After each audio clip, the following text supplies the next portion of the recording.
Hello, gamers. What's up? What's going on? How you guys doing? Check this shit out. Anyway.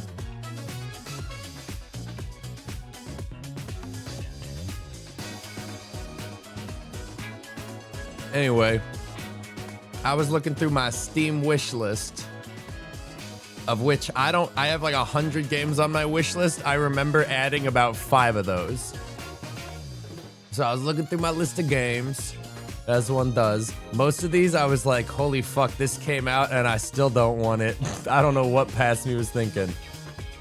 But I saw this one game called The Roottrees Are Dead that I didn't remember, but I was like, damn, all right, past me maybe is cooking. It's one of those like detective browser games where it's just you, your wits, and a computer. And I was like, fuck, I haven't done a good puzzle game in a while. I wish this is like 80 games and maybe like 20 are actually released. I'm gonna look. Is there any game on my wish list that like is 100 years old and still not out? Yeah, I is this ever coming? Hold on. I wishlisted this in 2018. And it's been 7 years. And it's still not, it's never coming out, let's be real. It's Unity Station. I was like, dude, they're making a Space Station 13 remake in Unity? Fuck yeah, I'm there for it. They were not. What else is on here? I have something added in 2021 that has no release date on it. It was that one game that was shown at one of the fucking Game Awards wherever. And it's like the detective noir game in like a cyberpunky world with like pixel graphics. And I was like, wow, this looks insane. And then it never existed. Silk Song, I put on my wish list in 2022. Looking at my watch. Judas, I put on my wish list in 2022. Never fucking coming out. No release date. What is this? Dream Settler, the one from the Hypno Space Outlaw guys. Never coming out, man. No release date, no plans. Yeah, some of these just like don't have release dates and it looks like they don't intend to. Which is crazy. I put Marathon on my wish list? Damn, what was I thinking?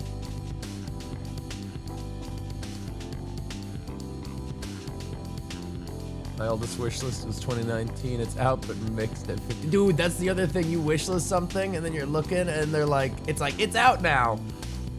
But it's got negative reviews, and you're like, what happened? I have one on my wish list called Parcel Core. Mixed, and I'm like, oh, okay. Debtors Club, mixed. Yet another fantasy title, mixed. Actually, most of these are pretty alright. The worst I'm seeing is mixed. There hasn't been any that are like, this was actually a scam. Damn, I sure know how to pick them. I think I heard Hypno Space Outlaws dev game was canceled recently. What?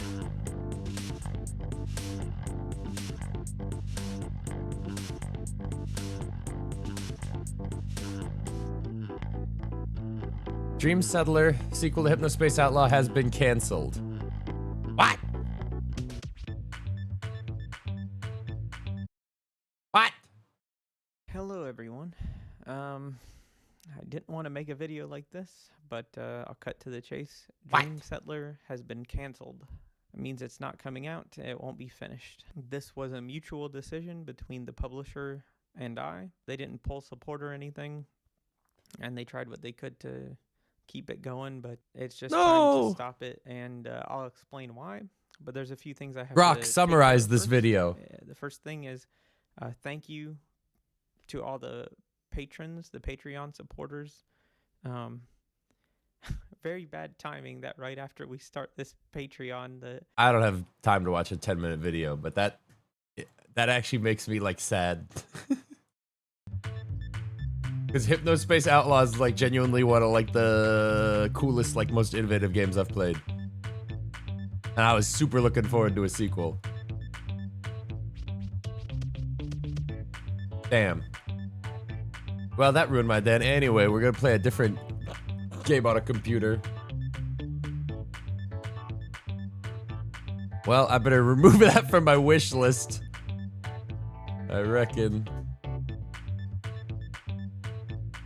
That one is unironically never coming out.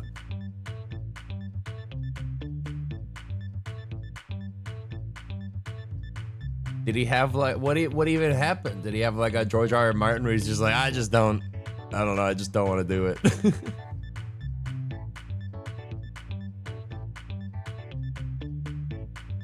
Yeah, basically, I think. That's rough, man. I feel like at that point though, you just like outsource it to like somebody else.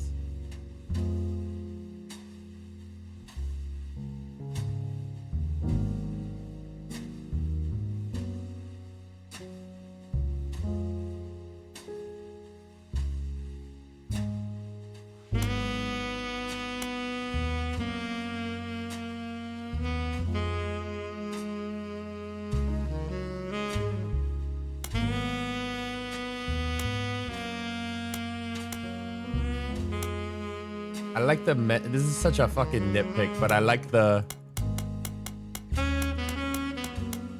click. The Roottrees are dead. What happened? The plane crashed last night. They're calling it one of the most deadly plane crashes in Pennsylvania's history. Damn.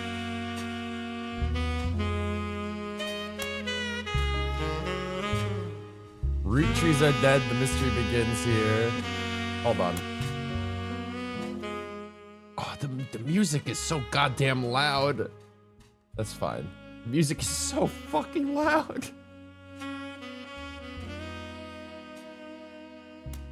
I can't believe the Roottrees are dead. I didn't even know who the Roottrees are.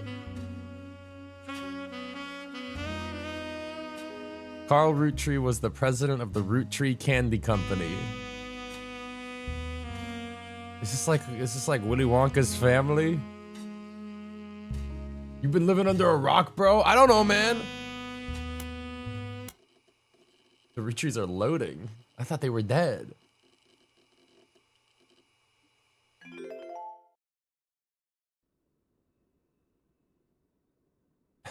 December 6, 1998.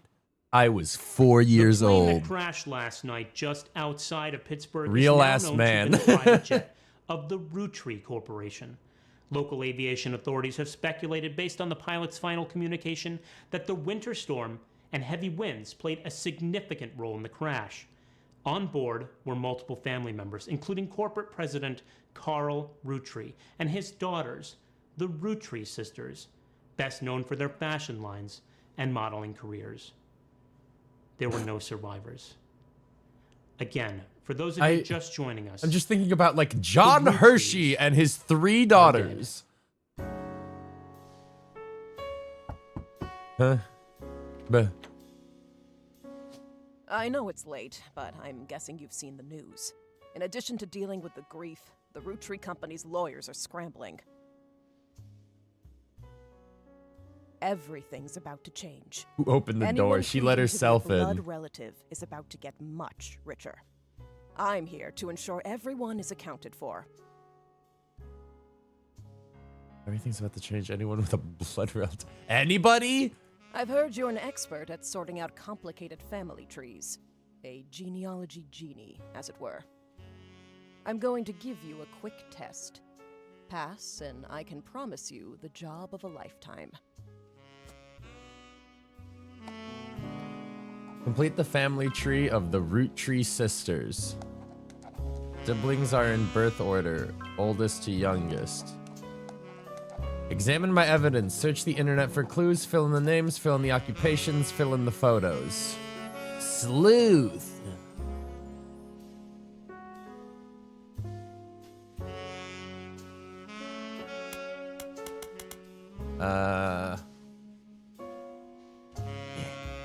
Okay.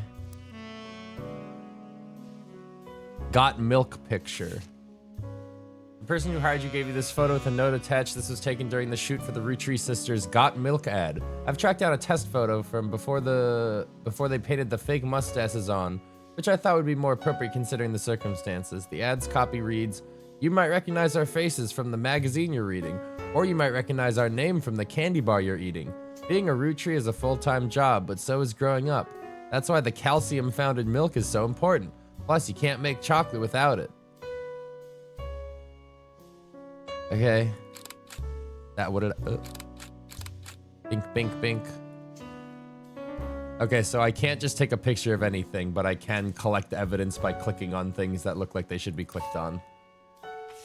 The list was provided to you by the mysterious person who showed up at your door. You'll need to fill in the family tree.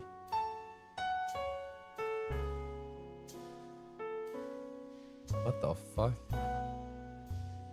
There's a lot of goddamn Roottrees. Miracle Jr., Miracle Third, Elias Jr., Elias C, Elias M. Girls. Candy Rootree, Carly Rootree, Gwendolyn Rootree, Gwen Rootree, Christina Rootree, Lauren Rootree, Margarite, November, Raina, Riley. I bet it's gonna be... Raina and Riley feel like a sibling kind of bullshit. Like they're like, dude, we're on a roll here. It's like Raina, Riley, and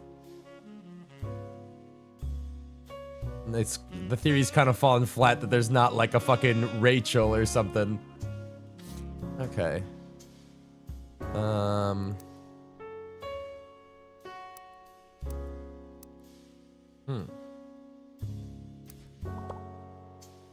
Don't know where to look next. If you're completely stuck, try talking it through with your rubber duck. Not yet. I'm good. Okay. Oh, I missed that sound.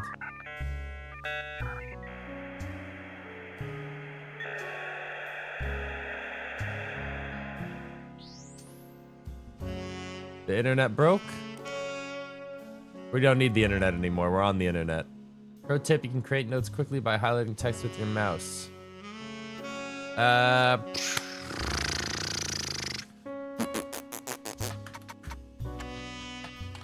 let's just get in there. The first few pages are filled with news results from the plane crash. Besides that, there are countless advertisements and conversations about the various products made by the Rootree Candy Company. Most articles mention Carl Rootree, who was the president of the Rootree Candy Company. His daughters are also eulogized, collectively referred to as the Rootree sisters. They've been famous from an early age.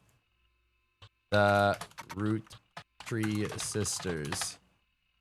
There are a lot of obituaries that focus on the Rootree sisters' modeling careers. You also come across an unofficial Rootree fan site, seemingly curated by a teenager. It's neon pink with purple text and hard to read until you highlight the words. The young webmaster writes, Raina is the most famous because she's the oldest and got married to TMS. But Riley is the smart one. Rose is a middle child like me.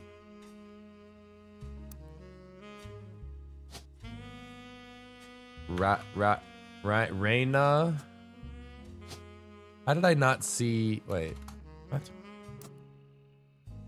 How did I not see Rose? Did they... Is that not right? Is that... There is no Rose. Who the fuck are you talking about? Who the fuck is Rose? What that bitch call her? Riley. Riley Rootree. You are TMS, who we don't know yet. Shit. And they were models. They were all models? Arbitrarily, they are all models right now.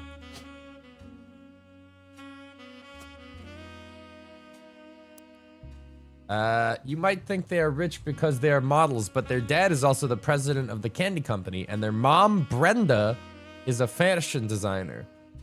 They do the modeling for her brand, Root. I eat Root Tree candy all the time. My favorite are Maple Crisps, and try to dress in plaid Root clothes like Riley does in most of the posters.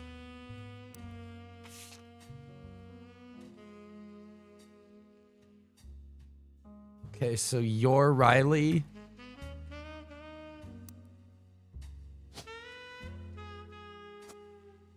Sure.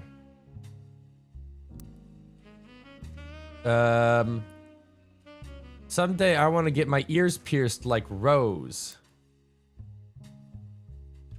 Okay, okay, we're doing it. We're doing it. We're tutorialing. Although her name isn't fucking Rose. Wait. Wait.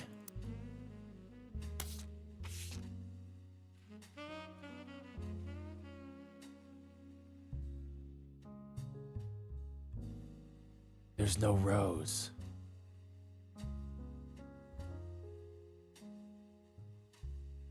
There's a Ronald and a Robert, but those are boy names. The website's author continues to talk about her own life and what she likes about Root fashion lines, but none of it is relevant. Okay. Try Root. Root is a pretty common word. Although searches are not case sensitive, if you're searching for something specific, you should keep an eye on how it's spelled and punctuated during your research. For example, the clothing company Root always has a period after it. Oh, I was wondering why it had a period on it. Additionally, if you're searching for a name, most of the time you'll need the full name, but sometimes if someone goes by a nickname, searching for their nickname is the only way to find results. Rose Roottrees. Rose Roottrees is not as popular as her older sister Raina, but still very well known. Most of the time they're lumped together as the Roottrees sisters. Unfortunately, the results for Rose by herself don't lead to anything different than when searching for the sisters together.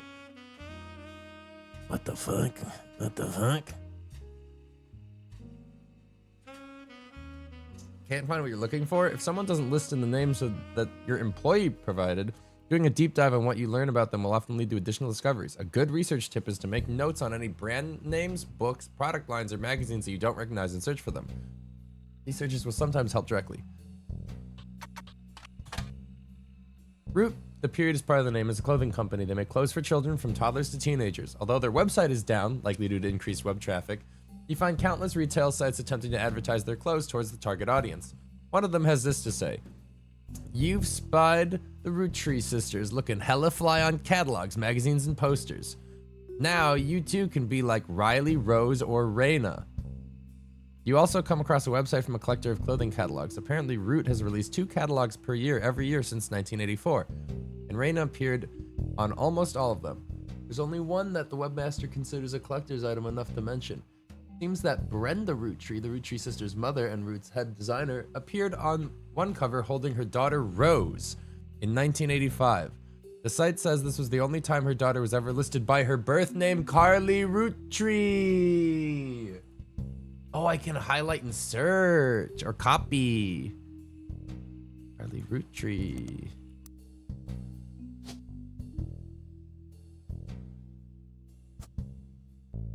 Okay. And we know that this bitch is this bitch. Wait, but I didn't get the spouse.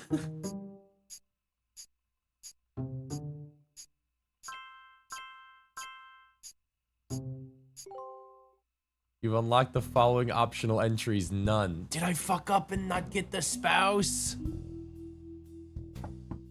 Shit, it's TMS. I don't know who that is. I'll see it when I see it. You, but I had to be sure you could use the internet. Dude, me and my Google foo. To get with the times. Safe to say, you're hired. Dude, that was such a low barrier to entry. I did like 2 Google searches. The reward for untangling the family tree is substantial. Life-changing, even. But here's the catch. Okay. The Roottrees go way, way back. The family tree's a bit daunting. Most people freak out the first time they see the whole thing. But I'm sure you'll be fine. The man who started it was particular about whom he considered What's crazy is if it wasn't 1998, I could just take a screenshot of that family tree and go, "Hey, Grok, solve this," and it would go beep boop boop boop beep boop.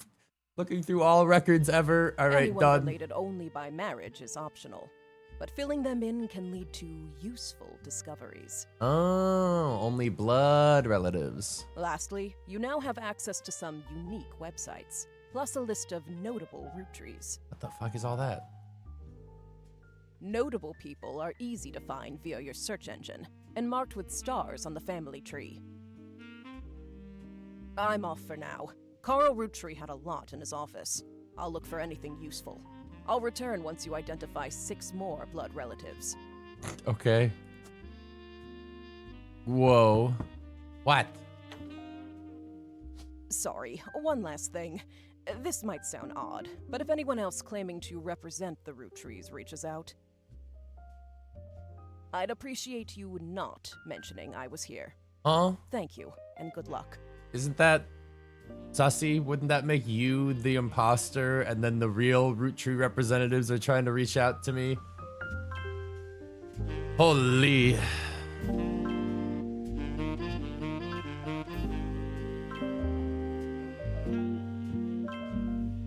Holy.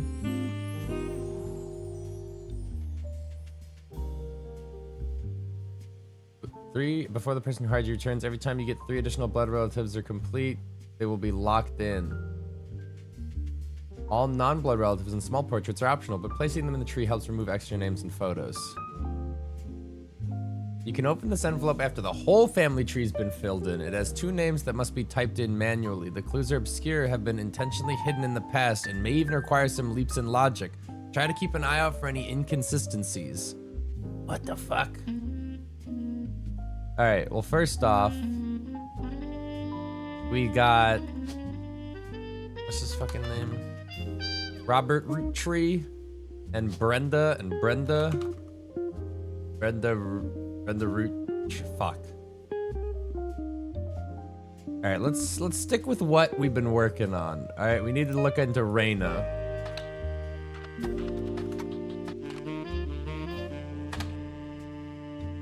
There are a lot of obituaries that focus on the sisters. Melon Creed also come under fit.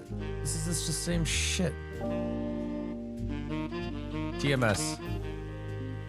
Common abbreviation for 90s teen heartthrob Tommy Mark Sheridan. Well, that was easy. I thought it would be like TMS could be anything.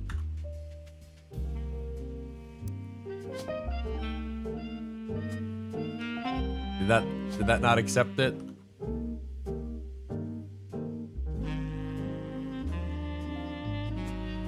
Thomas Sheridan. You don't have any portraits available to add to the family tree? Oh. That's a lot of people. To verify this person would add bonus photos. This is an advertisement for 5 pieces aimed at kids from the magazine Teen Blast. Ooh, I like this page. This is gonna become full of absolute nonsense degeneracy. Honestly, throw 5 pieces in there while we're at it. It mentions that the 5 pieces were named as such because the original creator had 5 children. The ad also mentions that the current 5 flavors are not the same as back then.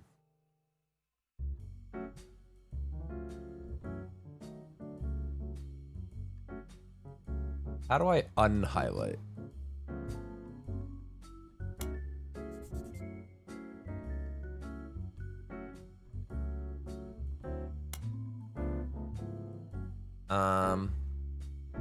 Five flavors are not the same as back then. Intuition. You've been in this line of work for a long time. So long, in fact, you've developed a 6th sense for how useful your evidence can be. The number in the magnifying glass refers to how many clues are connected to this piece of evidence. That's at 11.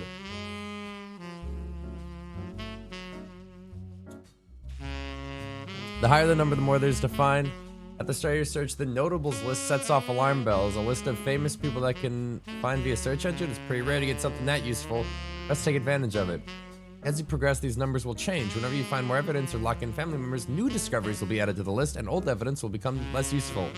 Trust your intuition. If a piece of evidence seems too good to be true, take a closer look at the people or phrases it mentions. Often the most satisfying revelation comes from retracing a path you thought was fully explored, armed with a new perspective. Sometimes the reason certain evidence has such high value is because it can lead to finding more evidence. You may be missing a huge piece of the puzzle.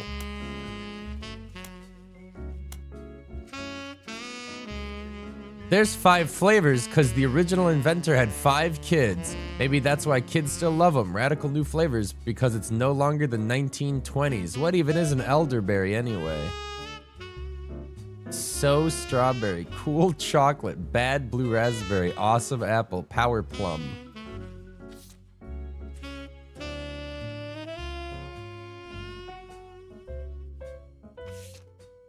Story so far. The Roottrees and their parents died in a plane crash. The next evening, a shadow figure appeared at the door. After quick test, the figure.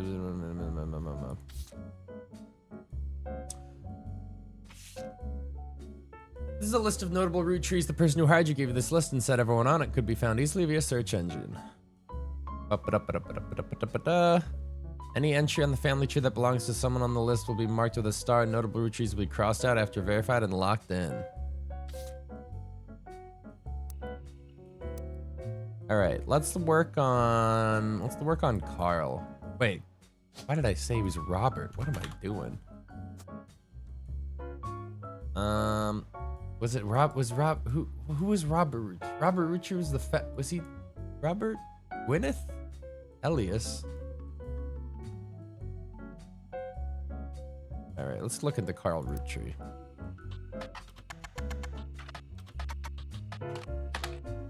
Carl Roottrie died in the recent plane accident along with his wife Brenda Roottrie and their daughters, the Roottrie sisters. He was the president of the Roottrie Candy Company as well as the clothing company Root, which he co-founded with his wife.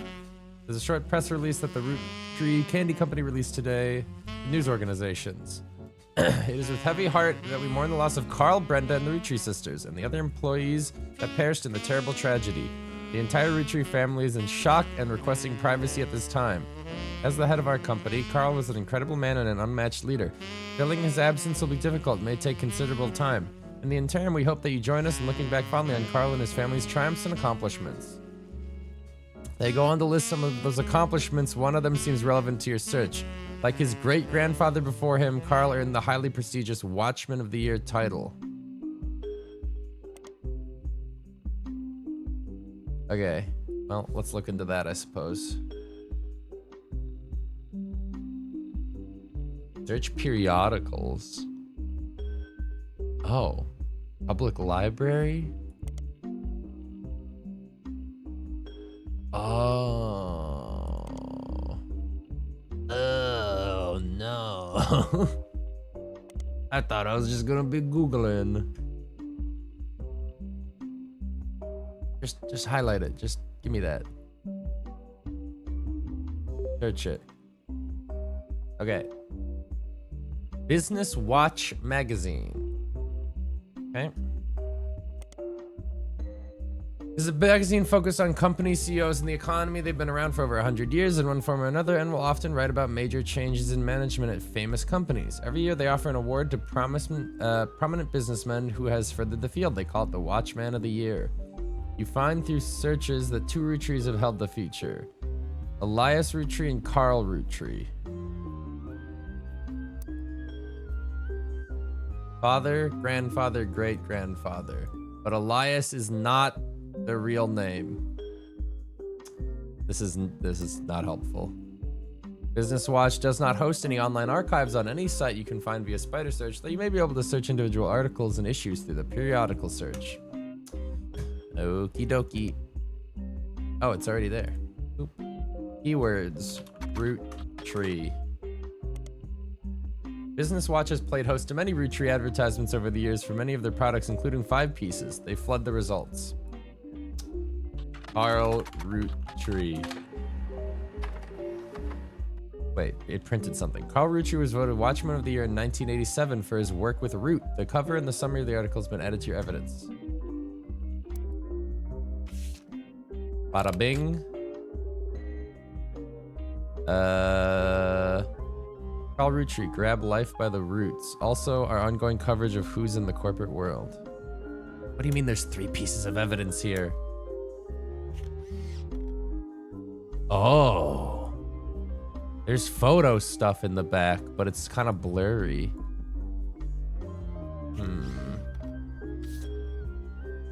Well, either way. Bada bing, bada boom. He was a, what was he, a CEO? And his wife was Brenda, and this is the only Brenda I can see, so I'm just gonna slap it up there for now.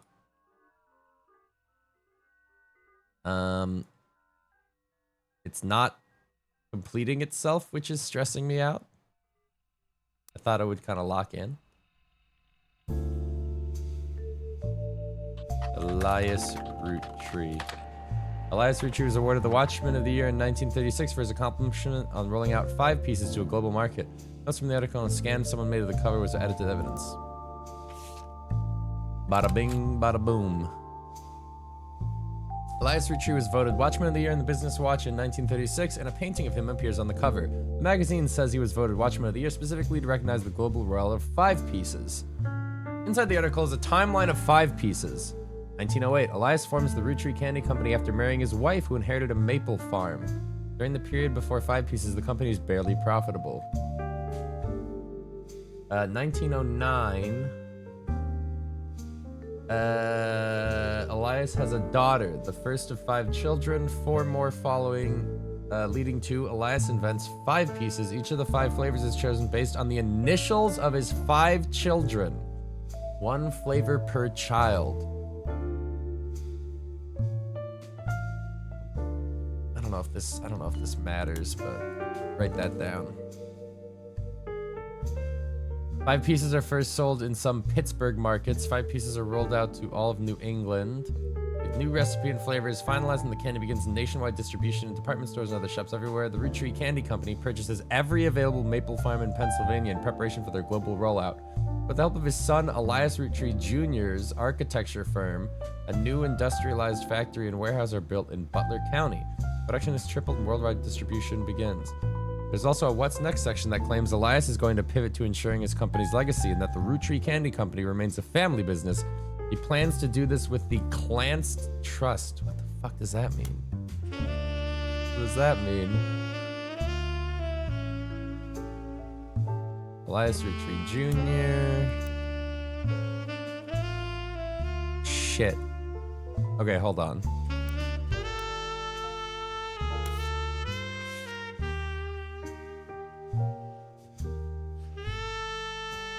Wait.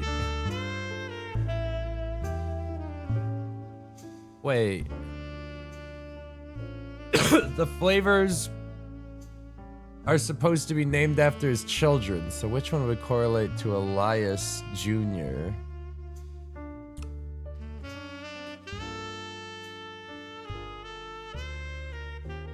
Oh, this is the wrong ad.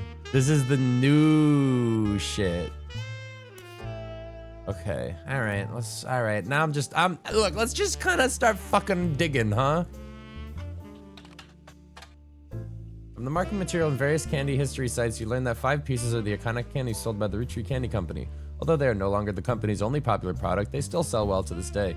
5 pieces are small, colorful, coated maple candies that, since the 20s, have been pressed into the shape of a maple leaf. Although they usually have 1 flavor that looks more like a berry. As tastes have changed over the years, so have the 5 flavors, but the shape and combination of the maples have remained consistent. There's also a history of print advertising website that claims to have 5 pieces advertised in scans from the book called The Sweet History of Candy Volume 2. Unfortunately, when you click through the website, it seems like all the image links are broken. Time to go to the public library. Charles Lee.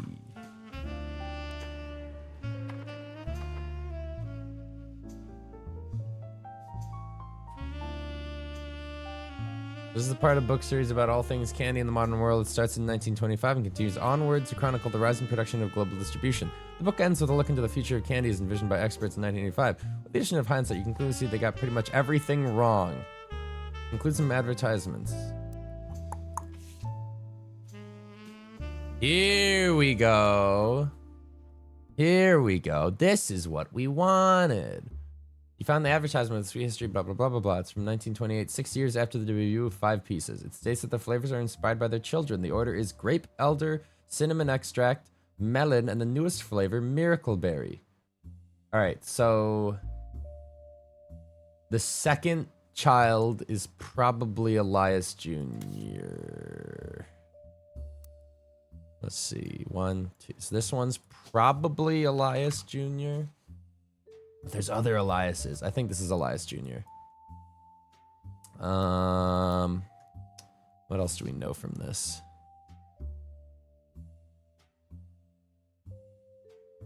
Just give me that. Where's the list? Where's the list? So there could be Gwendolyn or it could be Gwen. It's probably Miracle, the first one. Let me look at what was the order? Miracles, there's 2 M's. I gotta assume that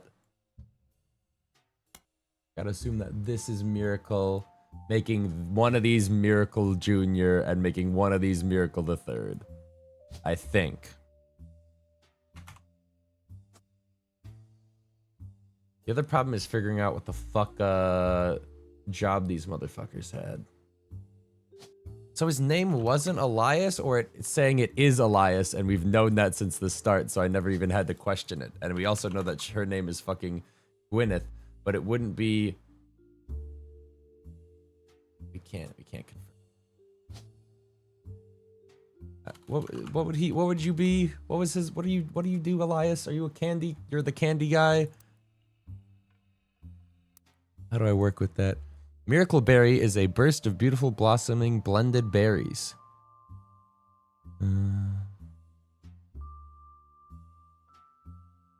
He is candy.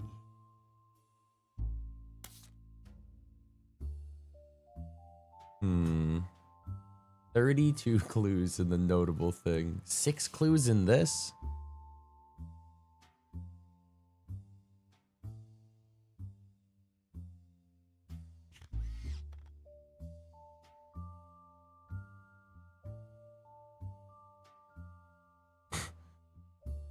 $0.10. What a steal. Or maybe expensive. There's probably just a lot of bullshit in here. Okay, so the first kid is a daughter, which really doesn't help narrow it down all that much. I'm gonna guess it's like... First kid was probably... Gwyneth? Shit, I don't know. Alright, well, let's do a little fucking Google. Why am I doing this? Hold on. I need to like... I'm doing this thing where I'm just following every clue in any direction, just willy-nilly. I need to just like lock down a family and be like, let's get to the bottom of this. And I realize I'm probably gonna need information from other places, like eventually. But I just need to like fucking focus. Carl Roottrees, why are you not done? How have I not verified you? Is this not, are you not a CEO?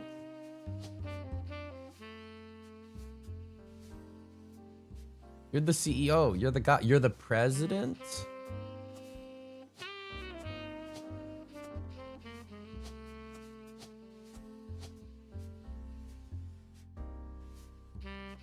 You're the CEO.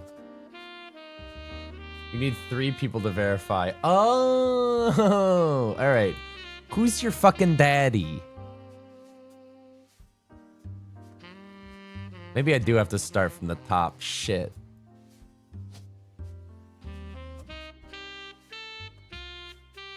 You were the first president. I don't know if that's right. You were the CEO as well.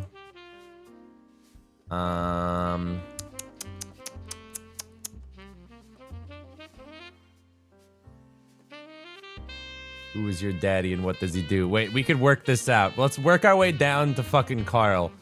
All right, we know from the flavors. He is the son of C.E.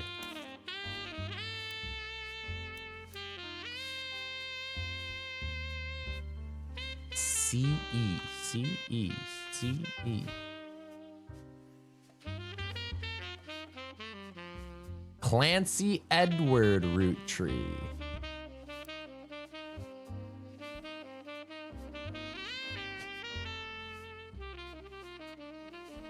Which would probably mean one of these 4 kids is Clancy Jr. by process of elimination. I don't know what he did. I guess let's look into fucking Clancy Edward Roottrees.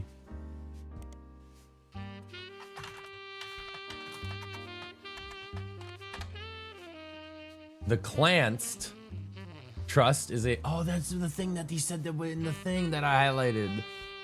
Is a highly unusual corporate arrangement named after Clancy Edward Roottrees, who was Elias's son and the Roottrees Company's head lawyer at the time.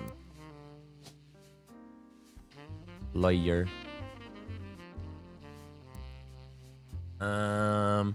Due to its unique nature, it's often brought up in online discussions about financial matters and inheritance as an oddity.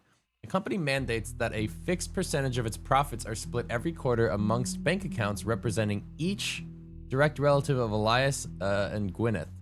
An account is created for each blood relative at birth and first accessible when they reach 18.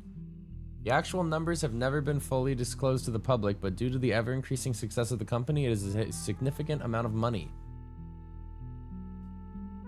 The Clans Trust is known for being essentially impossible to get around due to many checks and balances written into it. Still, there have been a few situations in which the family members have tried to forcibly remove another member from the trust. Most details online are pretty vague since the matters are handled internally. The only information you discover is from a university law school, which apparently had a guest lecturer talk about the Roottrees versus RR in 1994. While looking into the Clans Trust, you often find mentions to the 5-piece guarantee, which went into effect at the same time.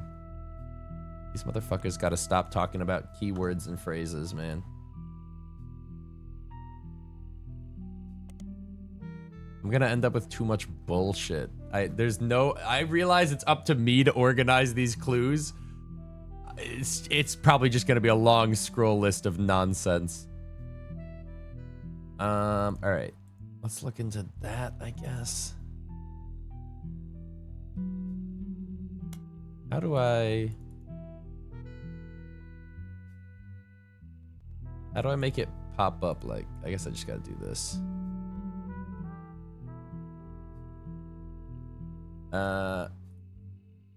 Find very few details about this particular incident with regards to the Clans Trust. A student that attended the lecture was about it wrote the following on Legal Oddity's website. You can add pages at the top. No, I know. It's up to me to self-organize, but I'm not going to be able to do that. From what you can tell, RR attempted unsuccessfully to remove a fellow family member from the trust. It is said that RR attempted 2 arguments. First, the person in question was born out of wedlock. And second, they committed a significant crime against fellow family member.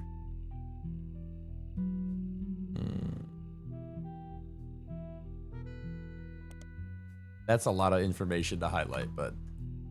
Still, due to the ironclad wording of the Clans Trust, it was impossible to remove any direct descendant of Elias Roottrees without completely dissolving the trust. There's no additional information online. Okay. RR.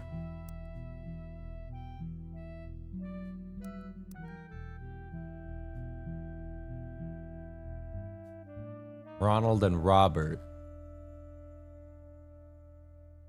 Where?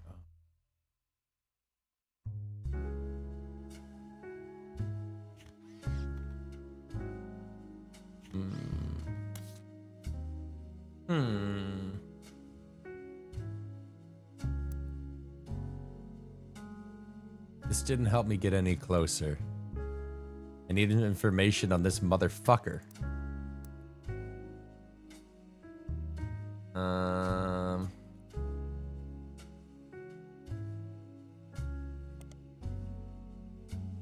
Lance Ed. I don't know. Look into the 5-piece guarantee, I suppose. The 5-piece guarantee, in combination with the Clanstead Trust, was Elias Roottrees' attempt to ensure that the Roottrees Candy Company would remain a family business for eternity. In isolation, it is somewhat baffling. The yearly salary of Roottrees president is always locked to the price of a single pack of 5 pieces. When the 5-piece guarantee went into effect, this was 25 cents a year. Now it's closer to $4. Combined with the Clansad Trust, however, it makes a bit more sense. Elias wanted to ensure that only his direct relatives could afford to be president. And he knew that because their passive income was tied to the profits of the company, they would have a vested interest in keeping the company as profitable and successful as possible. Whether or not this was a smart decision or successful decision is widely debated both online and in person by economics enthusiasts of all levels of expertise. Fuck, man. Fuck. There's clues in here. I'm just not picking them up. I'm not picking up what they're putting down.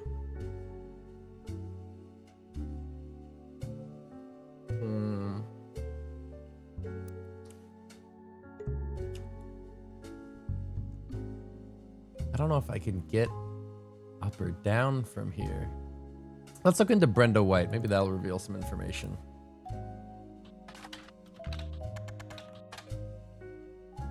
You stumble across an auction for a black and blue dress that a Brenda White original. The auction describes it as a vintage dress from before Brenda became Brenda Roottrees and started designing clothes for Root. The white and gold dress itself doesn't seem relevant to your search. Stupid joke.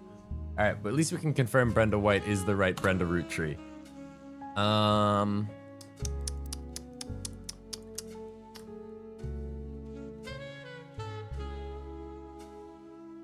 guess let's finish up this shit. Who's the last kid for the candy? Melon. That really doesn't narrow it down, man.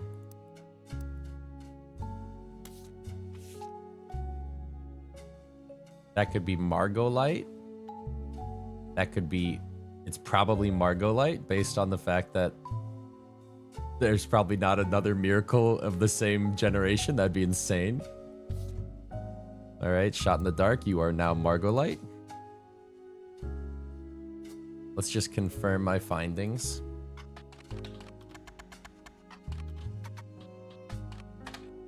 What? Did I spell it wrong? What?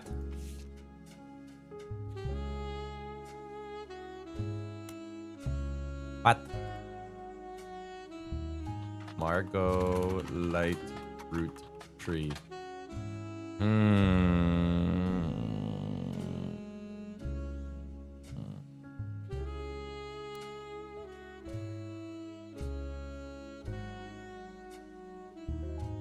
What the fuck? Fuck it. Gwyneth root tree. You find some information on a website for the first Anderson maple farm. There are a few pictures, including a picture of Elias and Gwyneth. The photos add as your evidence. Before marrying Elias, Gwyneth Roottrees was Gwyneth Anderson. Okay. She had no brothers, so as the oldest sister, she was to inherit the Anderson maple farm, so long as she married. Before Elias took over, the farm produced only syrup. It was supposedly Elias's idea to create candy instead. Their success was not immediate until they decided to combine the maple with other flavors. This led to 5 pieces, which are still in stores to this day. Though Roottrees Candy Company expanded well beyond their original farm, it has always been preserved as a tourist attraction. According to their website, there are still daily demonstrations and educational tours that show off many of the turn-of-the-century appliances that Gwyneth would have used as a housewife in the early 1900s. Okay, so she was a fucking farmer? Is that right? I guess, is that what you would call owning a farm? I suppose. Boom. Boom. This is the famous picture of Elias and Gwyneth Roottrees. It was taken in 1909 after they founded the Roottrees Candy Company, but before it was a success. From what you found searching the internet, it seems quite difficult to find any site about Elias or Gwyneth that isn't accompanied by this picture. Elias and Gwyneth are on the notable Roottrees list in evidence that we marked. Okay, they're like, this is the tutorial guide. Just like put in your answers already. Fill out the board.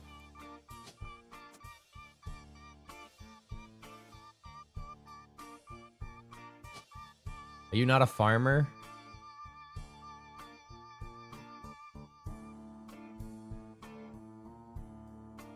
Are you president first? Why is this not right?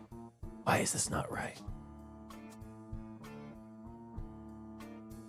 Why is this not right?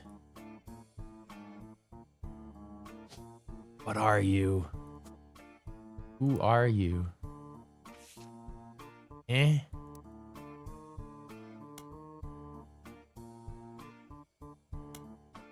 Who?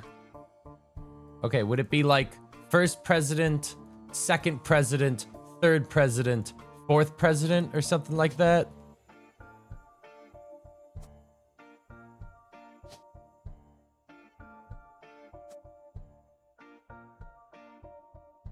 Why are you not right? Why are you? Did say housewife in the article. Are you both CEOs? This is killing me.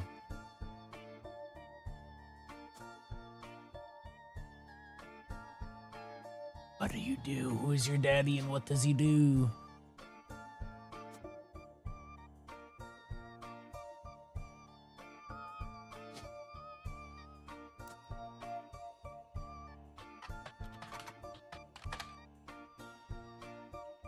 First president. But why are you not? Why is this not right?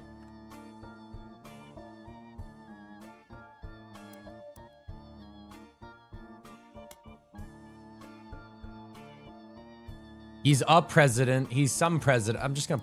You're something. Are you like second, third? Are you fourth? Are you second? Are you third? Are you fifth? Fifth. Ugh. Oh my god.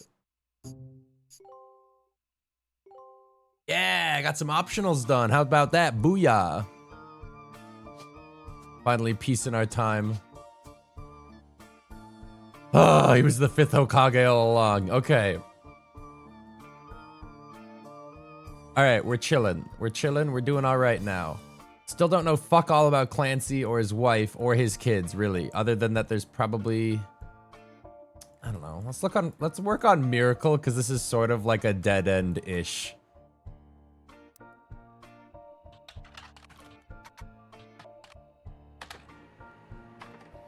Found an article. You found a website for the Miracle Network, a production company run by Miracle Roottrees Estate. Hold on. Miracle.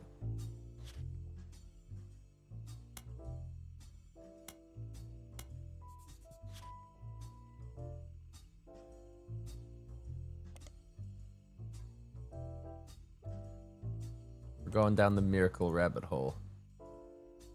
It's quite bare bones, but has the following blurb. Witness the testimonies of the Miracle's root tree. Miracle Roottrees arrived so late in his mother's life that doctors swore he wouldn't survive his first year. His mother and father, Elias and Gwyneth, named him Miracle because they thought him impossible.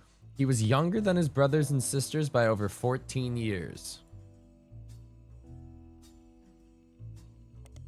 Throw that in the Miracle tab. With a birth that late, the final child of his generation was nearly torn apart by countless health problems, but still with the power of God on his side, he persevered. He triumphed over these complications and even regained his sight to spread the healing word of the Almighty. 23 years later, Miracle Roottrees Jr. arrived and became the famous family's second vessel for the higher power. At 18, he unburdened himself from the Roottrees name and took his father's testimony to a whole new level. Via the power of television, Miracle Jr. spread the gospel across the entirety of New England. He has since left the life of glamour and glitz behind to reach those places that need it most. The power of the Lord coming to a town near you. Below the blurb is a flyer about the town, which is in your evidence. Okay, so... this is Miracle Jr. because we know Miracle Jr. is on the fucking important list. Miracle Jr., which would make this, by logic, Miracle the Third. He was a fucking, what, a priest, a pastor, a preacher. Okay. There he is, right there. Wait. Witness the power of the Lord in Summer 96 3 Generations of Miracles tour, featuring testimony from the world-famous Miracle Jr. and special appearance from Miracle Roottrees in his 68th year on God's earth. Children now welcome. Celebrate with your pastor, Miracle Third, and his wife, Nicole.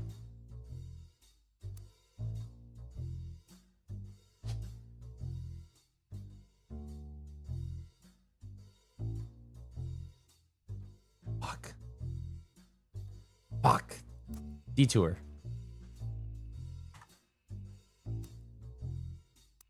What did I say? What did I say their name was? What was their... Having an actual brain fire moment. Nicole. Nicole Smith. Probably not going to come up with anything, but... Nope. All right. What about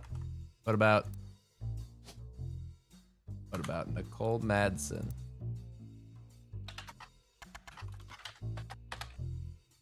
Fucking Miracle Jr. What is his name? Miracle Third? What is your fucking name? Miracle Third. Miracle Third. Alright, cool. This is gonna fucking suck. Miracle Jr. Miracle Jr. doesn't go by his full name in promotional materials. Instead, he has shortened it to Miracle Jr. Oh, fuck. What does that mean? What does that mean?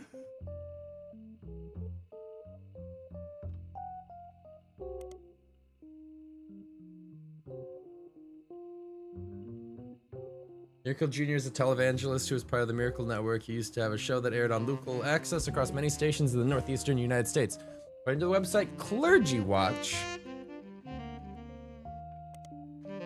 he was exposed and subsequently charged with conspiracy to defraud the public in 1979 when he claimed to heal someone in a wheelchair. A news expose revealed it was his wife Edith's sister in a disguise.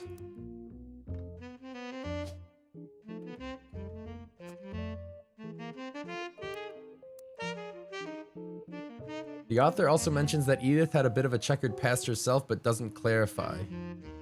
He has since lost his television show and instead goes on tour across the southern United States, where he was not well known before the scandal.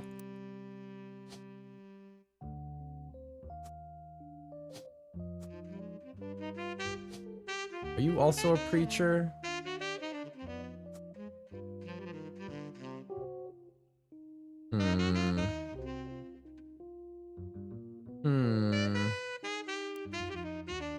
Edith Jacobson. You find a link that seems to be a partial encrypted list of archived articles from the Butler County Times. The article's cut off but mentions that Edith Jacobson an arrest.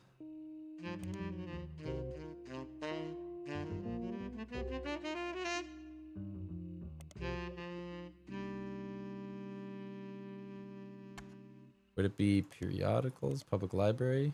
Periodicals?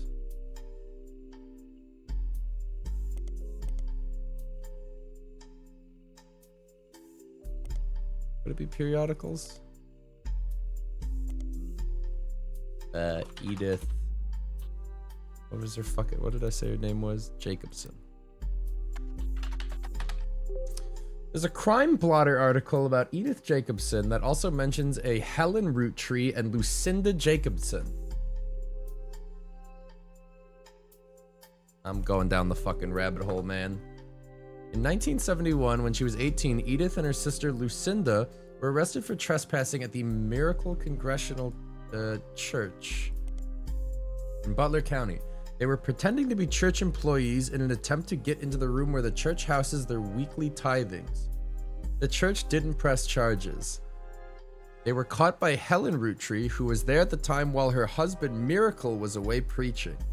Helen Roottree was quoted as saying, "Jesus forgives, and so do we. The Lord works in mysterious ways, and I'm confident he has brought these young women to us for a greater purpose."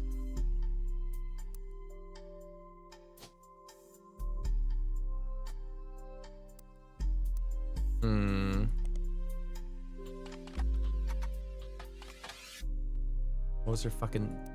Lennon. Fuck. There's no information on this bitch. Shit.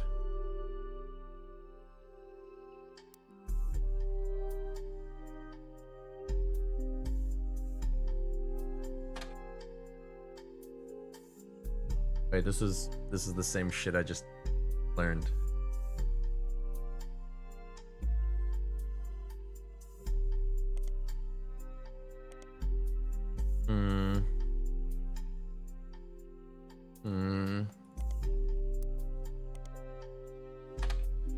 Damn it.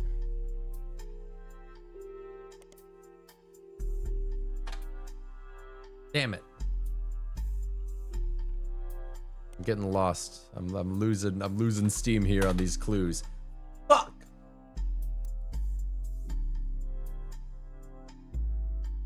Who is the other miracle child?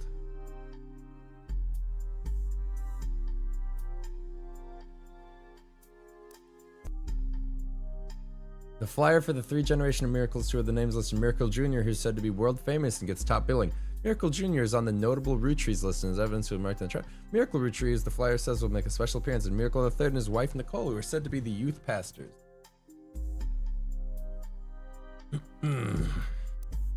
Is preacher different from youth pastor? No.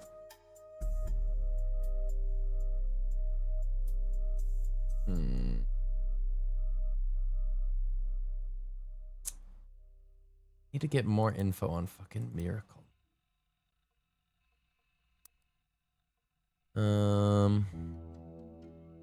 This was a dead end, but I'm gonna leave it.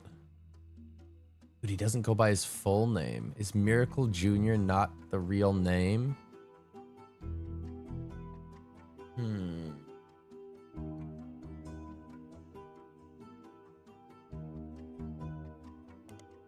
God damn it.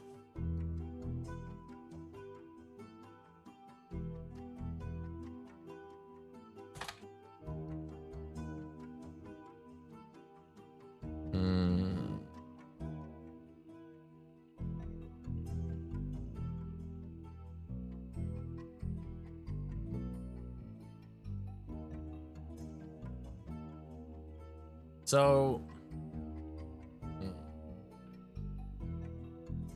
okay, so when it's saying, I see, when it's saying he went by a different name, it's saying he went by Miracle Jr. now instead of Miracle Roottree Jr. He just got rid of the Roottrees, so I think I'm overthinking that. How do I get a picture of fucking Miracle Roottree? There's got to be like a family photo or something that I haven't noticed.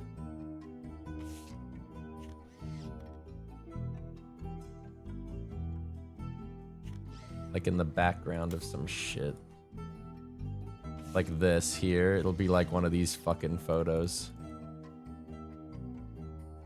You know what I mean?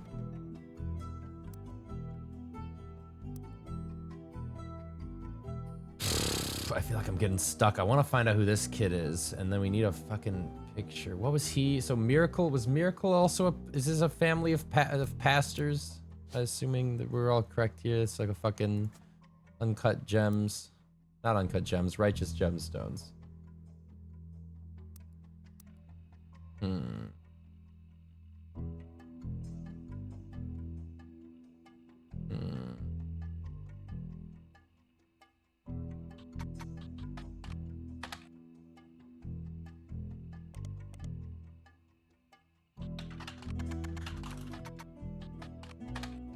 Miracle Roottree and his son, who goes exclusively by Miracle Jr., have appeared in the Butler County Times a great deal over the years. The Miracle Network, which is a collection of church, television shows, and products, can be purchased, has multiple advertisements in each issue. You do find one article mentioning legal troubles. Unfortunately, it's a throwaway line in an article about a tour they plan to take across the southern United States called the 3 Generation of Miracles. The author speculates they're going on tour to leave their legal troubles behind. Because all the advertisements, the results of the Butler County Times are not particularly relevant to your search. Any attempts to find more on these legal troubles is thwarted.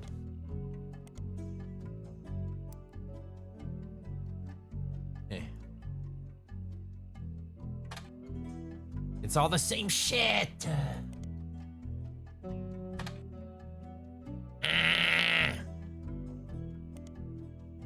Fuck, it's just circular logic, man. Fuck.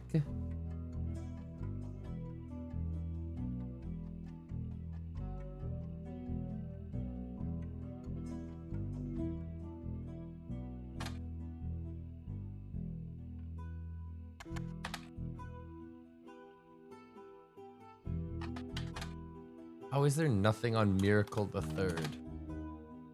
Miracle Roottrees Third. Miracle Roottrees Third. Fuck, who are you? Who are you, little shit? What do you know?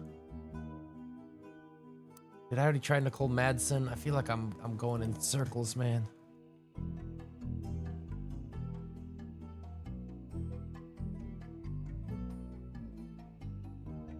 Fuck, I'm not that fuck, man.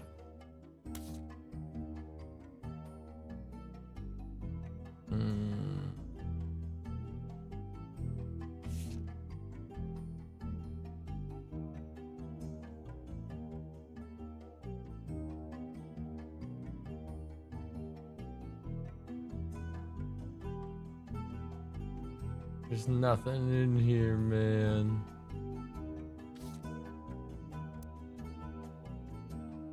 Search Madsen, not Madsen, I think.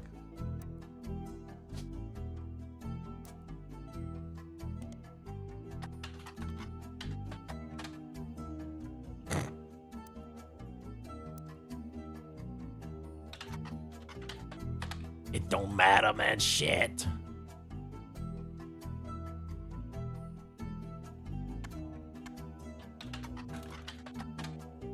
Ah.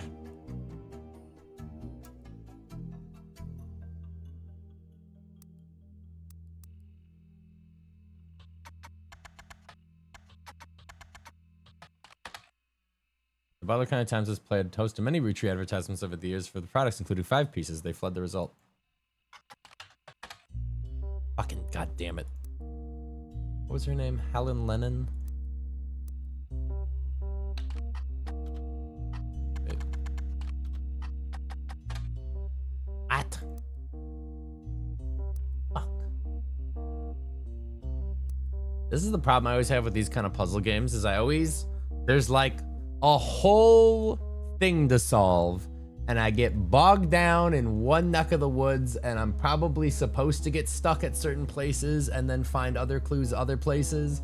But I just want to like fucking cut off this chunk of the family tree and be like, I am done with you. How do we not know who the fucking sibling of Root?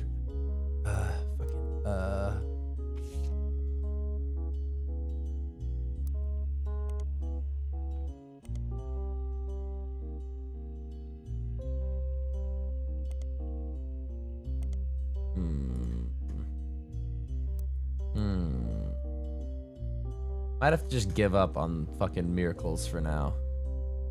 Let's go look. We didn't even... Margolite Roottree's not even real, man. I don't know who this bitch is. Margolite Roottree. They don't have fucking anything on this bitch. Is she the child that got like fucking excommunicated or whatever? Where are my notes at?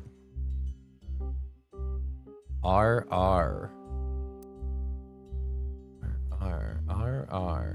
That's gotta be like Robert Roottree, right?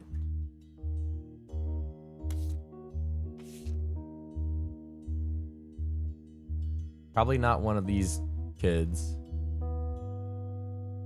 Probably Robert or Ronald Roottree, but I have no idea who the fuck that is.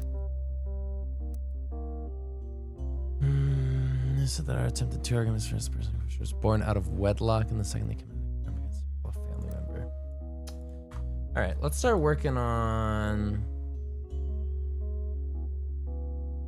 Nancy Edward was another dead end that kind of pisses me off.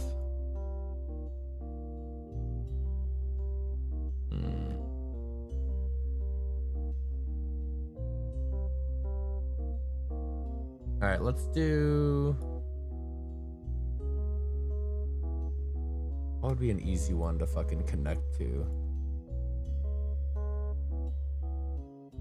Check out Elias Jr.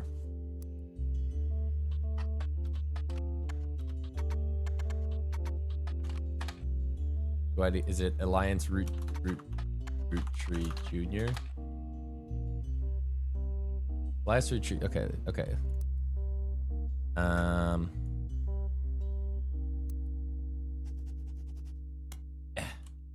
Elias Roottrees Jr. Elias Roottrees Jr.'s name is listed on a website about historical buildings in Butler County. He is listed among an old residence that has been preserved called the Hunched-Top House. You attempt to find more information about the man in the building, but come up empty. What?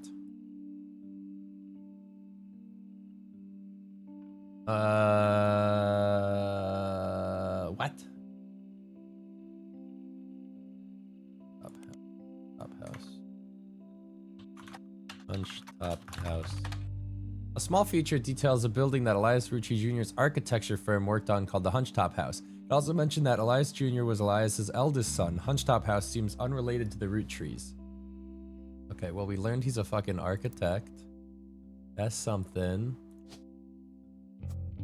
That's something to go by. But again, not a lot of information to follow up on. That's all I get from searching his fucking name. Butler County. Butler County is located outside of Pittsburgh, Pennsylvania. While the Roottrees Candy Company has its headquarters in the city, the company began as a small farm within the Butler County limits, and the area has a lot of history with the family. Butler County Times is presumably a local paper there. There are likely articles from over the years involving the Roottrees family and those adjacent to them. It's been automatically added to your periodical search interface. As a side note, a video game called The Roottrees Are Dead. Wait, what the fuck? Huh? Was once set in Butler County. It turns out the creator never lived in or near Butler County or even had any connection to Butler County. Roottrees Are Dead, not to be confused with a similar game called The Flute-Knees Are Bread, is a video game about a fictional family called the Roottrees and about discovering their lineage after the Roottrees sisters are killed in a plane crash. The game takes place in Butler County, which is a real county in Pennsylvania, but uses fictional elements such as fake newspapers called the Butler County Times. The creator of the game does not know anyone who lives in Butler County and has never even been there. Instead, he just randomly picked somewhere on the map near a major metropolitan area that sounded reasonable and hoped not to somehow accidentally offend the people that actually lived there. Fuck! Dead end! Any info? I don't know anything about these fucking kids. Use surnames from birth, even if the person changed the name after the marriage, the person's most recent occupation.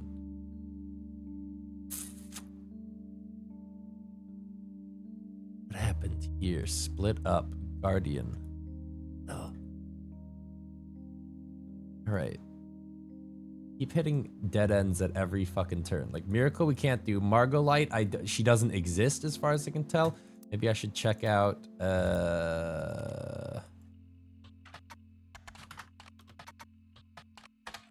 what the fuck? Who is this bitch? Coming 1999. Dead end.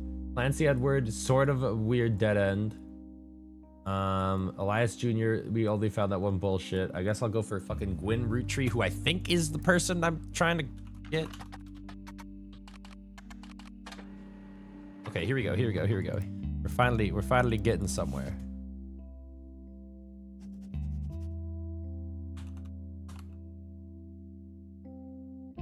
Okay.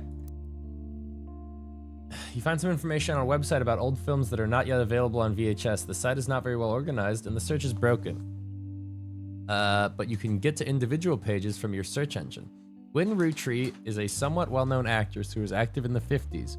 She often appeared in tabloids, especially around the time of her highly publicized divorce.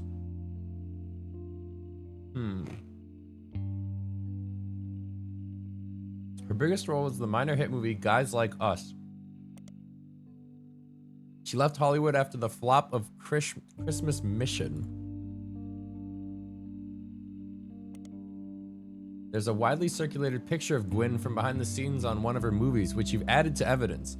Did you know Gwyn was the granddaughter of Elias Roottree? Oh, fuck. She was the granddaughter of Elias Rootree, founder of the company. She shouldn't have been named Rootree, but her father took her mother's famous name, which was quite rare in those days. Brand. Got the wrong Gwyn.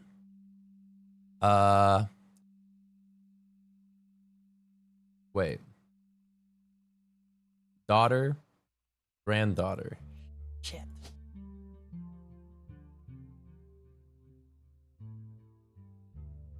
Gwendolyn?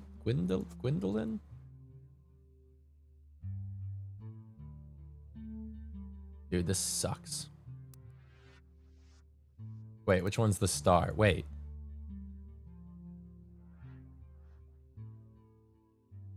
Wait.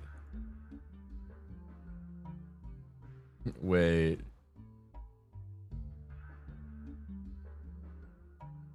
Shit. We're in the wrong tree. Wins one of these. Fuck. Fuck. Why did I think G-name? I was treating this like Elden Ring rules.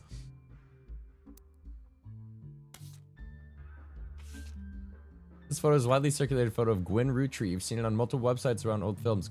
Gwyn Rootree is on the noble route. Oh my god. Fuck. Fuck. Got Gwynned. Alright, we gotta look up those movies or something. That's all I can think to do. Oh wait, this is definitely fucking important. Yeah, put that in the Gwyn Rootree section. That's important. Google this. Oops. Just fucking, just search it. You find some information on blah, blah, blah, blah, blah. Guys Like Us is a 1953 film in which two secretaries cut their hair short and pose as businessmen to get ahead in life until one of them falls in love with their client and hilarity ensues. Starring Gwyn Rootree, Leslie Florence, and Harrison Lane.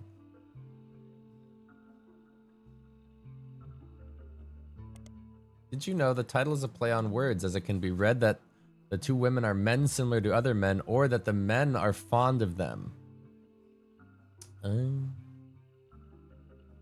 Oops. That would have been catastrophic if I was trying to like actually search it and I got Harrison Land and I was like, why is it not working? All right, let's fucking, I don't know. Let's just start poking around, see what comes up. Leslie Florence was Gwyn Rootree's co-star in Guys Like Us. Not much relevant information, and she does not have additional credits on the site. There isn't even a Did You Know section on her. Okay.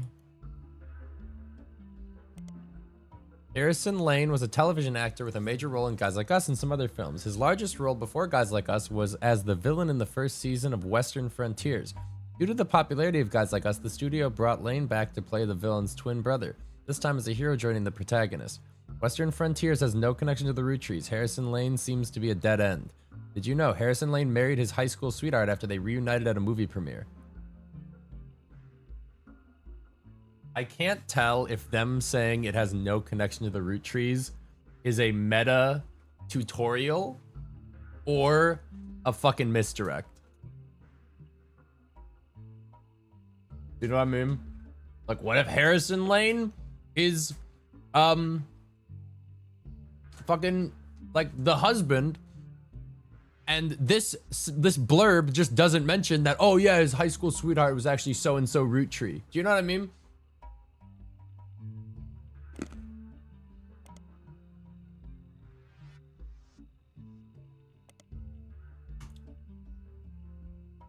Christmas Mission is on a page called Flops. It was a war movie about World War I released in 1955 that received poor reviews and lost the studio money. Gwyn Rootree had a role as a soldier's wife who wrote him letters from home. You find no relevant information. The movie is marketed as an incredible true story, but no record of the event's happening has ever been found.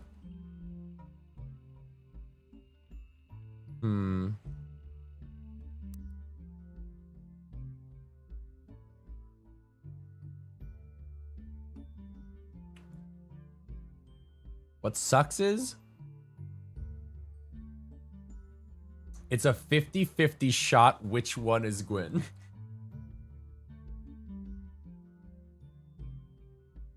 Wait, never mind. No, it's not. There's the fucking split right here. I'm a fucking dumbass. Holy shit, I didn't even see that.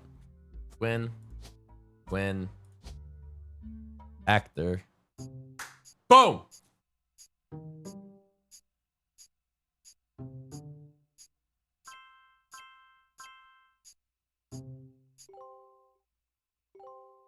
Yes! Yes! Booyah! Oh boy. You're on a roll. I'll try to keep that momentum going. Carl's office was a mess, thanks to some burst pipes. But I unearthed a photo from a 1970s Roottrees reunion. I also found some important-looking papers. You've traced 9 blood relatives so far. I'll have more to share after you find 9 more.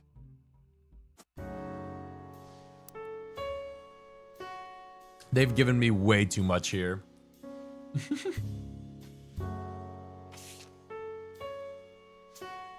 Holy shit. This photo is a note attached from your employer. Every 20 or so years, the Roottrees would hold a big reunion and recreate an old family photo. This is the one from the 70s, and Carl's the teenager in the middle. Sorry about the water damage. A pipe burst in Carl's office. On the back of the photo, in childish printing, says November.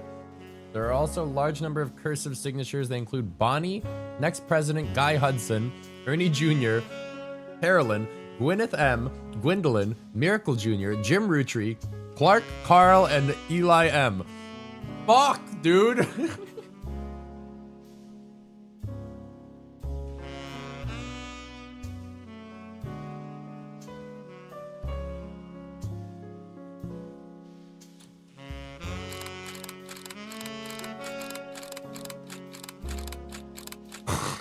I don't know what I'm gonna do with all these photos.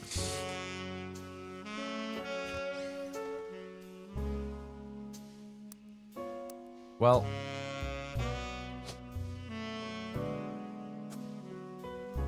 Wait. Oh, that's Eli.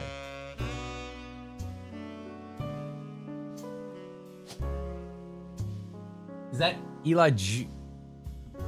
Is that right? Why does he look so similar to him?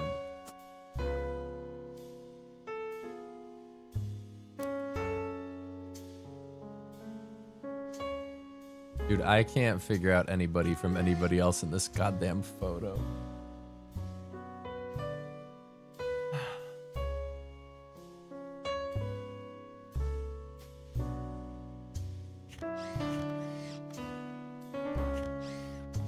All right, well, keep that for later, I suppose. I think you misclicked and didn't click the guy in the middle. Oh, there we go. Not that it matters that this is just fucking Carl, which would be this one. Okay. What else you give me? Vote for Stephanie Jones for City Council, better for Butler County. This was buried under a ton of other mail that Carl left in his inbox. It had a handwritten note attached that seemed personal. It is a flyer about a candidate for local office, Stephanie Jones. On the back is an excerpt from a newspaper article from the Butler County Times about her campaign. Stephanie may have grown up in an unconventional family, to say the least, but in her words, it was still full of love, and now 22 years later, with a baby of her own due around Christmas, her message for voters is simple. Love is our future. The handwritten note says, Carl, I know we don't see eye to eye when it comes to Candy Company, but if you could talk to your girls about putting out a statement supporting Stephanie, she could use the publicity your daughters bring. Don't let her conflicts spread to the next generation. CM. I'm getting overwhelmed with so many new clues and information. It's kind of busted my brain. So clearly Stephanie is the bastard child, or like, you know what I mean? Or like the foster, there's some weird family tree shit going on where she's a Roottrie, but she's not a Roottrie, or like she was raised in the Roottrie household.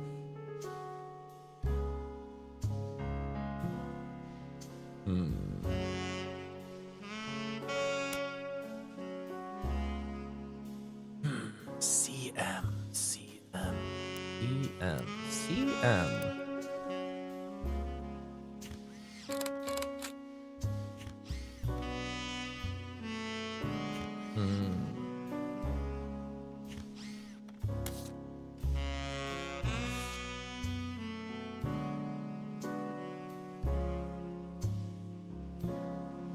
CM.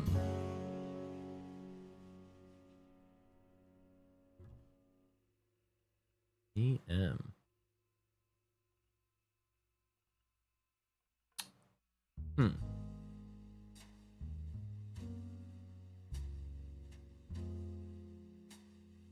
I don't know. I don't know how to work with that. What else we got? This photo was tucked inside an envelope with a letter beneath a candle in the corner of his office. The letter says, "To Carl and Brenda, I'm sorry that you were unable to attend the funeral. It's traditional to have it as soon as possible. And Ernie, more than anyone else on earth, knew how busy your job can be. I've enclosed a Shiva candle identical to ours if you'd like to pay your respects, though it's not expected for those outside of the faith to do so. Ernie was a man full of love, not only for his family, but for his family's legacy. He had an immense amount of pride for the work you three did together, as well as how Carl has carried on for him after taking over."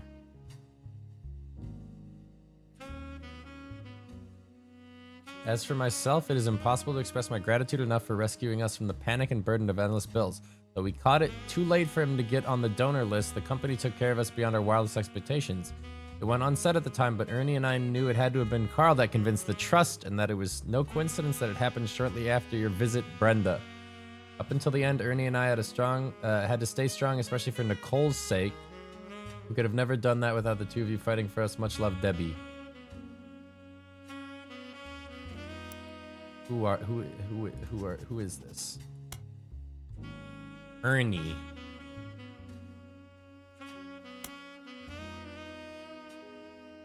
Ernie was the guy on the photo that said, like, next CEO or whatever, right? Next president, Guy Hudson. Ernie Jr. Ernie Jr. Ernie Jr. Ernie Jr. Ernie Jr. Who the fuck's Ernie?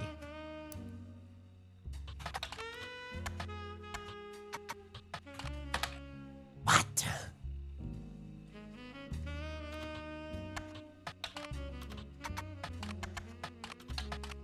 He's not a junior at all.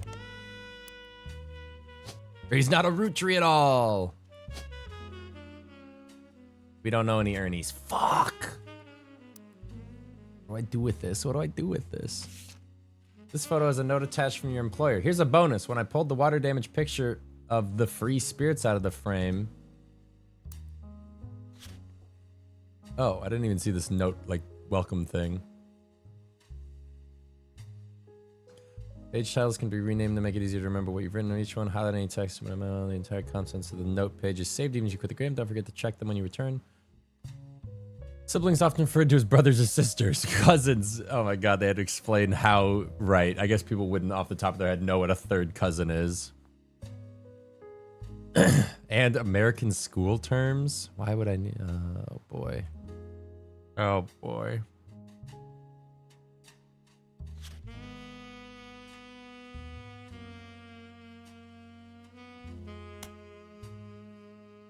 When I pulled the water damage picture of the free spirits out of frame, this photo too. Written on the back of the photo, couldn't make the reunion, wishing you well from Paris, Gwyn and the boys.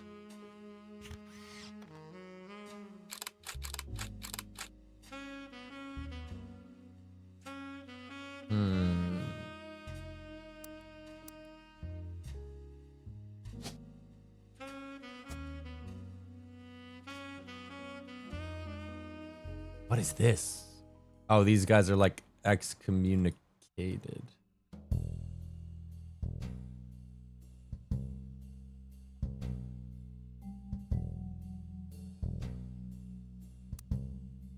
What do I do with this? What do I do with this?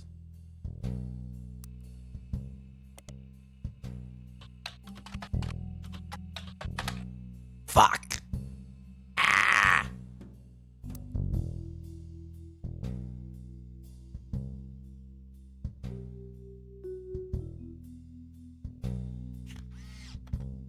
Who are you people?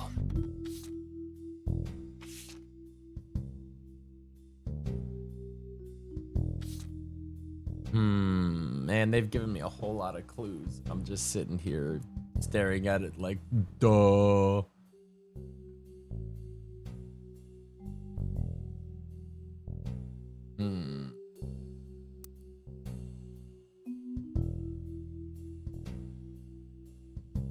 there's so much fucking family tree bullshit going on.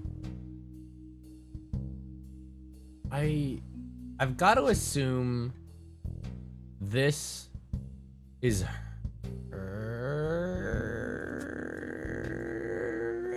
thoughts. Maybe.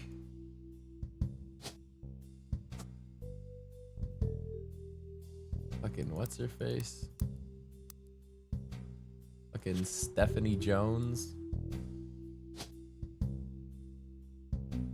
There is no Stephanie Jones. What do you mean there is no Stephanie Jones? He learned from an election results page that Stephanie Jones, a candidate for city council, won her campaign on election day about a month ago. You find no mention of the Roottrees in any articles. Stephanie also has a very bare bones website on her campaign. It is simply a picture of her campaign mailer, and underneath it says, be sure to read the full article in the Butler County Times.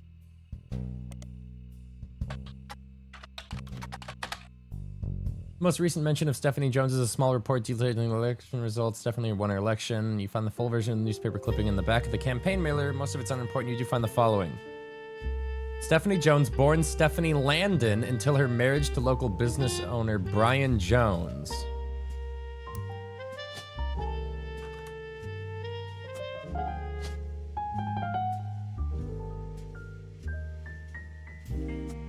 I gotta be cooking. I just feel like I'm cooking right now.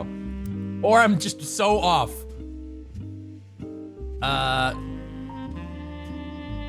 Stephanie grew up in a home without a father. With my mother and her partner, I essentially had an entirely female influence. Though she is a distant cousin of the Roottrees, her mother, Caroline, a local artist who appeared on the front page in the past, has often come out opposed to the corporation's policies regarding deforestation of indigenous trees to expand their maple farms. Unlike my mother, I'm not a fighter. I want to bring love to the world. Which mother? Which mother?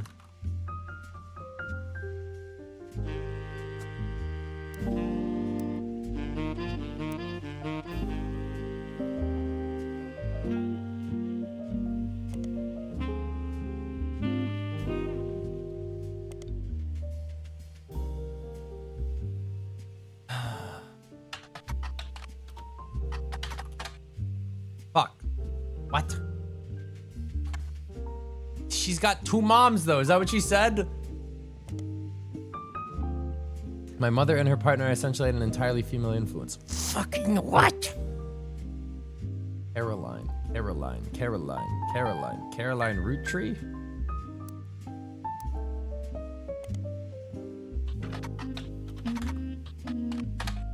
Fuck!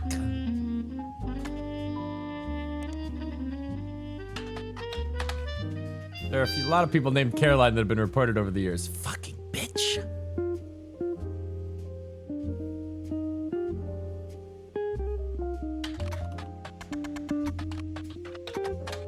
Damn it.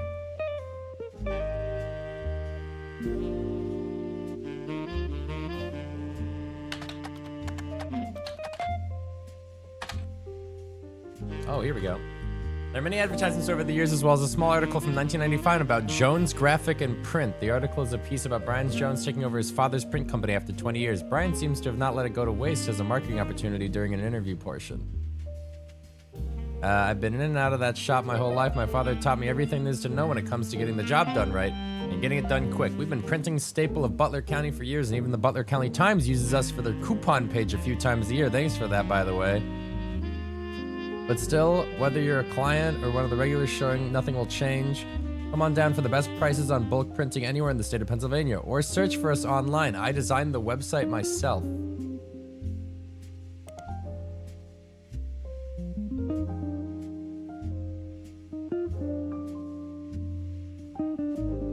Jones Graphic and Print is the company that, according to the website, has existed for some time. The website seems fancy. It even has frames. The website lists the address and hours and a few examples of clients and the type of work they've done for each. Stephanie Jones campaign, mailer, Roottrees Candy Company, Butler County. Miracle Network, Roottrees Motors. Roottrees Motors, huh? Roottrees Motors, huh? The fuck is that?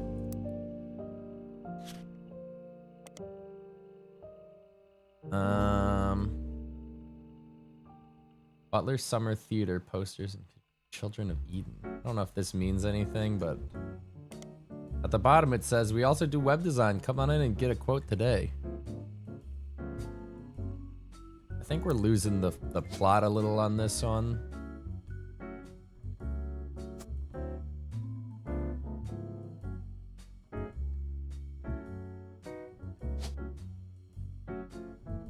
Caroline Morden. Caroline is listed on a few art websites without much detail. She seems to be associated with a movement called P-Flag. Shit.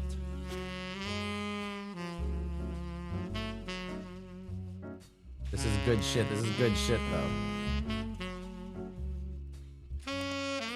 An organization founded in the 70s, the acronym stands for Parents and Friends of Lesbians and Gays.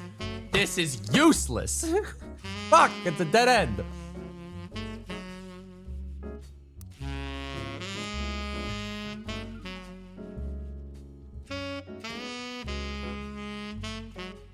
My problem is I don't know which of these two.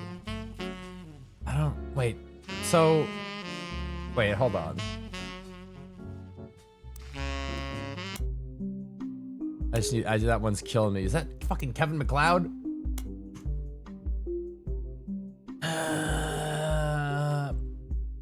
Does this thread right here mean he was married to her, they had a kid, then she married her and are legal guardians of her? Is that what that's saying?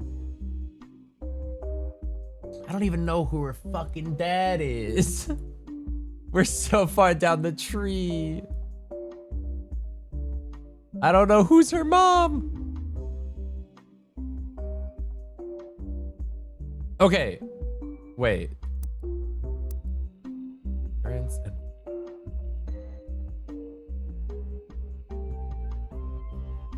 I'm gonna go out on a limb and say that this is Carolyn Morden. And I'm just gonna leave it at that. That's all I can deduce. This is cooked. Now I gotta think about this some more. Hold on, we have clues lying around.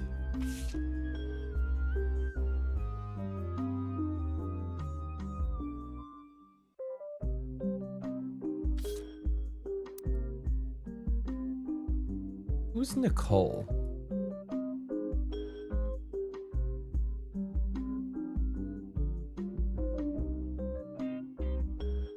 Who's Nicole again?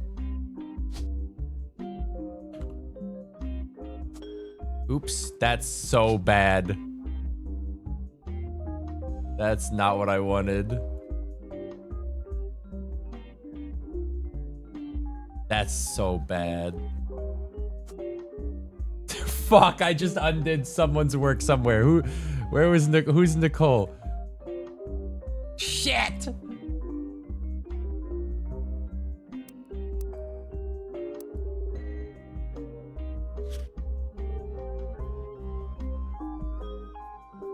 Oh, I went and broke it, man. I went and broke it good.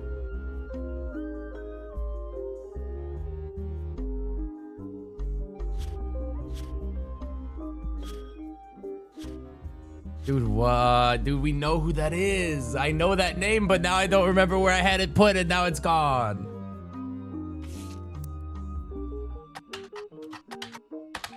What was her fucking... Now I can't even remember the name. What was her fucking name? Nicole Madsen. Who the fuck are you? Ah! This is gonna actually, like, fuck my day up. What the... Where am I? What the...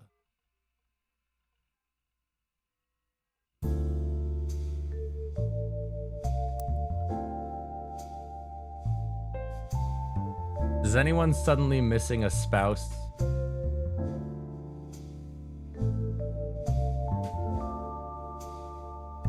Was it you? That sounds right. I don't know, man. No, I don't remember anymore.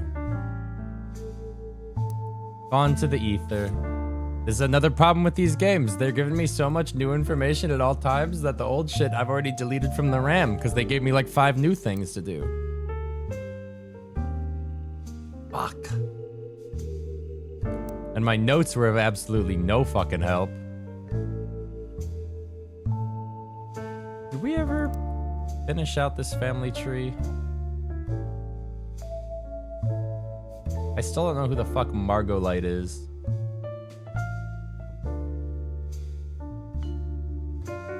Okay, hold on. So...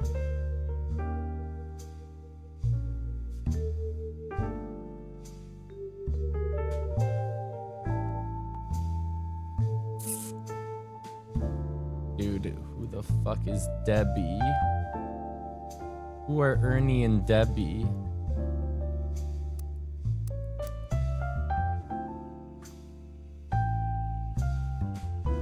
Mirror the third, but if it was right, it would have been locked in. What?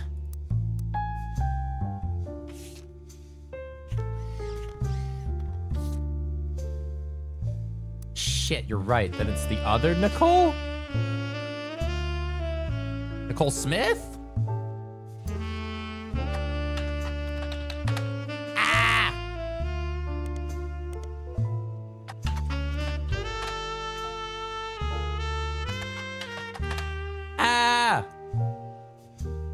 I don't know anymore.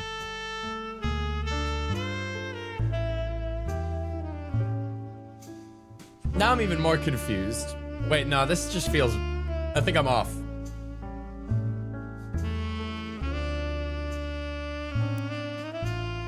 I'm getting lost in too many clues, man.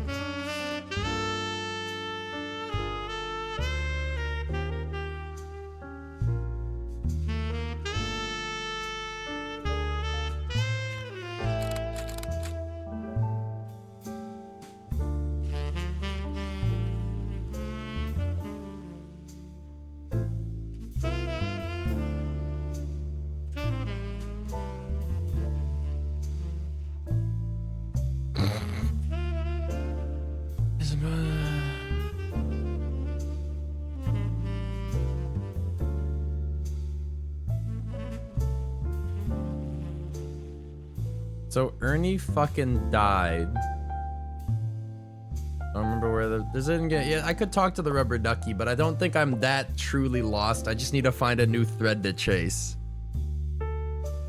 But I'm so bogged down in this Ernie bullshit when I don't know if I have enough information on Ernie to go from there.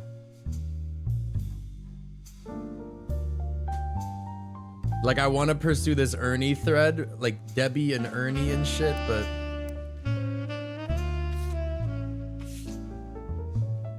Ernie Jr.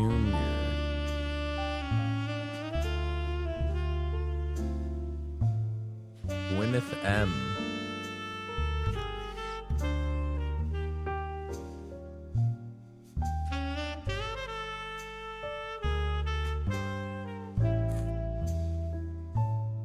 Fuck. All right, November. Are you November? Wait.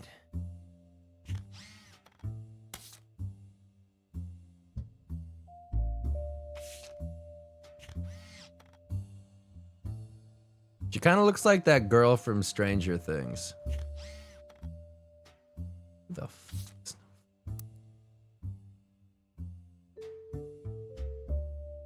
This feels right. I'm just gonna leave that there. Let's start working on some star people, huh? All right, let's start a fucking file on Jim.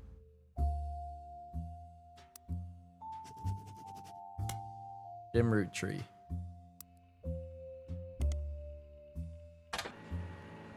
All right. James Roottrees is a singer who sings in the duo of James and the Diamond with his partner Diamond LaRue. Oh. The duo, according to many sources you find, is considered a one-hit wonder due to the disco song Rollin' On Down to the City. It is now in your evidence folder. Although Jim writes the majority of songs, plays the guitar, and often sings, Diamond is considered by fans to be the band's lead singer. The band never had another hit, but it has its fans who refer to themselves as Diamond's Dazzlers. The rest of the music is more folksy and acoustic than the one song they were known for. Jim and Diamond have continued to release music through the 80s and early 90s. Other albums you can find are mentioned: Cherry Tree and Sound of Laughter. Jim has become a bit of a recluse and has been made a public appearance since 1996. So this doesn't help me, does it? Hold on.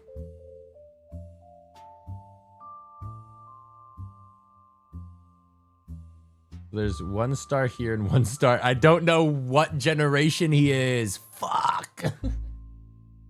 This is what it always comes back to, man. It's like, I don't have enough is Clancy Edward's son, or is he son of?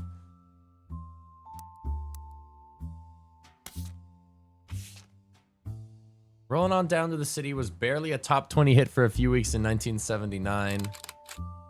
According to the liner notes, it satirizes how a part of society was content to remain indifferent to economic inflation and civil unrest in the Middle East, unless pop culture tricked them into caring. Somewhat ironically, listeners didn't seem to pay attention to the lyrics enough to trick them into caring. Instead, most of its play came from roller discos. Because it was such a product of its time, it doesn't get much play anymore, even on stations that play oldies. Maybe that's why you've never heard of it before now.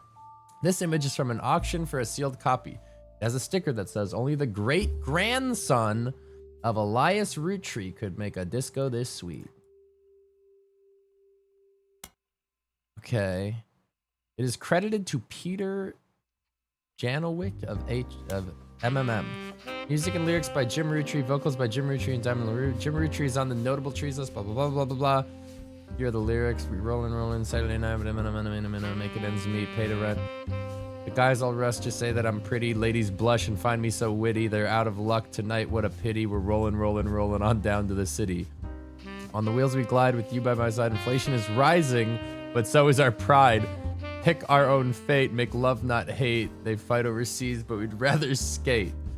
The guys all rush to say that I'm pretty, blah, blah, blah, blah, blah, blah. Politicians at large are all hopeless. The bankers in charge are all clowns.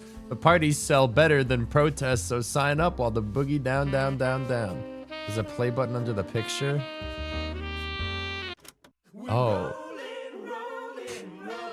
Oh. Oh.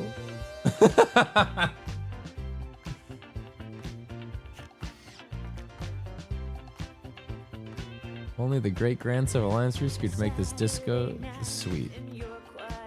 I'm gonna go pee while this plays.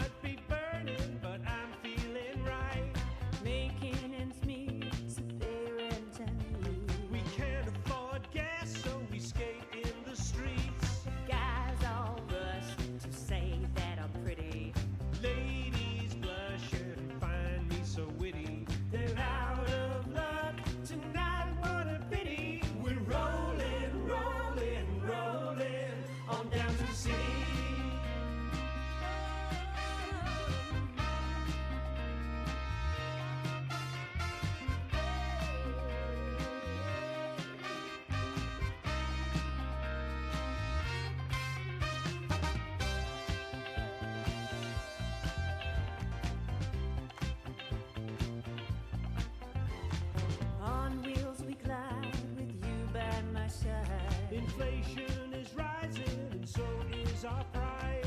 Pick our own fate, make love not hate. They fight overseas, but we'd rather skate. Guys all rush to say that I'm pretty. Ladies blush and find me so witty. They're out of luck tonight, what a pity. We're rolling, rolling, rolling on down to the city.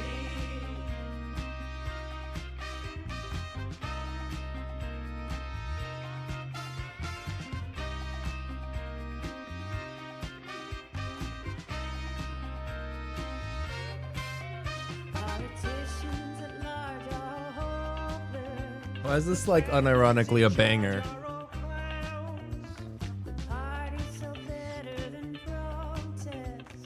Oh! Does it keep playing if I leave? Oh! Hold on.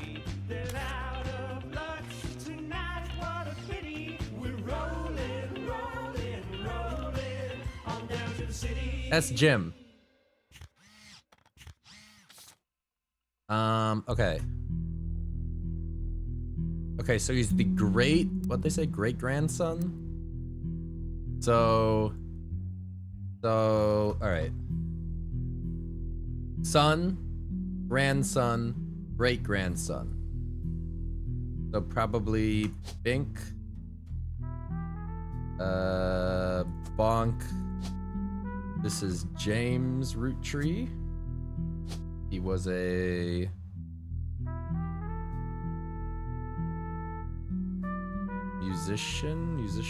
musician, along with Diamond LaRue, pictured here, and maybe in that family photo?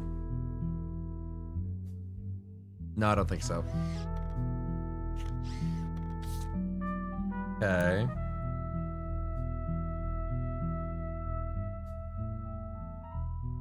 Okay. How does this help us now?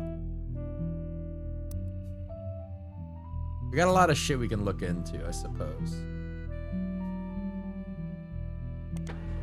Diamond Dazzlers is the name of the official fan club for Jim and Diamond. You can find a forum post called Cool Things You Got in the Mail on a random forum about video games. One reply mentions that Jim and Diamond still send out a Christmas card every year to Diamond Dazzlers. It's accompanied by some pictures as well as some history about the fan club. Apparently, even though it is no longer able to join, Jim and Diamond still honor it themselves personally. There's a fierce debate in the subsequent posts about whether that's cool or pathetic. Amongst the pictures of the Christmas cards from over the years, only one is relevant. The card from 1996 included pictures of Jim and Diamond's young son, Wolf, as well as a note about his daughter's band, the Floozies. Dude, big intel. Oops. We found a picture of a Christmas card with Jim and Diamond to their fan club in 1986, 2 years ago. The description said it included a picture of his son Wolf listening to his parents' latest music. Wow, cool, dude. One of these two is Wolf. I'm assuming the younger one, because the older one has a band already.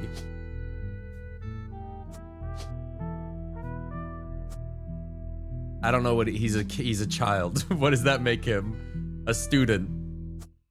Let's fucking go!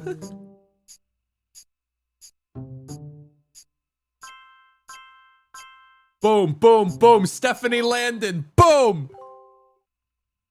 Got Nicole Smith, got Brian Jones, got that picture, got that picture, got that picture, got that picture, got that picture. Wow. All right, let's fucking check this bitch off, huh? All right, the Floozies. The Floozies are an all-female punk band operating out of New York City. They're mentioned in passing in an online review from earlier this year. Apparently, they were the opening act for the band the reviewer actually came to see. The reviewer writes that she normally doesn't review the opening act, but this one was unusual, and not because of the music, which she described as loud, fast, and repetitive, but not in the good way. The trio was extremely cagey about their identities. Oh, fuck. Why couldn't you just be like, the band was led by so-and-so Roottrees?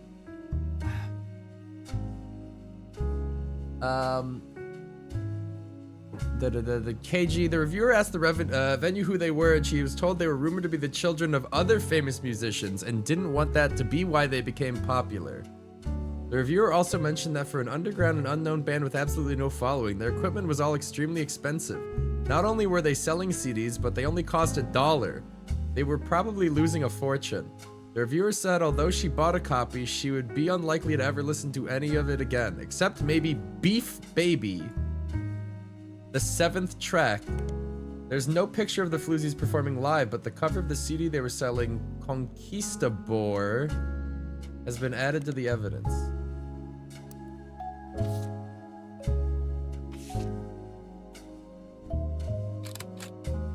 CD from the band called the Floozies that is only available for the live shows.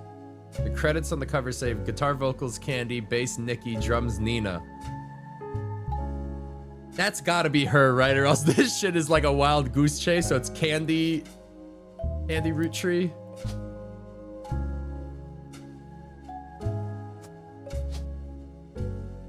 She's a fucking musician.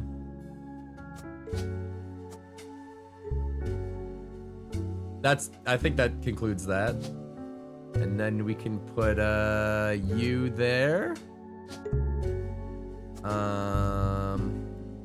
Okay.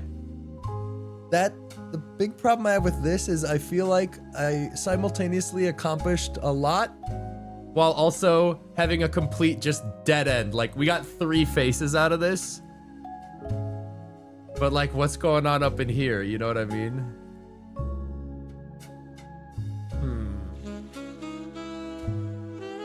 Also, based on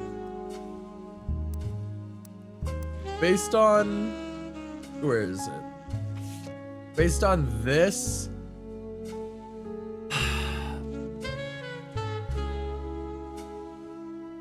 I'm gonna assume that Ernie. I'm trying to get the vibe if Ernie is a root tree or not. Where's my fucking where's my list?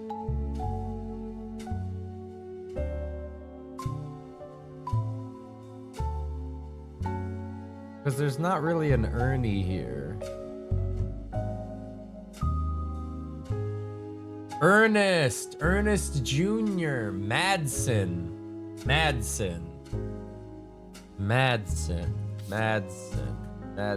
Can I like search my board?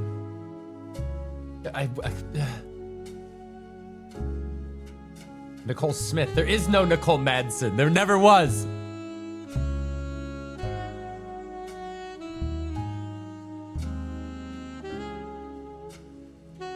I'm getting lost in the weeds. I'm definitely chasing a correct thread and chain of thought, but I don't know if I have everything I need to piece it all together. So I'm just like getting lost in the weeds. I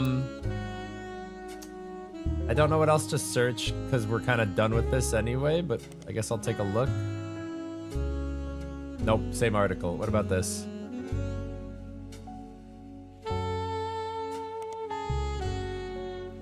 Baby Beef is a song by the Floozies. You can't actually find anything else about it. I don't like this track, dude. It's too loud. Give me some Kevin MacLeod. Could it be a euphemism or about a newborn cow? Perhaps the Floozies are holding a grudge against a toddler? It certainly piques your curiosity, if only you had the time and resources to look into it further.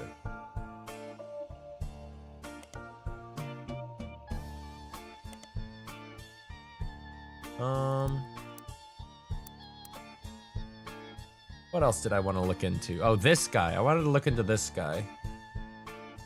Seemed to be a music critic. You can find him mentioned on a fan website about the band unrelated to the Roottrees. He used to work for Modern Music Monthly before the magazine went under. Here we go.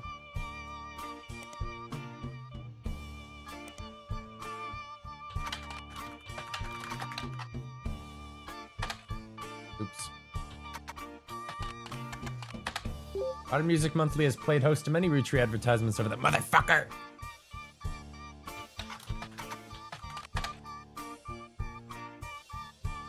A review from the 1979 titled A Reluctant Hitmaker, Jim goes into his first band. Until a few years ago, Diamond and I were in CJ and plus JD with my cousin and his ex. There's fucking evidence is hiding where you would least expect. Clark never knew his father, so our grandpop insisted he spend time with my dad and me. As a result, Clark and I grew up like brothers. Diamond and Jane, on the other hand, are actually sisters. There's so much fucking juice. So the four of us had a sort of cutesy family band thing going on. Not our finest hour. Regardless, when Diamond walked in on Clark in bed with her youngest sister, everything exploded. No more family band. What? The only thing Clark and I had in common was music, and even then we never agreed on what it should be. He was always more interested in catchy tunes, something you hum a week later. I've been told Roland is like that, but that wasn't my goal. When he was calling me and said he liked it, I took it as a sign I was going in the wrong direction musically. That made him laugh, but I was trying to make art. I don't mind saying any of this because he'd agree. For most of the decade, he was a mess, but he's a lot happier now. He started Raffertune. And he's a much better jingle writer than songwriter. One of the benefits of our famous family is a massive company willing to be a client. That's also how my father was connected to Roottrees. All his old ad campaigns were hung on the walls over the record player. Who the fuck is your dad? Fuck, dude, there's so much juicy intel. Hold on. I went straight to the music. I guess Clark was paying more attention. All right, hold on. So he was an advertising guy. And then...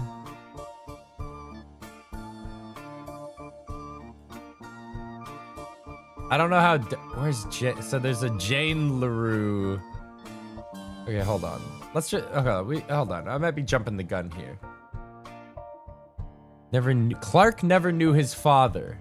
Clark never knew his father. Clark never knew his father. Would it be... Wait. Wait.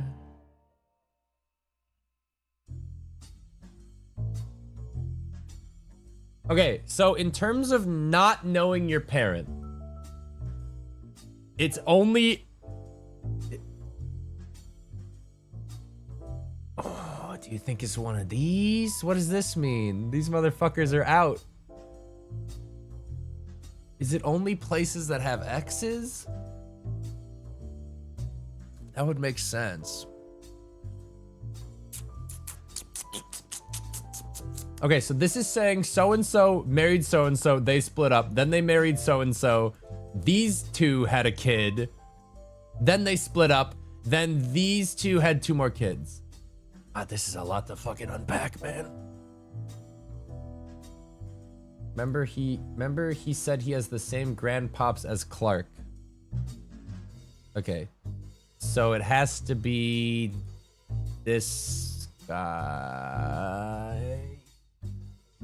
Maybe. Cuz it would be no, wait. Dad, grandpa. Wait.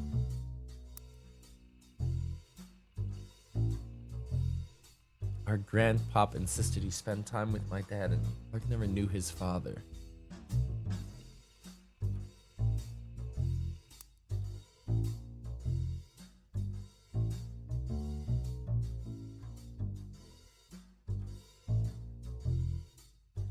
But... Oh, fuck. Oh, fuck, dude. Okay, so...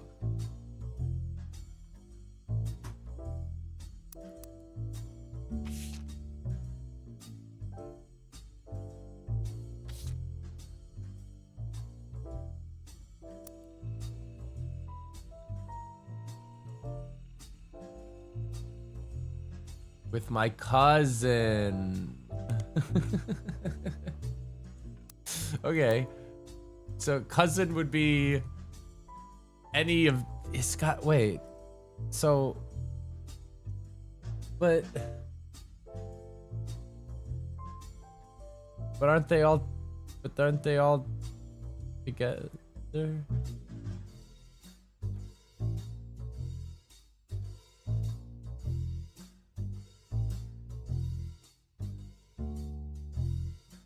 What?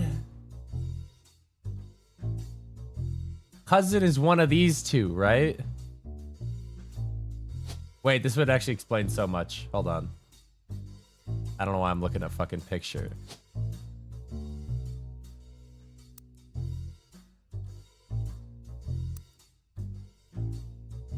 Clark Rafferty. But shouldn't he be a Roottrees? Divorce is not the only way to not know your dad.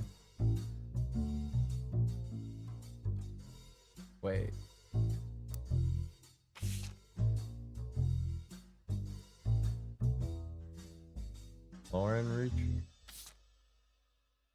course, it's not the only way to not know your dad. No, I know, but I'm trying to figure out, like...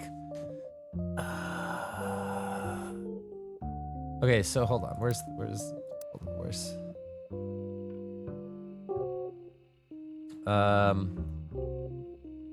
When Damon walked in and Clark with her younger sister, everything exploded. No more family band.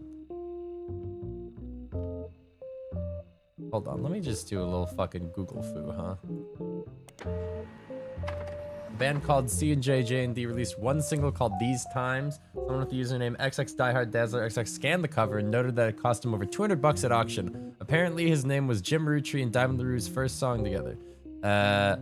He also mentions that it was performed with Jim's cousin and Diamond's sister, and that it's only somewhat similar to Jim and Diamond's later work. You can find anything else about Diamond Dazzler, the band, or the signals. All it's left to do is add the scan to the evidence. After a blazing fast 35-minute download, the track is available.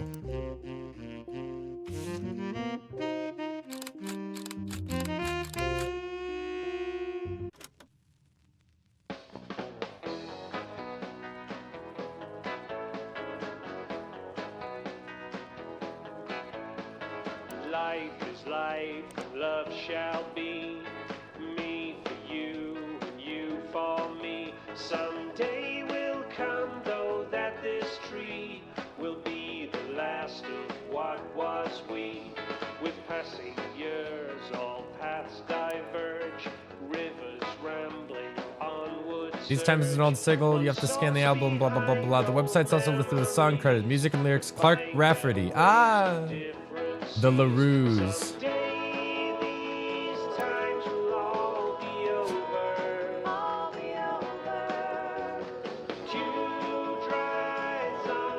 What the fuck does any of this mean? Shit.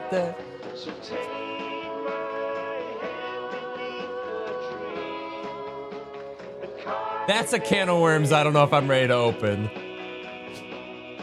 Shit, which one is he?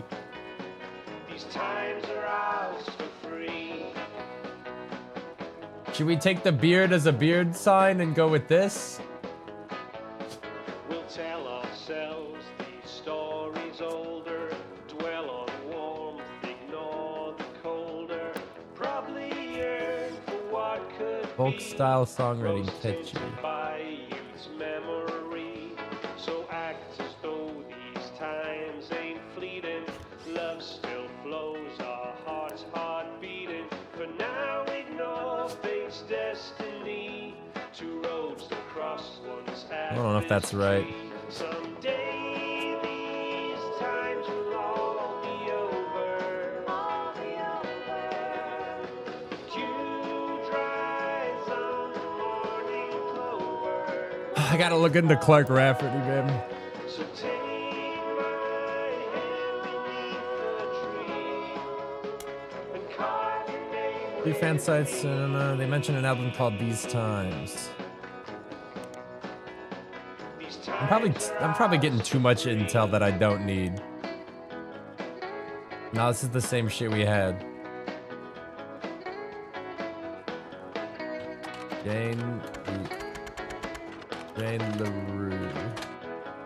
Jane Del Vecchio is listed as a talent for hire site as a wedding singer. Way down in the credentials section of her biography, she mentioned she got her start as a young girl when she was Jane LaRue of Lucky Ruse.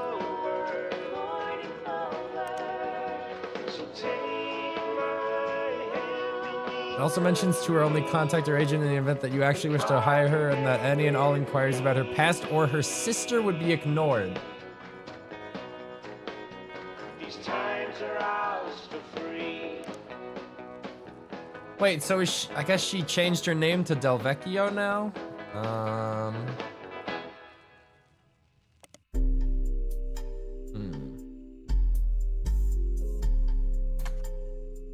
What were the other LaRues? I guess I'll just look up this. That's all they have? Shit. Wait.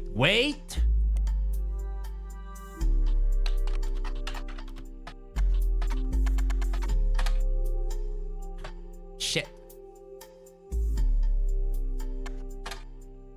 Here we go. In an article from 1968, you find a small section focusing on the young upcoming talent that Modern Music Monthly predicts will make it big. It has this to say about the LaRues. The LaRue sisters got their start doing session work for their great uncle's record label. If you remember any song from 1960 to 65 that featured the voices of kids, they were probably involved. Back then, they were credited as the Lucky LaRues. Now that he's passed, they've moved on to bigger and better ventures and are going by their full names.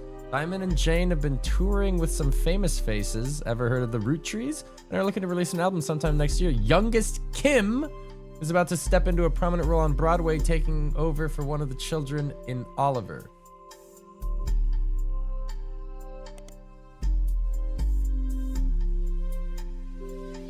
Jim Roottrees / LaRues. Yeah, I'm going down a rabbit hole, man. All right, so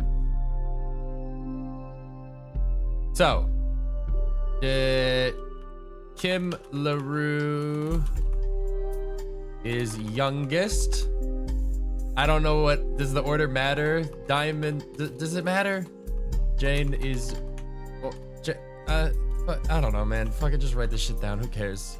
Even though that's the same note. What am I doing? All right, back to the tree. So this is probably Jane, but then I don't.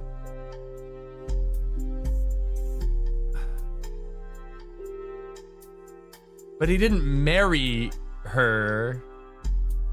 He just fucked her. When Diamond walked in on Clark in bed with her youngest sister, everything exploded. No more family band. Okay, and then hold on. What did it say in that? Got their start doing session work for their great uncle's record label.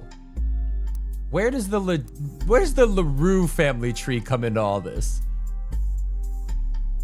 Her great uncle. I don't think we have enough information to go on that. I don't know if this is a clue or a misdirect. It doesn't have the marriage symbol next to each of the partners, though.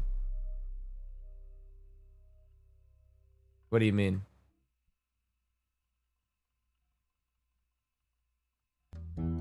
This is when they're actually married. This is when they've stopped being married or whatever.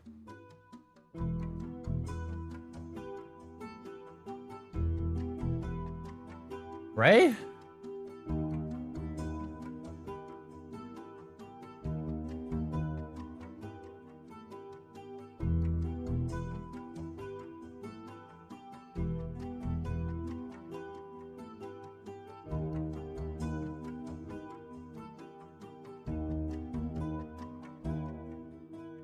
Who are the two stars we're not doing yet?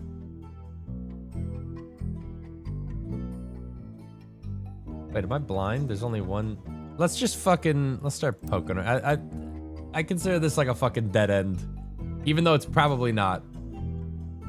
I think it can just be flings. I mean, look, I'll throw in Jane and I'll throw in a Kim, but I don't know in what order this matters. I don't know, man. And then this would be Jane, I guess. Split up doesn't say divorced? Yeah, but none of them say divorced, I don't think. It's just they split. They were together at one point, then they split.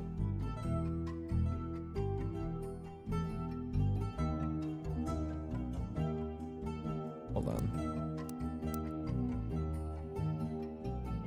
Hold on.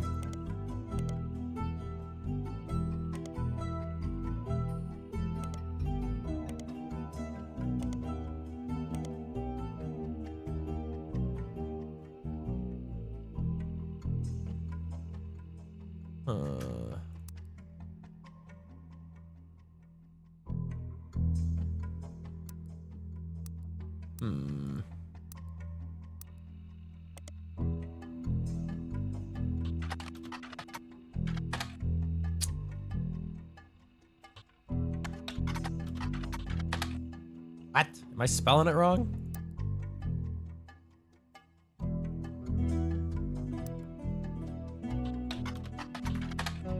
Man, what am I fucking hoping to find?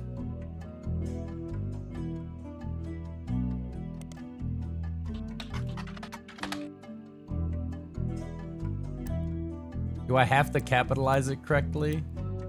Are they getting mad about that? Nah, they don't give a fuck. I've lost the sauce.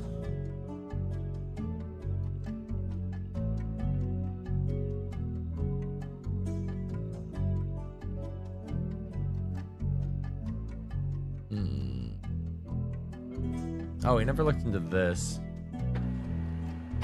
A website about Raffertoons. Clark Rafferty LaRue's advertising firm. On it, there's an about page. You can find a picture labeled the inspiration for the famous Super Bowl ad campaign. Below that is more detail. Clark was in department store getting a family portrait with his wife and children. And when his wife was trying to get the youngest Katrina to calm down for the picture, he had the idea for the Roottrees Super Bowl ad. The photo is in your evidence.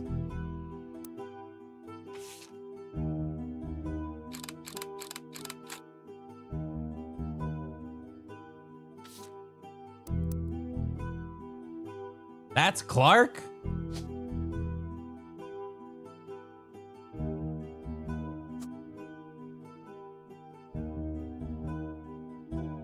Wait.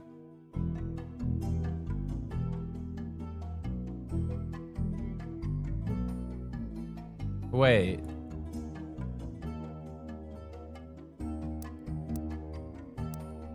Wait, what?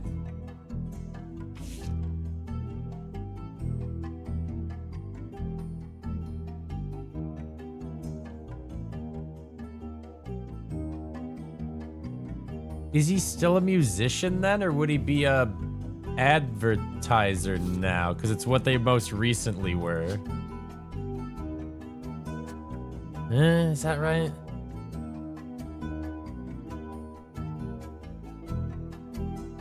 So then we know Katrina. Wait, youngest. She is a child.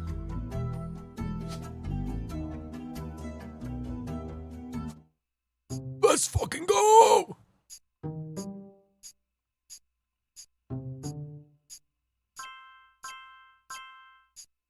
Alright, I guess that helps. Yeah. Jane LaRue was right. Okay. Some of these were right. Some of these were on the money. You're listening to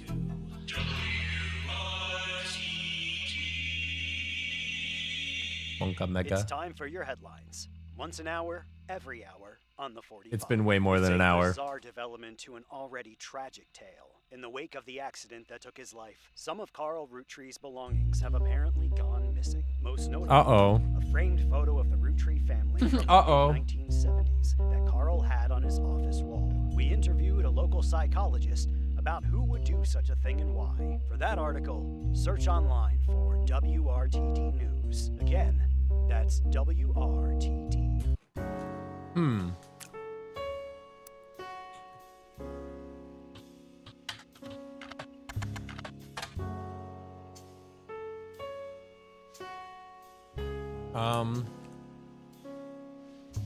They talked about a picture being taken from Carl's office after the plane crash and promised an interview online with a psychologist. During the interview, it's revealed there wasn't a break-in. Instead, someone with a key to the office took the picture after discovering the pipes burst due to the recent storm. This means it was likely someone close to the family who was aware of the photo's history and wanted to save it. The psychologist, however, also goes on to posit the culprit had an alternate agenda, specifically because nobody in the family has come forward to say they have it in their possession. A comment below the article says, "Don't believe their lies. This is just another instance of the Roottree curse being a real true thing."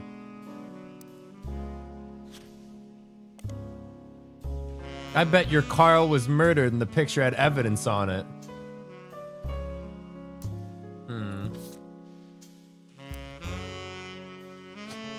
I wasn't done putting pictures in.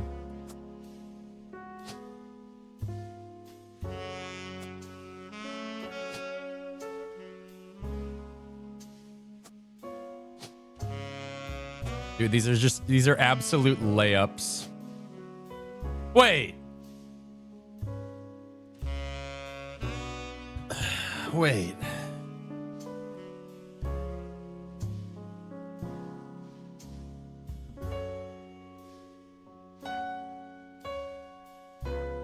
Did Kim marry him?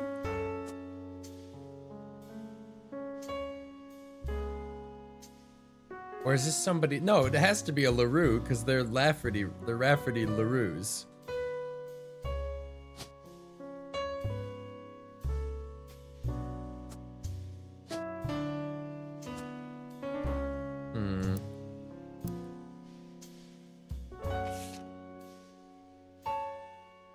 The photo you were given may have been stolen from Carl's office. The newscaster mentioned you gets okay. So Clark's in this fucking photo. Who's Clark? Which one do you use Clark, huh?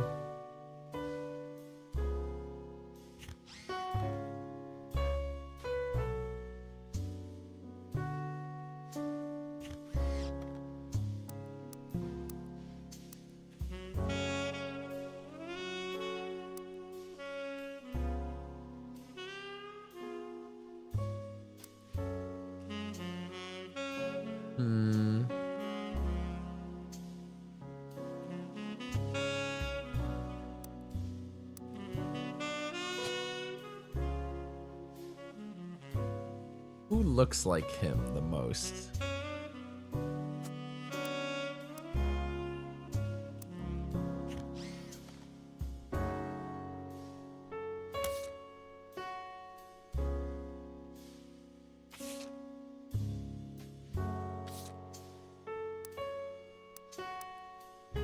Sorry, I'm just kind of getting lost in the sauce right now.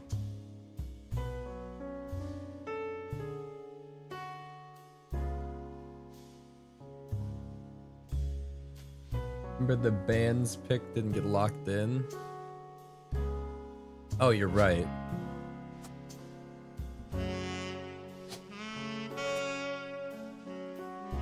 So like that?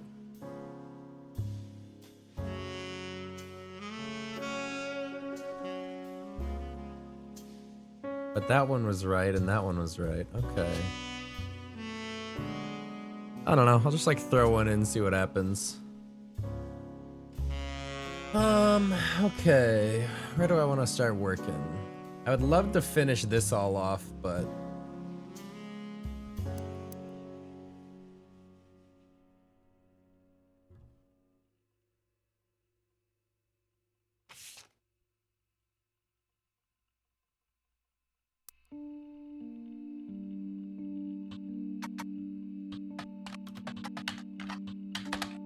the Roottrees Maple Super Bowl commercial from 1994 has a family bickering in a department store, and the father bites into a Roottrees Maple Crisp. Time stops and a jingle plays while he dances down the aisle.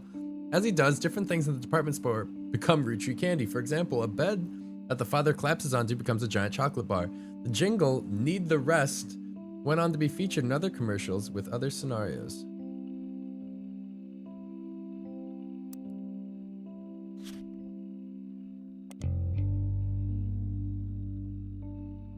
Why does it never do what I want it? Famous jingle, blah, blah, blah. The jingle goes, when you're surrounded by madness and mayhem, reach for the best. There's enough there to share, but let's face it, you need the rest.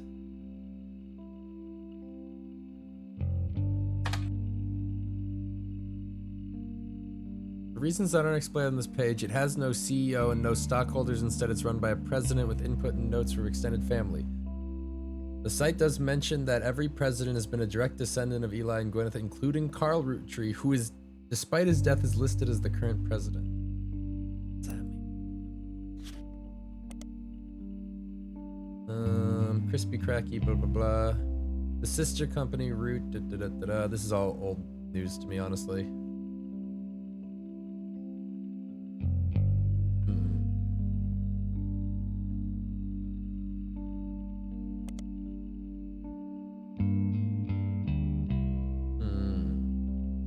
We've already been here, haven't we?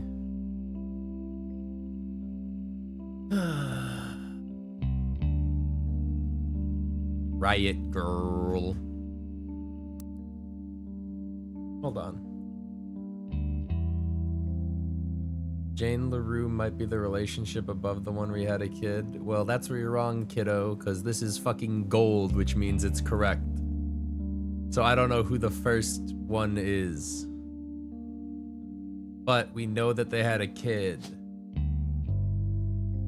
But I also don't know who that kid is or what they're up to.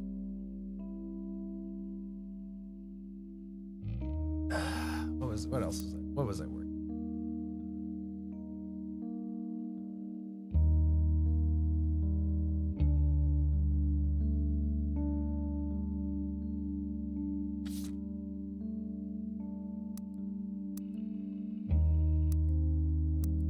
Jane change her name?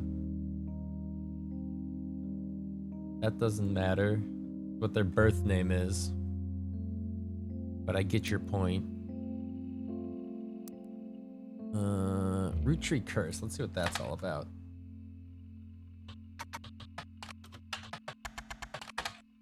There's a long, rambly conspiracy website with very small, very red text on a black background that says that the Roottrees are cursed. It has been very recently updated with the following. Important update. With Carl and Brenda and their girls, that makes 5 new deaths. Not only that, but 3 of the 5 presidents of the Roottrees company have died mysteriously. They say Guy's car was hit by a drunk driver in 1982, but nobody was arrested.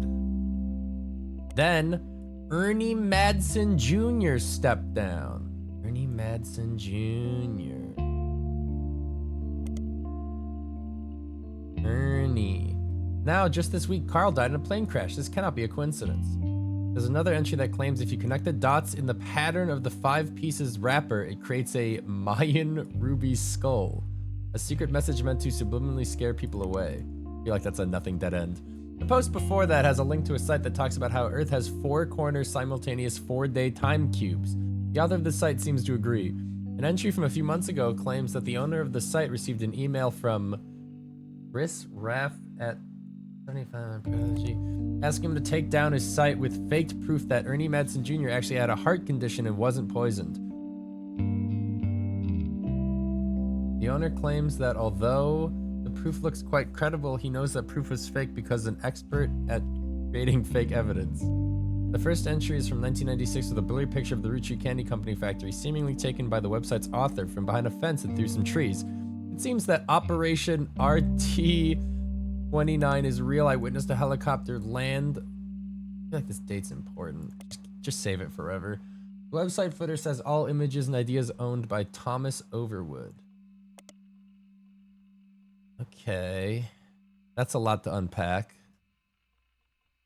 Ernie Madsen Jr. What? What?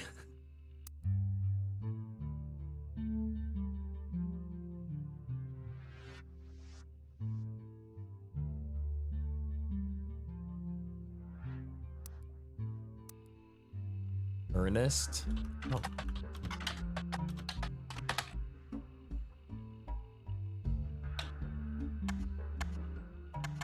I don't know, man.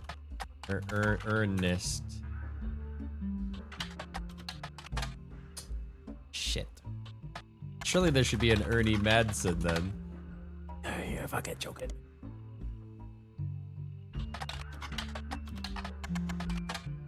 Let's fucking go.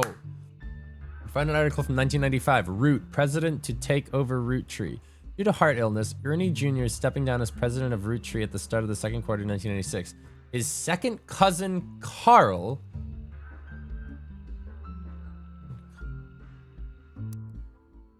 How does second cousin work again? Where was that? Where was that description? I'm that guy. People that share the same great-grandparents, but not the same grandparents. Dad, grandparent, great-grandparent. So Ernie is fucking... That doesn't narrow it down at all!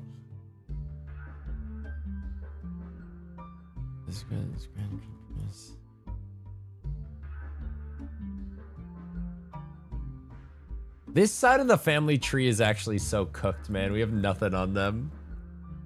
I've been so focused on really this whole bunch. Okay, hold on. Hold on.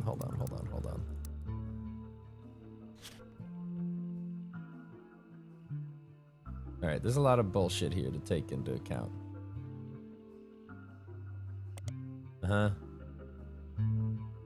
Just fucking highlight anything I think that matters. It's been 13 years since Ernie was forced to step into the role of president unexpectedly. Back then, not much was known about the man other than his full name. In the years since, he has taken on a bit of a reputation as a real-life Wonka. He's known as a bit eccentric and reclusive, opting to be simply called Ernie Jr. and to forego the typical luxuries the average root tree.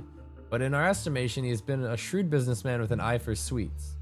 Ernie Jr. has led Roottree to record profits by developing new products, including the ever-popular Maple Crisps, and by spearheading the formation of Root with his cousin.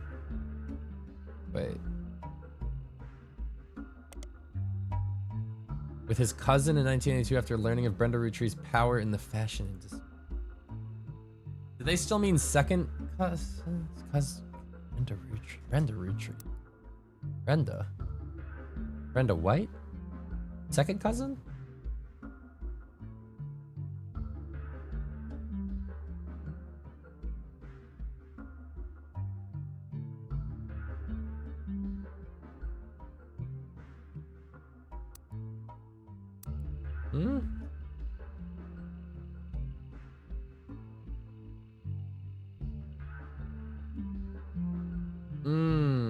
I'm assuming he's still talking about Carl, but they've just dropped the second part.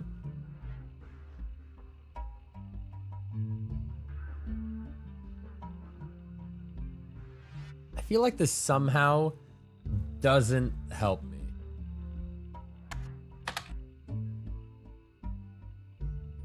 Wait. Spread information with his cousin after learning of Brenda Roottree's power in the fashion industry.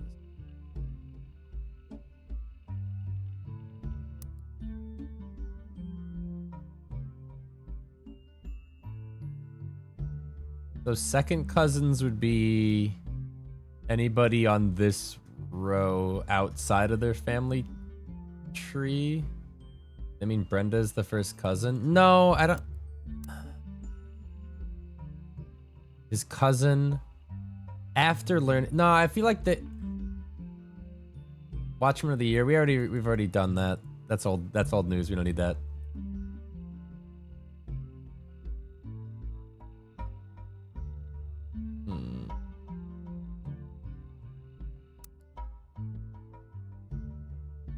And then we know from this note that Ernie,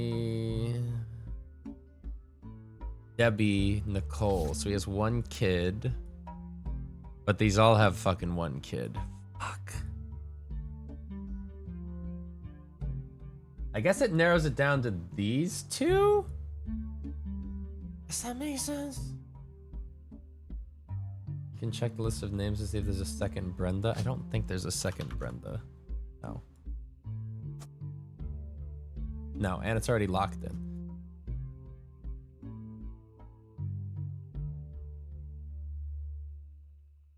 Maybe he has a cousin that worked alongside Brenda and them to make... Who would his cousins be?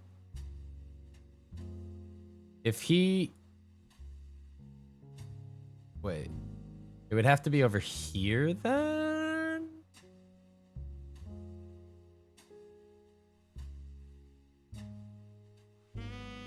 I think it's just them not saying second cousin, because they're like, he discovered that like he worked with his cousin, not James. He worked with his cousin Carl and Brenda Roottree because she was in the fashion and they did a fashion thing.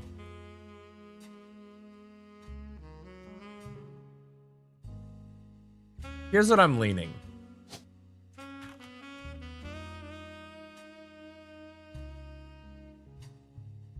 Oh, I guess it is Ernest. Here's what I'm thinking. I'm just gonna, this is a shot in the dark. Probably gonna end up being wrong.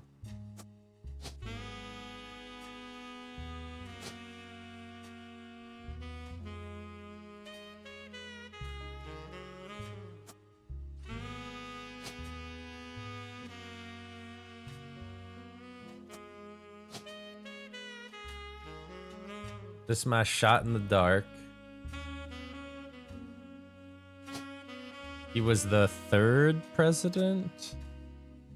This is, what did I say her fucking name was? Debbie. Deborah Bean? I need a picture of Ernie, which could be, I don't know, man. These. I don't remember anymore. Where's that picture?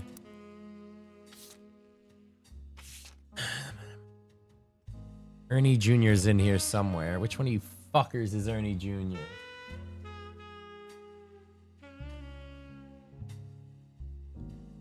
You marked that's 2 kids? Where? Huh?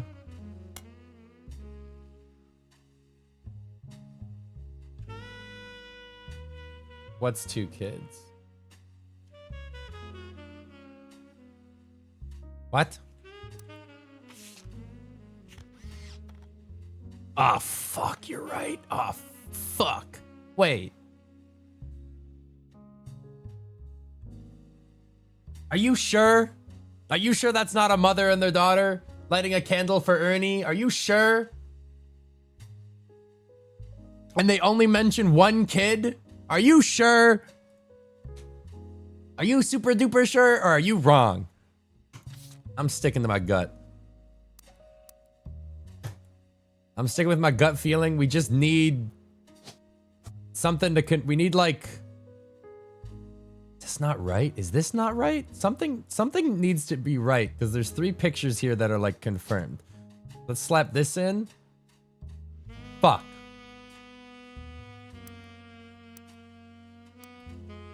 I don't know, man.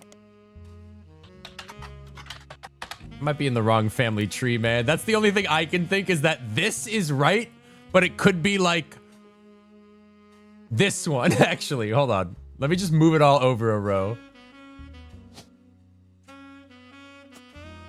This one doesn't have the picture, though.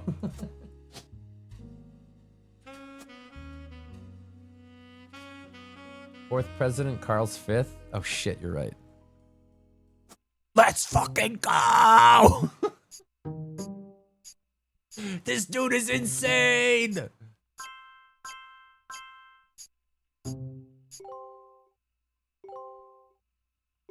Wait, the mom wasn't right, though, was it? Oh, the mom. Wait, no, the mom was right. The mom was right. It was a mom. Oh, fucking crazy. So, you may have heard the news. Some of Carl's things have gone missing. That includes the pictures and mail I brought you earlier. I promise I didn't steal it. Well, I mean... But I did borrow it. I'll return it once we're done. Let me deal with my family in the meantime. Your family? Are you telling me that you're a root tree? Means no way! I'm a root tree. What? What? The shadowy figure that approached me about family drama is in the family? I assure you I have a reasonable explanation for the secrecy. I'm about to do something big the family doesn't approve of. If you could just wait a little bit longer, I'll tell you more, in person. I'll return after 15 more blood relatives. What an arbitrary amount of time. Alright. This is all right. That fills me with so much joy. Which would mean that this has to be fucking... Wait. Let me think about this.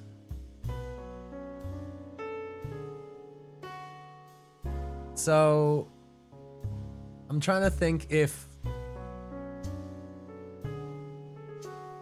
So this has to be fucking Ernest Madsen Sr., right? And this has to be some root tree lady? Because they would take the father's name.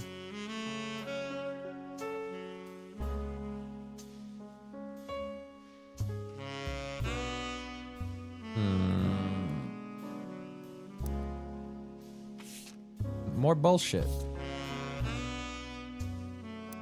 I forget what I was working on. Are there any other Madsons I should know about?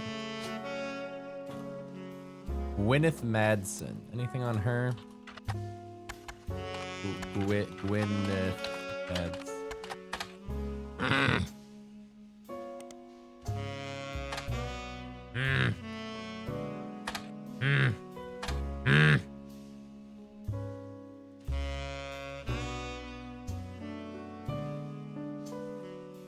I've lost the plot. I feel like I was chasing a thread and then it confirmed all my suspicions and then it was gone.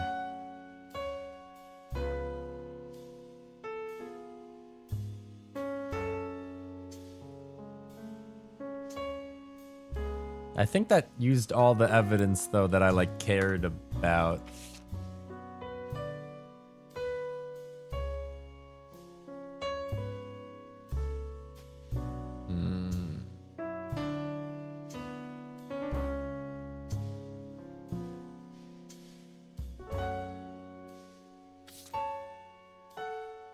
Wouldn't Gwyneth be Ernest Jr.'s sister or something? I guess it could be. I guess that would make sense. But we don't know fuck all about her is the big problem. Did I get anything unconfirmed? This is not him, all right? Is it him?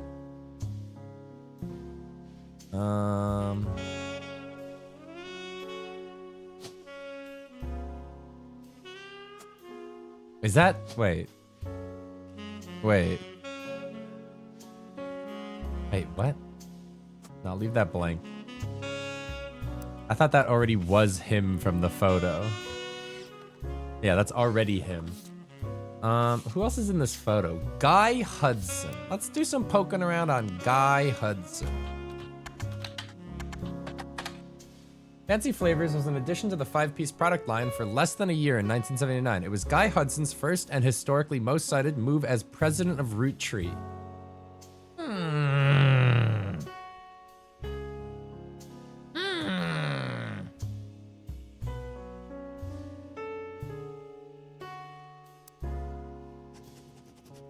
I really probably should have made a page for every single person to keep it all organized, but...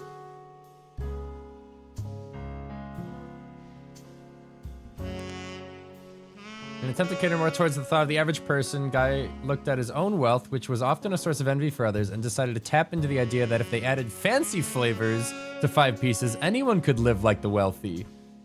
This philosophy led to a flavor in 5 pieces that was meant to mimic caviar. 5 pieces sold less that year than it had any other year, except in some foreign markets. It was very quickly announced that caviar was meant to be a limited flavor and would go back to normal as soon as possible. This doesn't really help me. Here we fucking go. Here's the juice. Guy Hudson, along with his twin sister, are no strangers to the public when it comes to Roottrees snacks. They both appeared on the company's advertisements as children during the Boys and Girls Agree era. Now Guy is taking over the Roottrees company at the end of the year.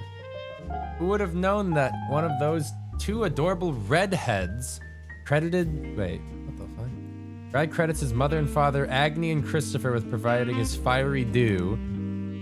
Arguing over everything but chocolate, would grow up to take over the whole company.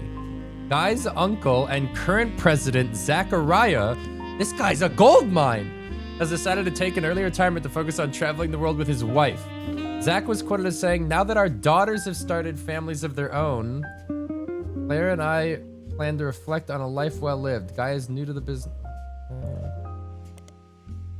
Guy is new to the business world, but he's family. We at Roottrees have faith in his innovative ideas, and he's eager to share them with the world. We like to think of the boys and girls agreed that he's ready to succeed." There's so much to unpack here. Okay, so these 2 are the fucking Guy Hudsons. So then it's probably Bonnie Hudson. Is that anything? Is that any, where would I even stick them in? Hold on, dude. There's so much family tree shit to consider. All right, so Guy Hudson, twin sister, mother and father Agni, Christopher. Guy's uncle Zachariah was the current president, so somebody has to have an uncle. Probably this family tree? Is this the start of the Hudson line, you think?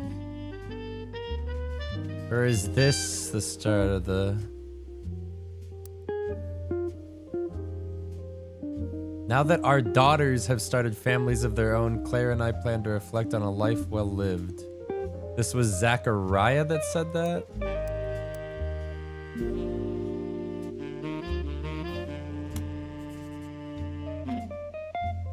That would have been a bad piece of intel if I didn't do that. Zach quoted it.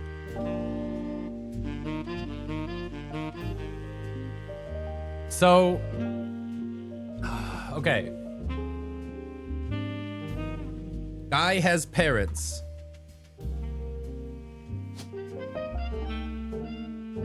Angela Morden and Christopher Hudson.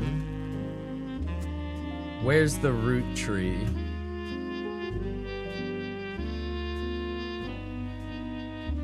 Okay, let's assume... Wait. Okay, so his uncle has to have 2 daughters, at least.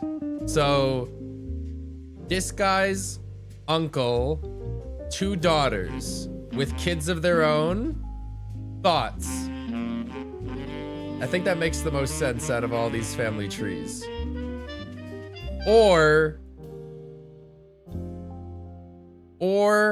one of these is the uncle. Check curse to check that. I think curse. Eh?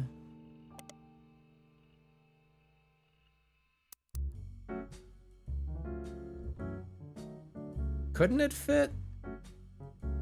Hold on. Couldn't it fit? If he was here... No, he needs... Wait. No, he needs a twin sister. No, he needs a twin sister. So it's gotta be over here, right? And then we assume this is him... with... did he have kids? Did we... Does it...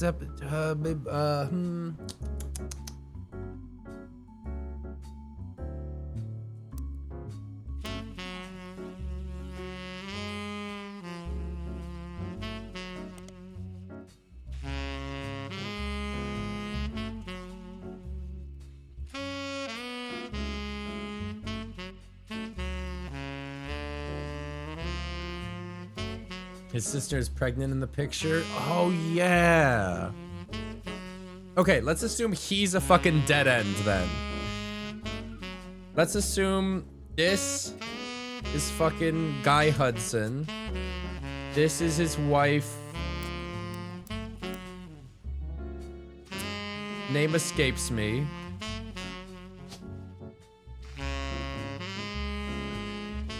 Let's say this is Bonnie Hudson.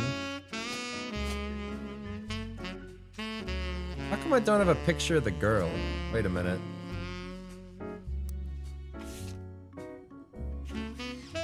Oh, because it... wait. There we go. Let's do it like this. And we know that he was the 3rd president? Right?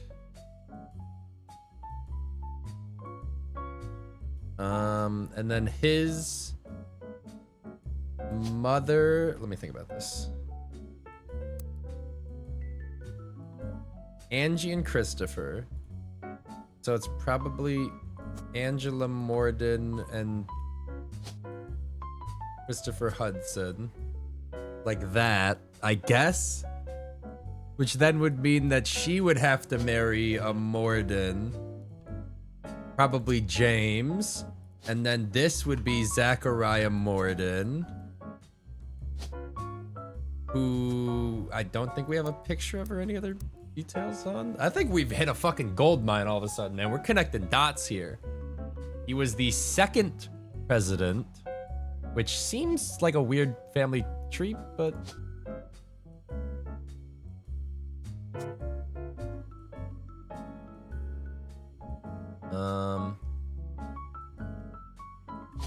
And her, Clara Lansing.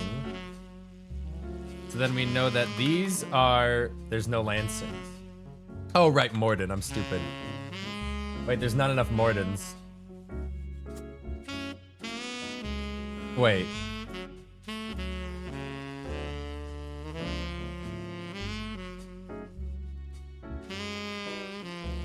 Did I lose the plot somewhere?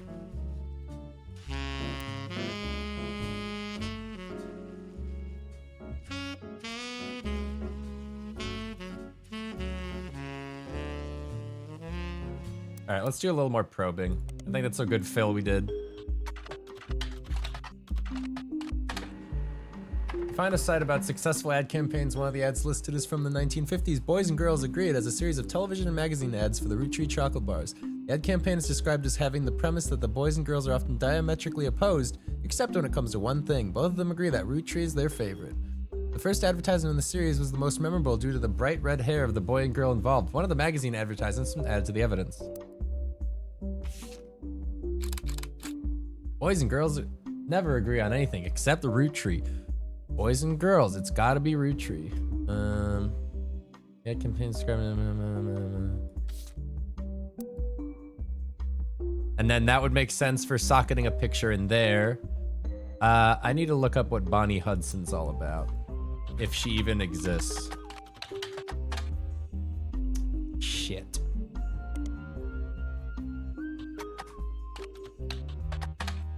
Shit. Shit. Shit.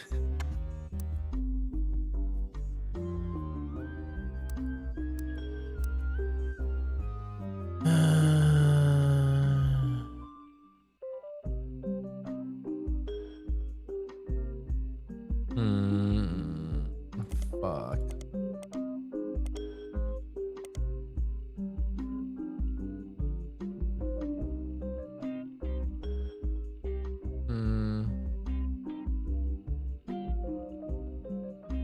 Okay, let's start looking into fucking Zachariah, I guess. There's gotta be something in the business about him, right? Zachariah Root. That's not his fucking name. What's his fucking name? Morden. What? Did I spell it wrong? Ah. In 1959, there's a small blurb about Zach Morden, son of James and Gwendolyn Morden. We already sort of knew this, but...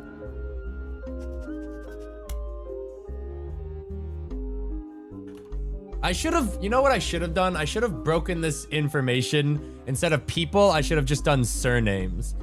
Like, what's going on with the fucking Mordens? Son of James and Gwendolyn Morden. Grandson of Elias Roottrees. Not really useful information, but he's quoted by saying, Elias entrusted me with carrying on his legacy, and that's what I plan to do. Along with 5 pieces, our chocolate maple products are selling incredibly well. We will not be making any changes. This didn't really give me all that much intel, like I was hoping. I thought it would be a whole blurb. But it kind of just confirmed what I already had input into the thing.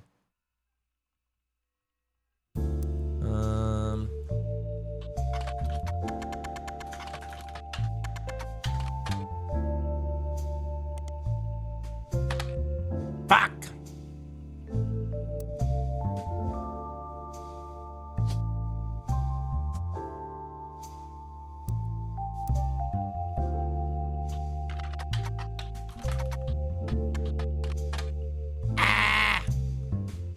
Is that how I spell it? Gwendolyn.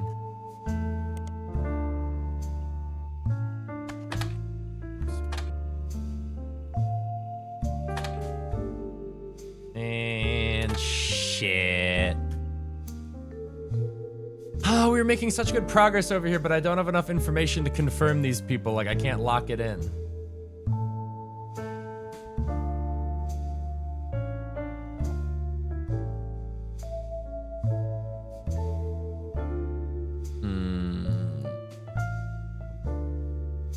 need a fucking picture of this goddamn guy.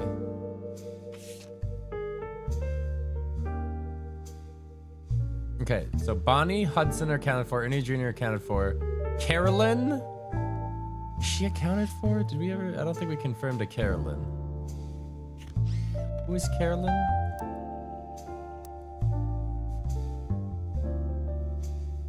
Who's Carolyn? Morden.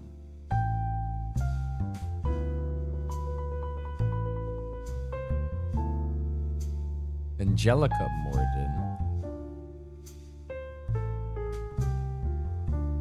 So Carolyn is probably one of these two.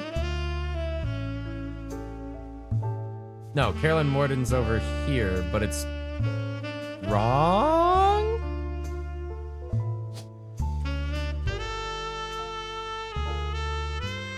So this is probably Carolyn Morden.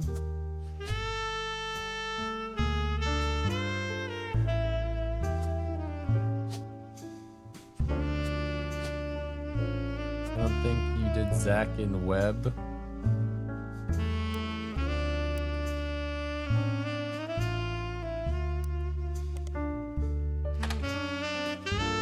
Well.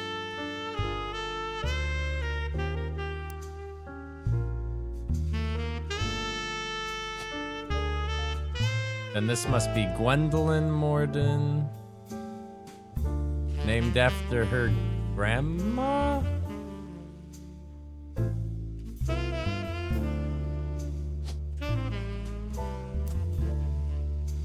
Carolyn, Gwyneth, Gwendolyn. Oh fuck, dude. One of these bitches. Who do you... Chat, who's the lesbian? Miracle Jr., Roottrees, Clark, Carl, Ellie, Eli M.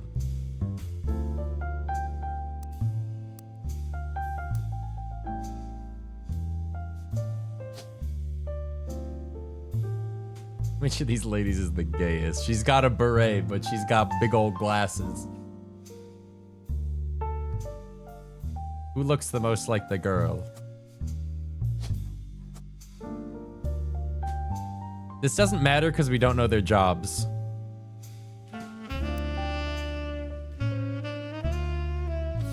We know there's a little girl named November to account for.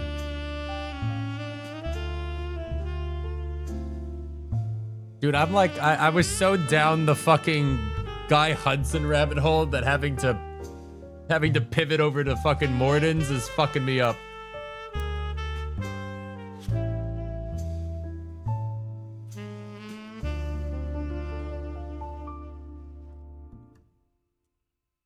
Did I? We've already handled Gwen, right? Gwen, we already do Gwen.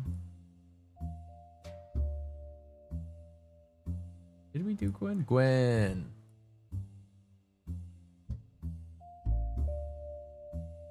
I feel like we should have more info about Gwen Roottrees than we actually do.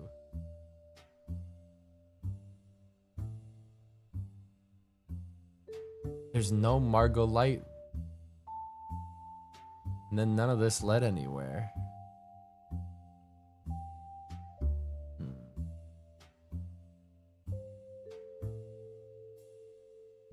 Like, for being a gold star character, I feel like I haven't...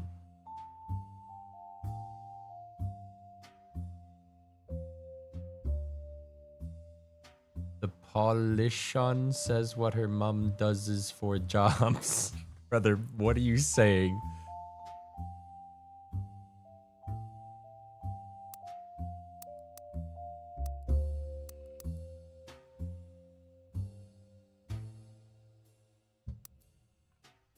Mayor job?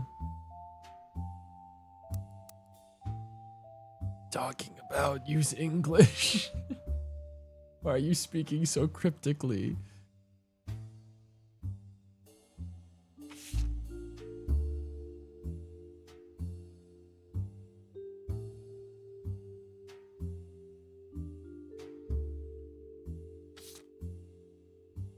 Lesbian daughter.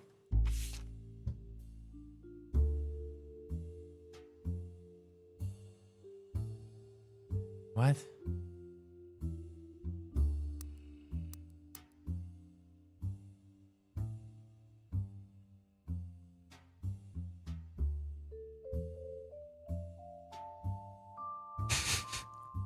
What?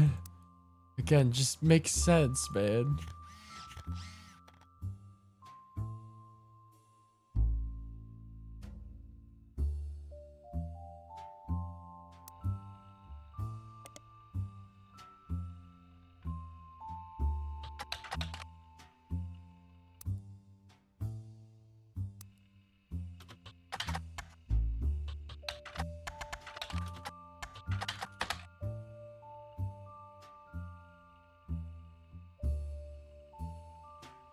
Local artist. Hooray!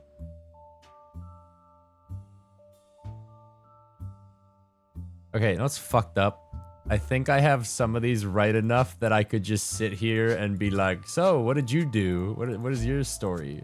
I'm just so confident in this beret. You are a baby. What is your job? I think I could just fucking brute force this, man.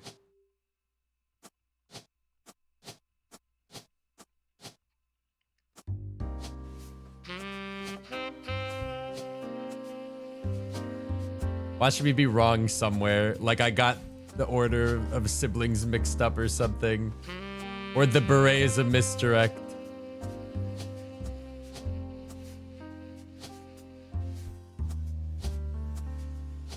Is this not my God-given right? Something feels wrong. I feel like I would have hit it by now.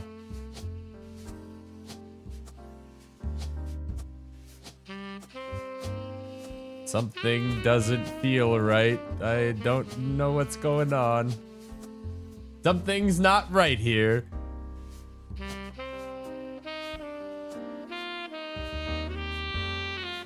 Maybe the beret's a misdirect. Okay, hold on. Who else do I have confirmed? It's just like that side, really. If I could get a picture of fucking Zachariah!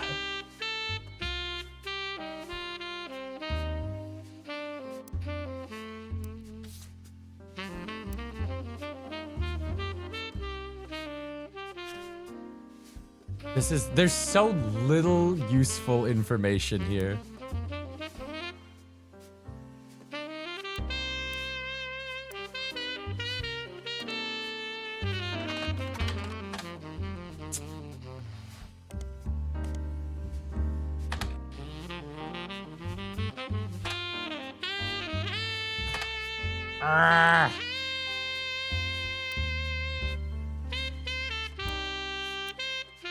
There's still a third woman in the group photo. No, I know. By process of elimination, that has to be Caroline, Gwyneth M, Gwendolyn. Wait a minute.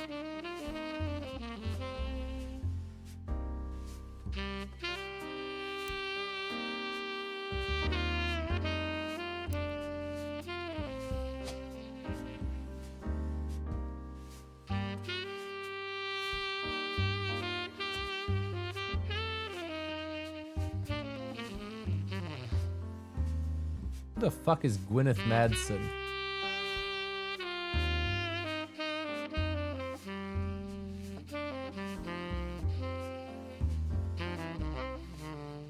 Do I know her? Gwyneth Madsen. Unknown occupation. Fuck.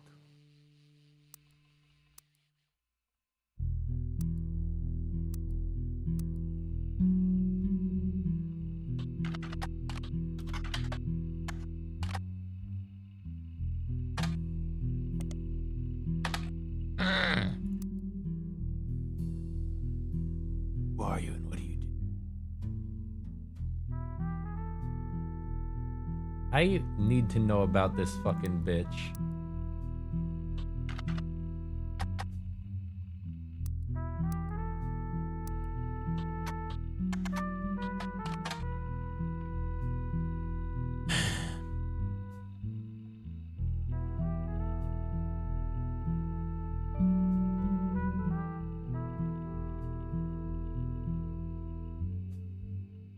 glasses girl be Ernest's sister because she has glasses?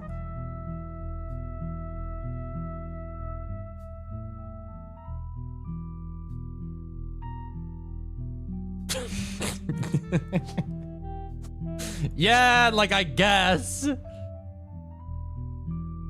The beret has to be the beret. That's the only thing. That's gotta be a clue. Which means I can brute force this.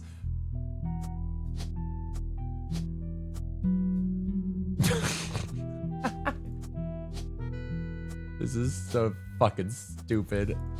I shouldn't. It's not gonna work. Oh, it's gonna work. Let's fucking go.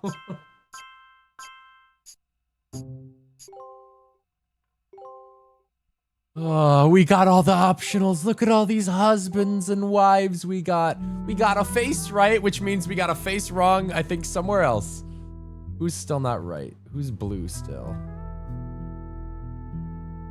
Do we get it all?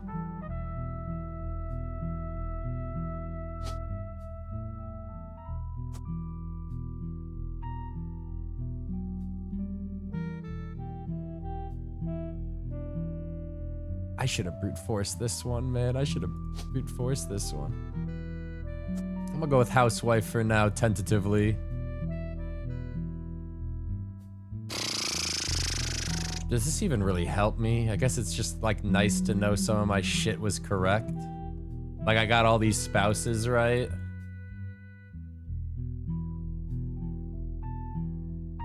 Okay. I really want to fucking check this shit off, but I don't know how to get there with what we know about Gwyneth and shit.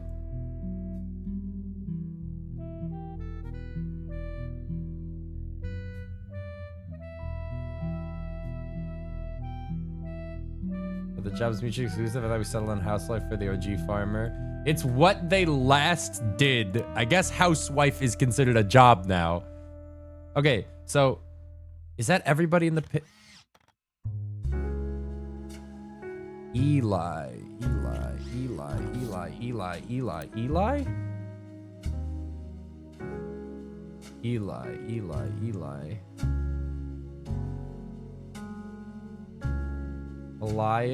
Elias Jr.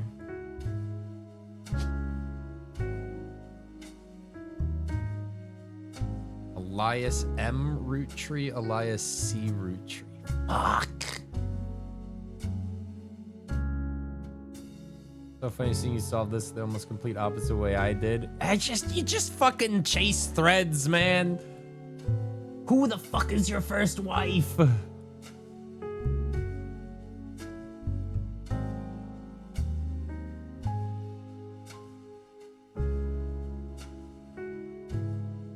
I gotta get to the bottom of this bitch. But she doesn't give me any information.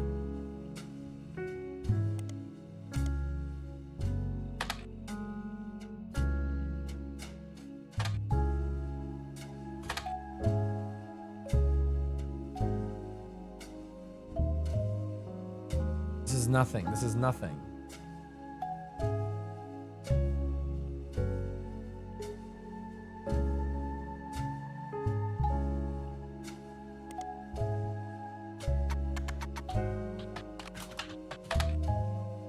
Is there anything else in here? So Guy Hudson was the second one. Ernie was Mayan Ruby Skull. I don't think I ever followed up on. Find a few conspiracy websites that claim the Mayan Ruby Skull is a symbol of death. The alleged proof is a blurry photo of a reddish shape that is supposedly a cave painting from South America. According to the legend, discovered beneath the painting were bones from hundreds of different people and animals. One site also mentions that the photographer who took the photo died when the boat capsized after crashing into a skull-shaped rock. Amongst the spinning skull gifts, you find no sources or verifiable details to back up any photos or claims. To you, the blurry photo looks more like an egg than a skull.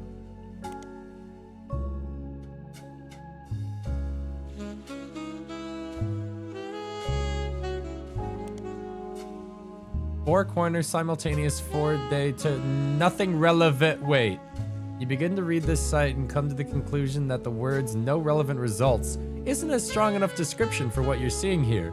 It's a massive column of technical terms that aren't real and confusing rants you can't find any meaning in. Regardless, it won't help you with your search.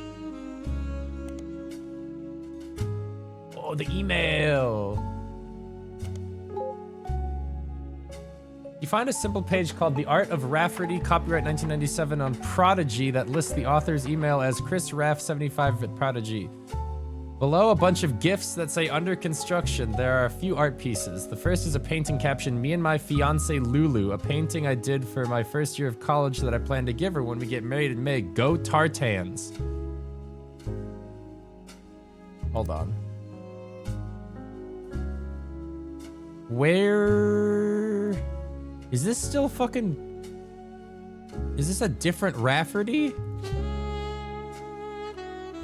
This is Chris Rafferty and his wife, Lulu, who could be Luisa Garcia.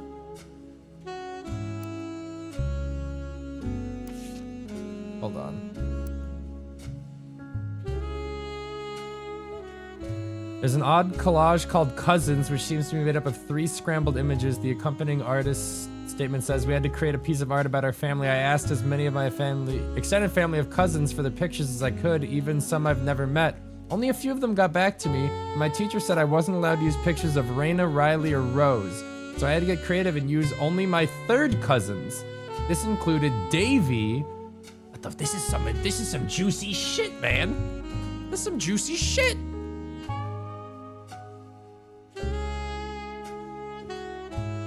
Okay, hold on.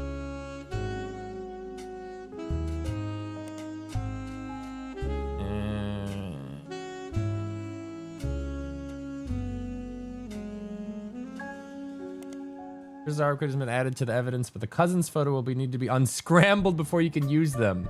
You've downloaded a new app called PixPop.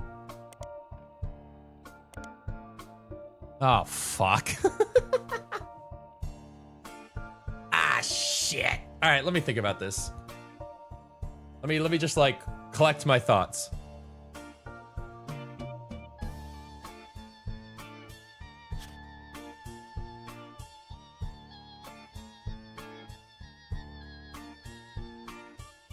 So 3rd cousins are people that share the same great-great-grandparents, but not this. Okay, so dad, grandpa, great-grandpa, great-great-grandpa. So anybody in these is on the same tier as him. Hold on, first let's see this evidence they got me.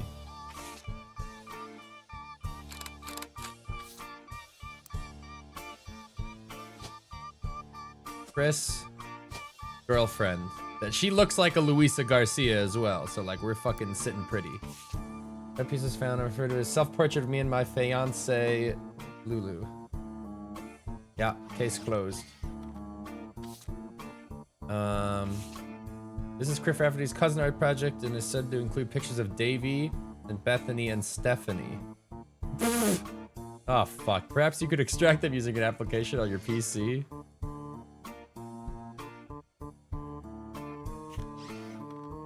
I got a piece so bad, dude. I'll be right back. We're close to something, though. I feel it, man.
Okay.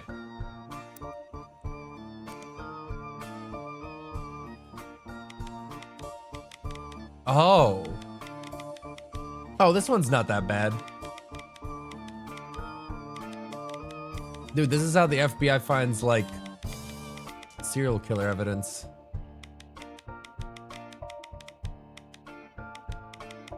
This is how they found that one spiral face guy, dude. They put that in a program and just did this shit.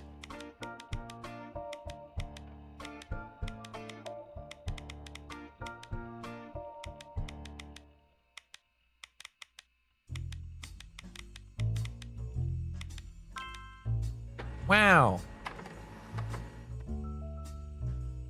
I'm despiraling. I'm despiraling. Ew. This is a nice break from trolling through files to find answers. I like this. It's just a simple. It's not a hard puzzle either. It's just like something to break up the monotony.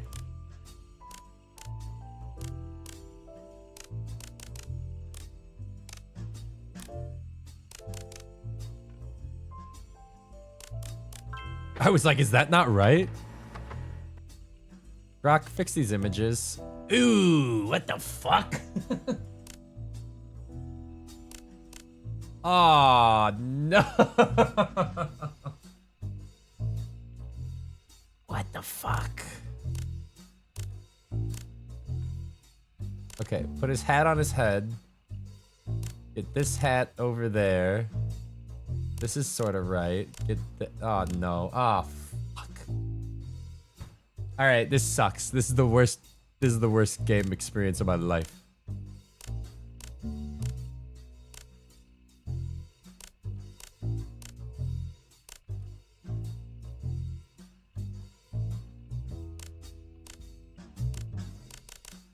Fuck.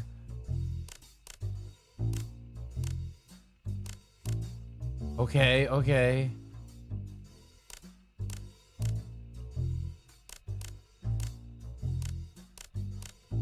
Okay. Okay.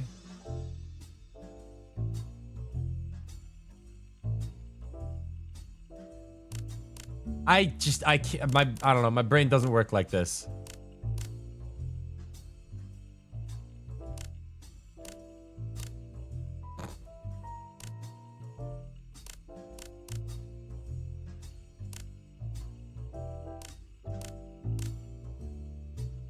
Okay.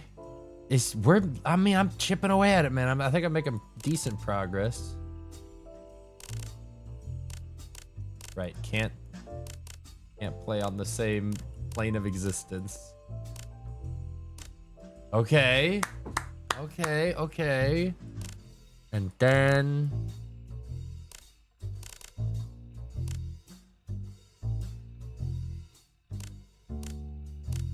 okay.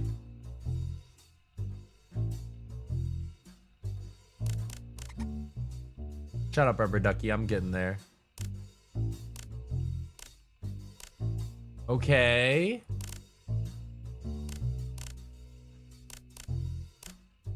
It's not that bad. It's not that bad. I was freaking out.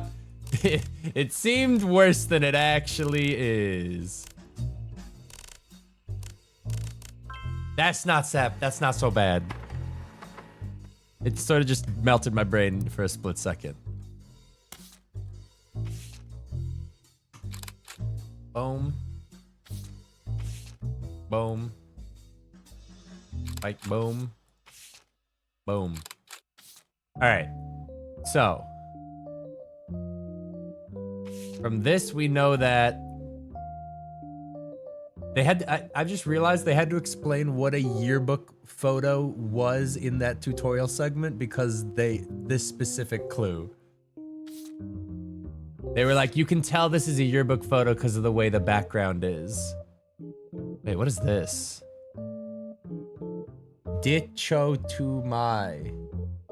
What's this? What is this? What is this ARG bull? Oh, dichotomy. I was like, is this some ARG bullshit where I'm gonna have to overlay another picture over it and it'll spell out Like I'm giving it away. Dichotomy. Okay, so based off this, we know. All right, you are probably a student in high school, right? That makes sense. He's doing projects and shit.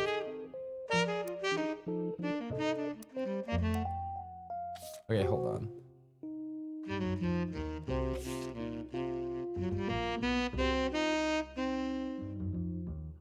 I need to figure out. Okay, Stephanie is an only child super far cousin. Who is an only child super far cousin? Either this one? No, wait, no, that's not the right tier. It has to be her, yeah? And they look similar. They all got glasses, the glasses.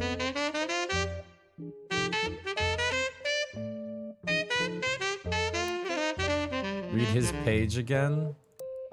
Page.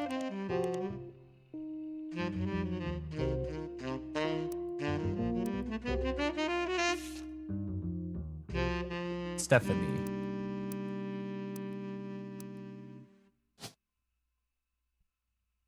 Cattrall? So then you would have to be Sam Cattrall? And you are a college student? K-12 student? How old do you look? Hard to get a read on it.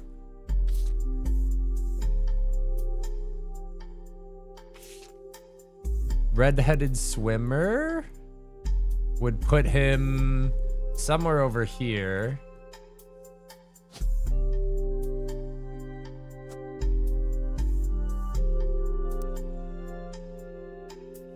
Davy. Huh? Uh-oh. He must be the fourth, which would make him the third.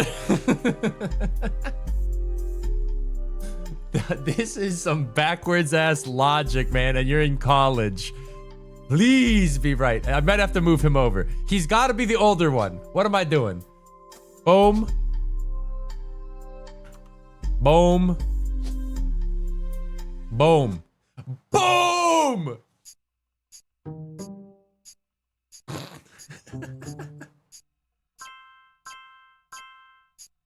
Oh, we got her right as a housewife, too.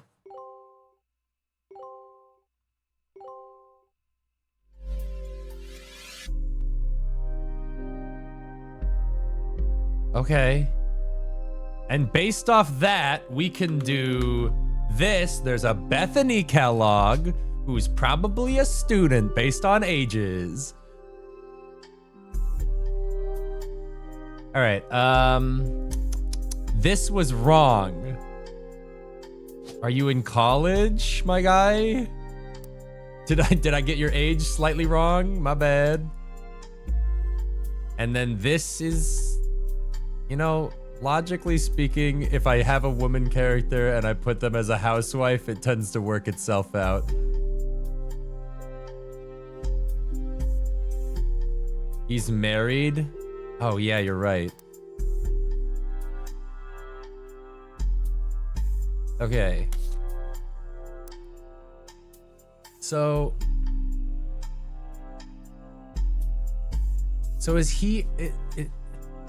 He's an artist, I guess.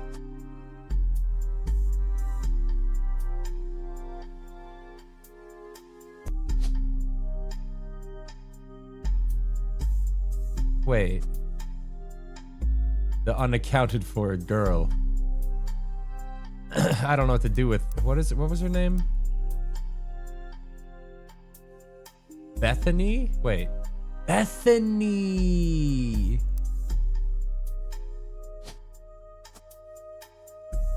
Why is she blonde, though? Whatever, leave it. His email ends in the 75. Oh, true. I think he's an artist, though. I think that's a safe bet. Okay, when she has a picture like this, Is this saying that somewhere out there is another photo of her? Or in my current possession, I could take a photo and apply it there?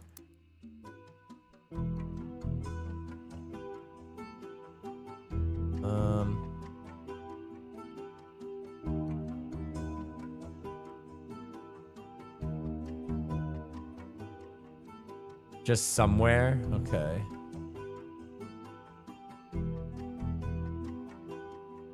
What else can I do with this fucking Chris Rafferty thing? He's an expert at creating fake evidence. What does that mean, Chris? What does that mean? We might have squeezed all we can squoze out of this.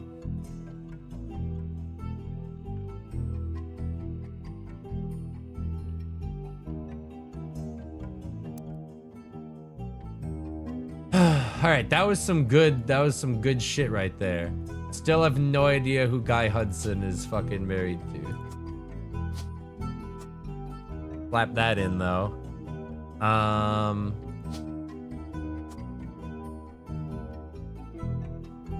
Let's see.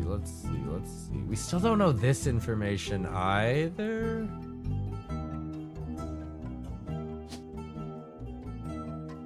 And who is she?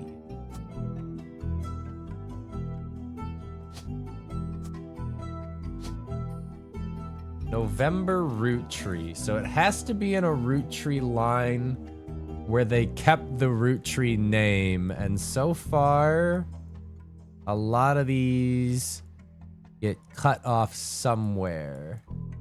So that should help us nail it down. In so much that this part is the only place that Roottrees are allowed to exist.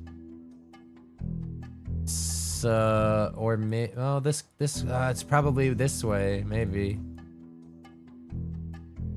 It wouldn't be here. The ages don't match up. It pretty much has to be like there. Or there, I guess. Although that's an old photo. Wait, when was this photo taken? Ooh, 70s. Alright, she would be an adult woman at this point. Yeah, it's a bad read. Anyway.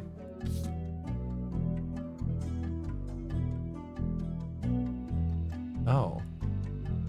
Oh.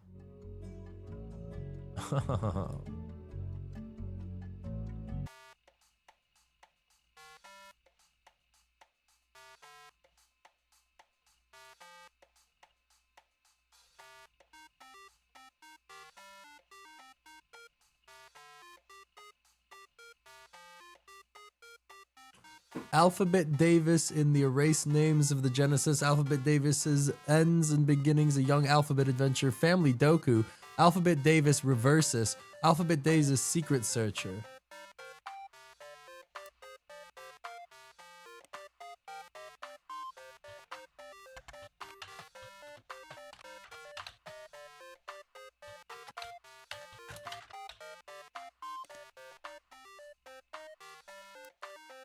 Huh?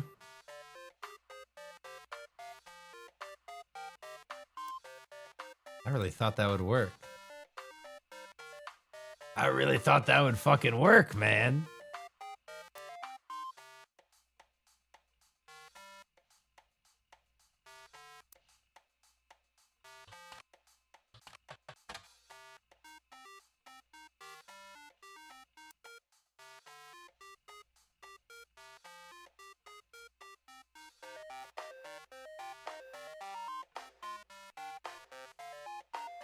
Maybe switch them, but the name of the author is clearly Alphabet Davis, right?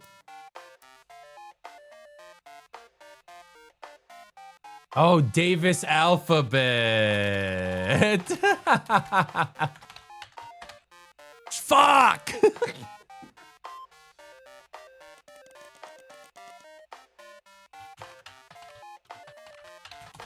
Shit. Oh, that's a dead end. What else we got going on in here? What is this all about?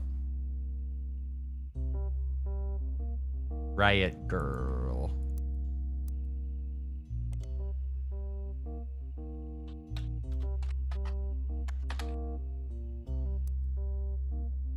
3 R's. Fuck, man. I'm trying way too hard.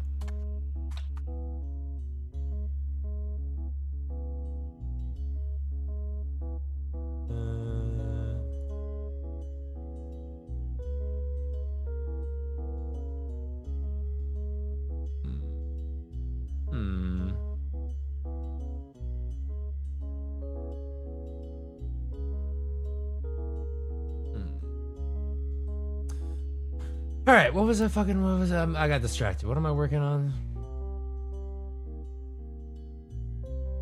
Do an internet search too. Ugh. Fuck all.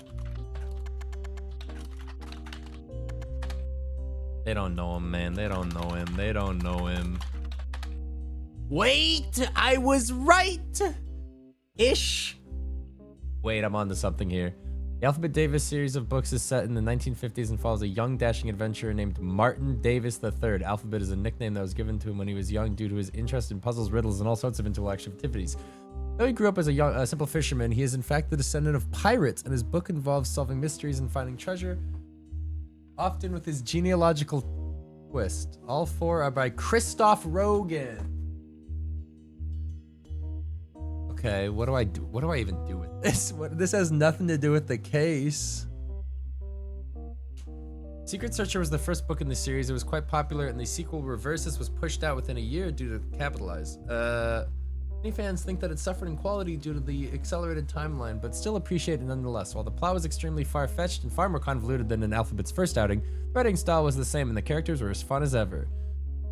After that, 2 more books were released. Their release dates were much further apart, as Christoph Rogan also began to design a series of puzzle books related to genealogy. Ends in Beginnings, a young Alphabet adventure with both a prequel and sequel simultaneously, and left out some of the first 2 books' beloved characters, which was a controversial choice.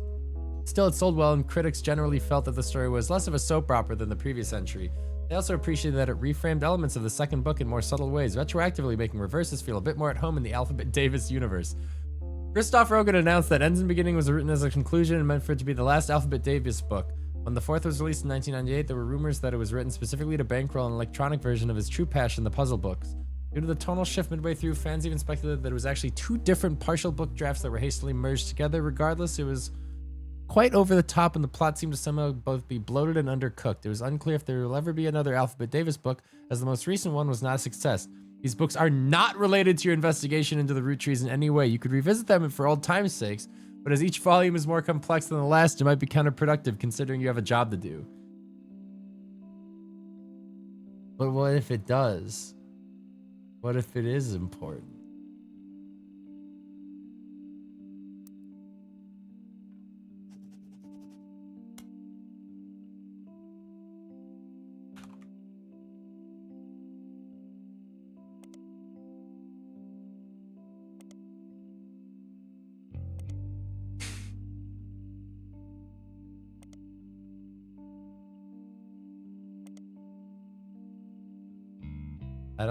It might be important, man. It might be important. We don't know. We don't know, man. How could we know?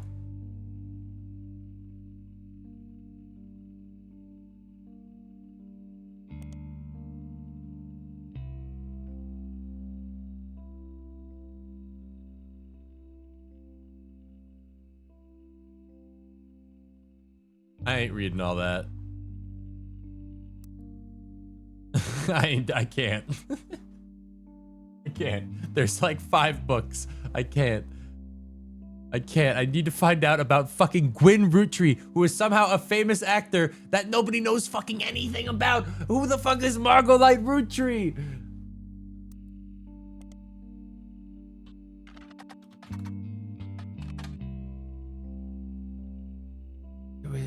But we've already been down this road, haven't we? And we didn't find anything interesting.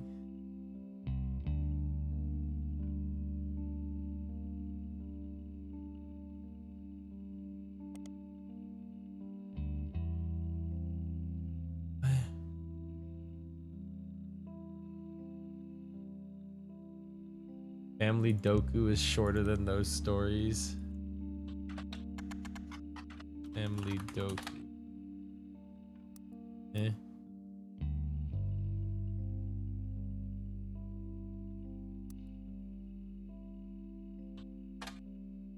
They don't know it.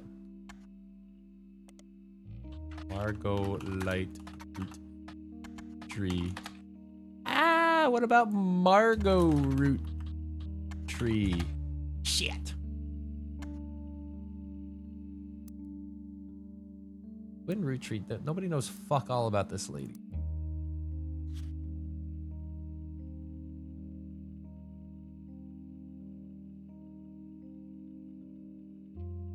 Because you look up the actors and it doesn't lead anywhere.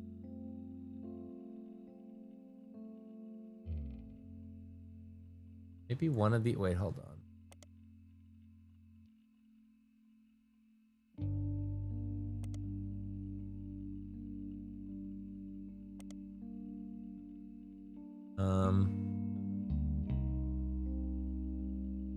No connection to the root trees. Seems to be a dead end. See, this is what makes me think it's not a dead end. There's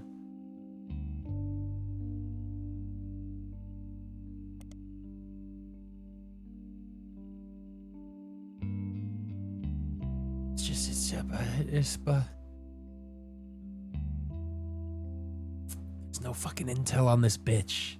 Why is she so elusive? She's a star character, for God's sakes. Who else do I have on my star list? There's some fucking loose threads I'm not grabbing. Red Root Tree. Who the fuck? Red. The hell? Aloysius Herring Root. All right, hold on. I need a page. Red Root Tree.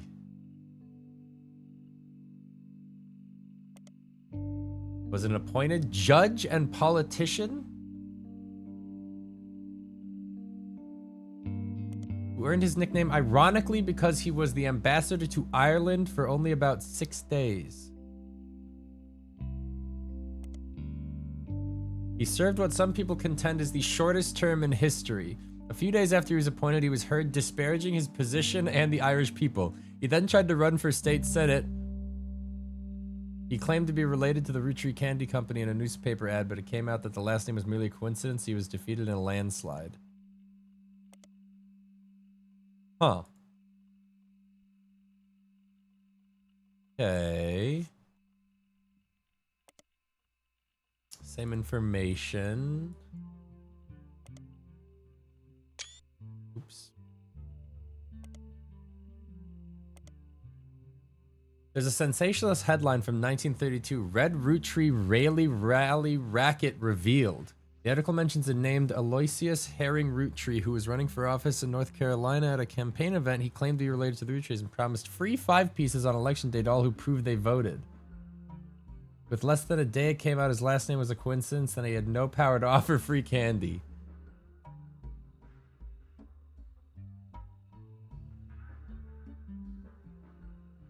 Huh. Is this a nothing?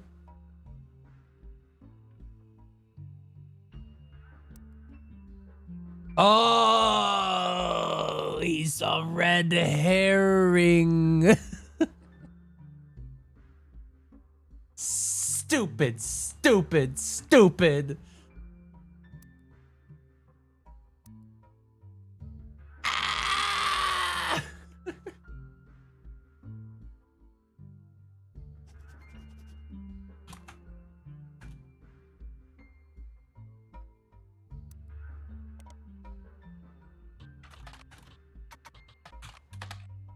Author Lauren Roottrees. Author Lauren Roottrees, a distant relative of the Roottrees sisters, is known for her book A Life Between Wars. According to the website about famous authors, in the early 60s, Lauren released a few romance novels under her married name Lauren Rafferty, with little fanfare. When her publisher learned she had been keeping diaries about her famous family, they insisted she release them under her original name, Lauren Roottrees. take advantage of her family's notoriety. The selection of diary entries, released in 1965 as A Life Between Wars, spans from the untimely death of her husband in World War II and coping with the post-war world as a young widow and mother, as well as her perspectives on changing times and socialites all the way through the entry into Vietnam. While the content is not considered particularly relevant to modern audiences, it has found a new life as an exercise in high school English classes to show an evolution in writing style and for a look into the life in a previous generation. After the success of her diaries, her publisher re-released her romance novels under the name Lauren Roottrees. This included Romance in Court, which gained popularity. She followed the re-release by writing 2 new sequels, creating what fans referred to as Court Jester series. You find no recent details about Lauren, though she is listed as retired. Retired. Okay, so... Okay, there's a lot to unpack there. Where's the last star, actually? I could just pop her ass right in, no fanfare whatsoever. Right there.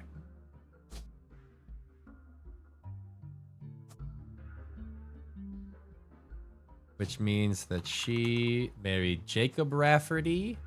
She is, she was an author. What does she look like? I couldn't tell you. What does he look like? I couldn't tell you. Let me do a little more digging. What else did we gain from this intel?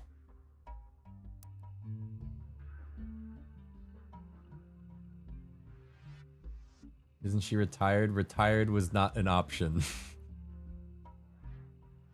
All right, let's try this. You don't find any copies? Okay, yeah.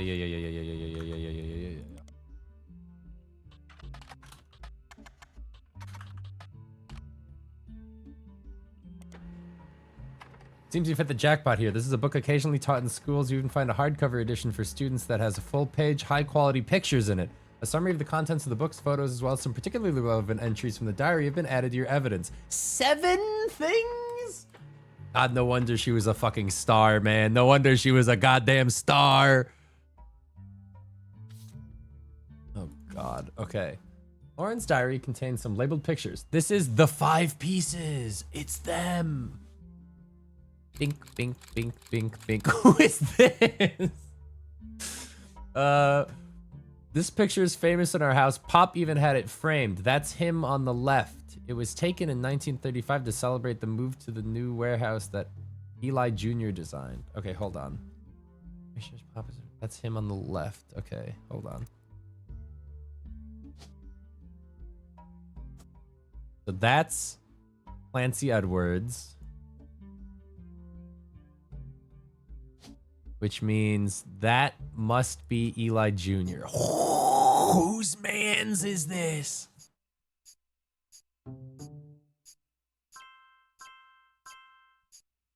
My God, my God.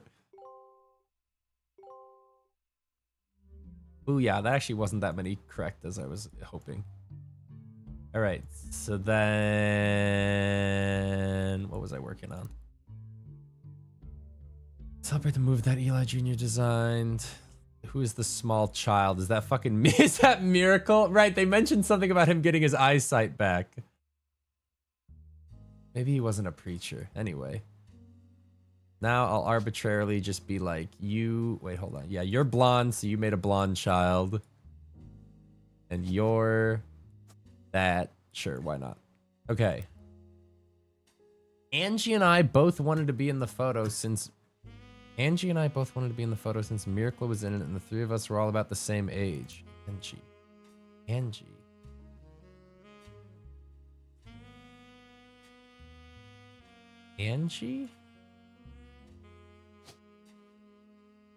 Angelica Morden. Where the fuck are you?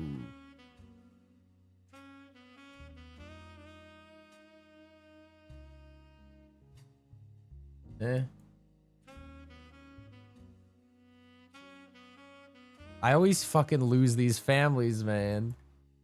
With the Mordens. Where are the Mordens at again?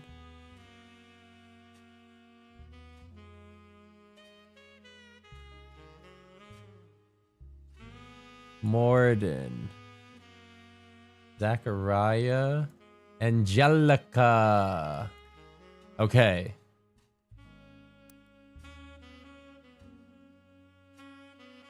We were told only the 5 pieces, which really didn't go over well, to say the least. Eventually, I suppose, to stop the tantrums, they posed us in front of the camera with Mr. Morden, who was there with Aunt Gwendolyn.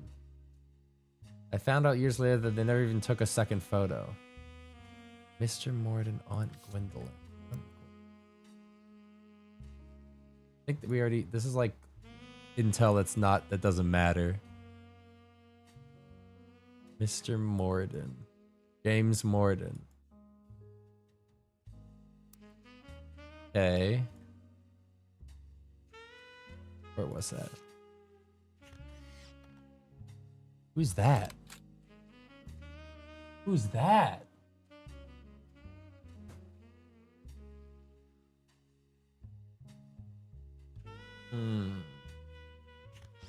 I don't think I was supposed to notice him.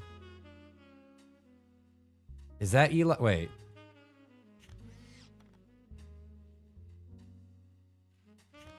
Okay. That, I don't know how to like, that feels relevant.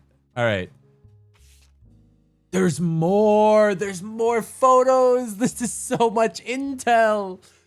Lauren's diary contains some labeled pictures. This is the next generation. Caption: an attempt to recapture the spirit of the 5 pieces photo with our generation. For old time's sake, we gathered on the warehouse floor. I wanted Eli to stand all the way on the left, since to me he looked a lot like Pop did in the old one. Well, I mean, fucking snag all these. Who the hell's that little Satan? All right, I wanted Eli to stand all the way, but I was outvoted by my brothers, so that's not Eli. They insisted the 4 of us stand together, so we clumped up in the middle and let everyone filter in behind and in front of us. The only one too good to make an appearance was Gwen. Okay, so this is the family. Okay, so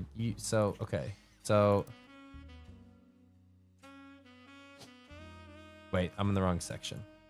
So this is who these people are. Boom.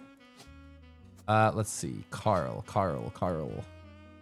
Roottrees. He's still a Roottrees, which means that he would need to be a boy. Why is it a girl? Oh, they're down here. Who looks like Carl? That guy kinda. Wait, who's in the middle? Glasses, short guy. This is also a Roottrees, so you need to be, I don't know, fucking let's say him. And then you, glasses, sure. I wanted Eli to stand all the way to the left since he looked a lot like Pop. Hold on.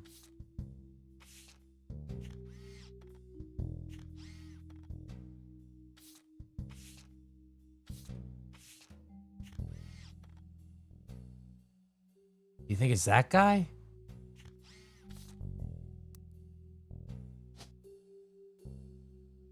Oh, fuck, dude. There's 2 Eliases. Why are there 2 Eliases? Remember it's oldest to youngest on the tree? Oh, shit, right. That's a good point.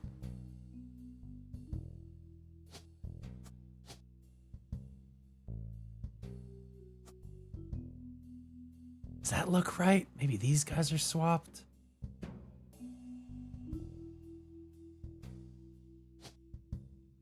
I'm getting too caught up in the weeds. I need to find more details. Grandma insisted we include Sam, even if we didn't want to. None of us understood why, including Sam. I also didn't think it fair Miracle made it in, since he's technically a 5-piece. I guess my inner child still holds a grudge even after all these years. Yo. Oh.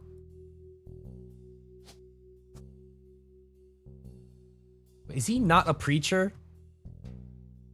Are you not a preacher? What are you? Are you a public speaker? Aren't you, was this not a religious thing?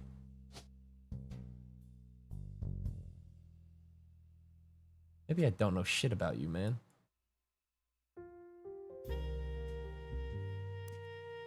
And who's Sam?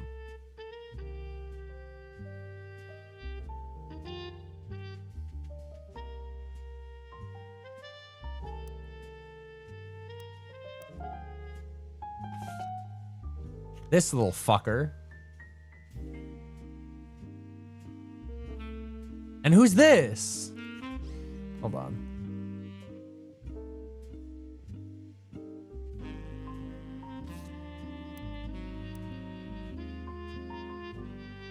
Probably...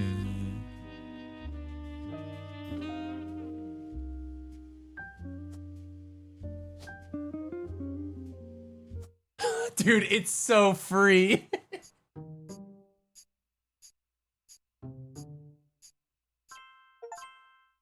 Oh, fucking shooting from the hip. Pow, pow, pow, pow, pow. I got none of the fucking optional ones right. Okay, which ones are wrong then? I don't think any of them that matter.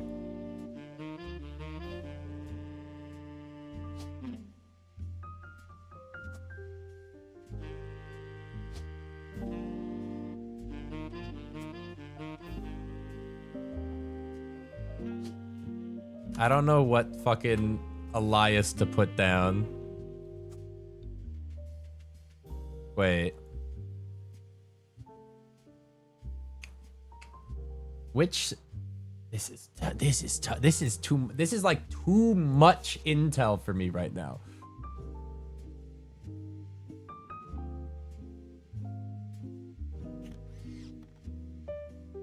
Like, who the fuck is this? Black hair, green eyes. Black hair, green eyes.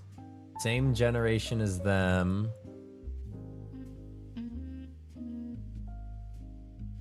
Black hair.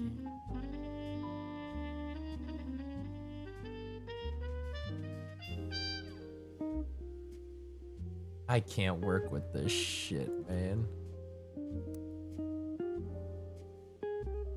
Okay, I think that's all I'm gonna squeeze out of that for now. A Life Between Wars, Lauren Roottrees. Babink, babink. Lauren notes and observations he made while skimming through Lauren Roottrees' diary pages. Life Between Wars. Lauren Roottrees' notable blah blah blah blah blah. The book was published in 1965 and consists of diary entries that stretch from the 40s to 65. The most important events that much of the diary thoughts revolve around are the loss of her husband, Jacob.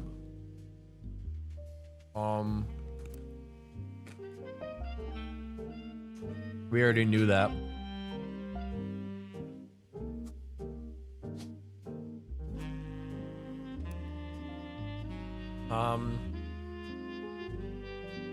Just left her to raise her son, Clark, alone. Lauren never remarried and only had one child. By skimming the pages, you glean the following. You were the granddaughter of Elias and Gwyneth on her father's side.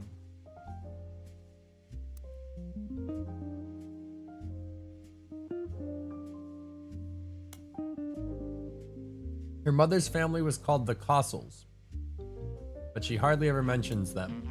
Her father, who she always referred to as Pop, was the head lawyer of the I think we already have him done, right? It's clear from the context the Roottrees have internal shorthand names for different generations of their family. Lauren uses them often. I'll write this shit down. The Free Spirits.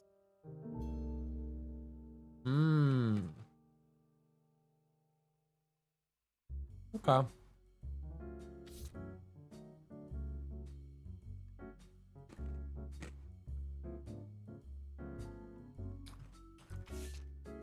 What else is new here?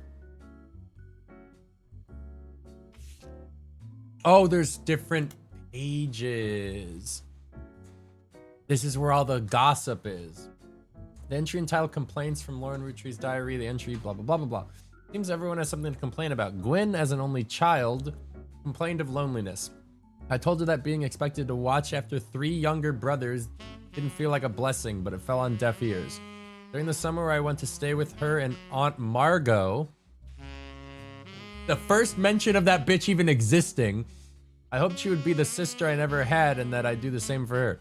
I even tried to dye my hair blonde to fit in with the 2 of them.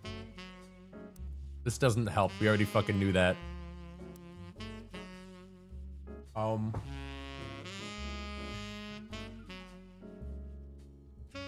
Just complained to her I was the lucky cousin. Now she's off living the glamorous life while I'm stuck here with Clark. I must admit, seeing her everywhere contributes to my unhappiness. Her vision stares at me even now from my coffee table. She gets to be in...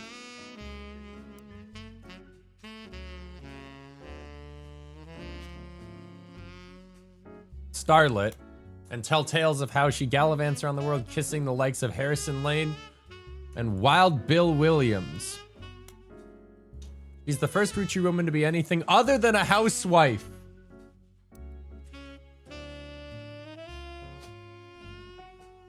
Dude, it's so free.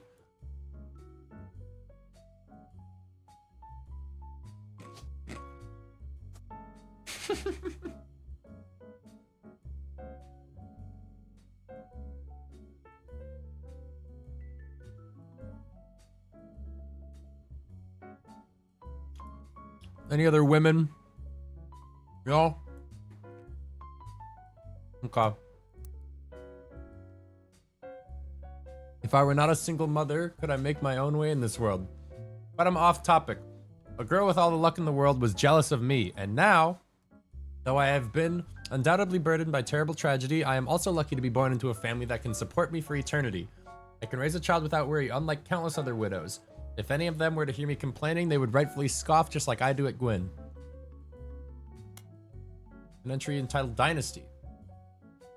Focuses on the day her grandfather Elias announced he would step down as president and the meeting to determine his successor. I wish I had been a fly on the wall today. Clancy told me that everyone got quite heated.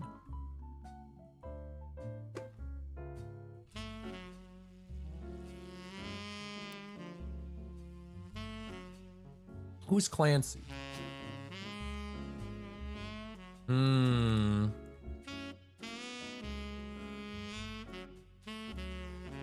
Fuck.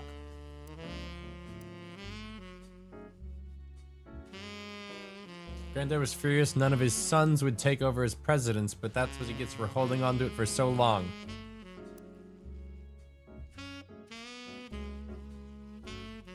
Right.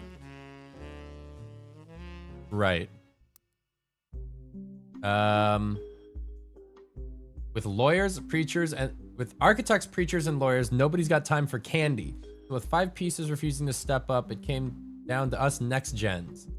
Pop argued at length that the company should stay with our branch of the family since we still have the Roottrie name. I'm not even sure Clancy would have wanted it, but he's the one who volunteered.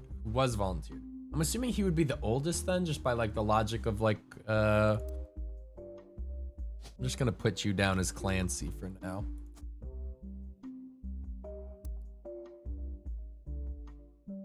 Instead, it ended up going to Zach. Even though his surname doesn't match the candy, he's the firstborn son of the firstborn 5-piece. Yep.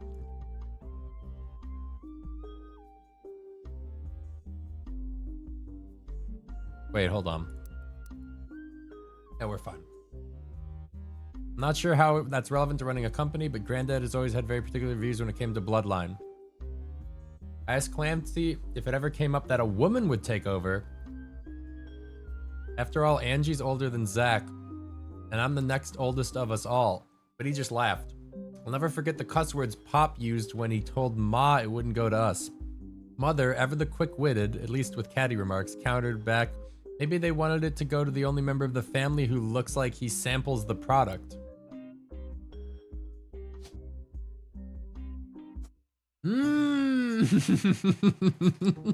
That's fucked up.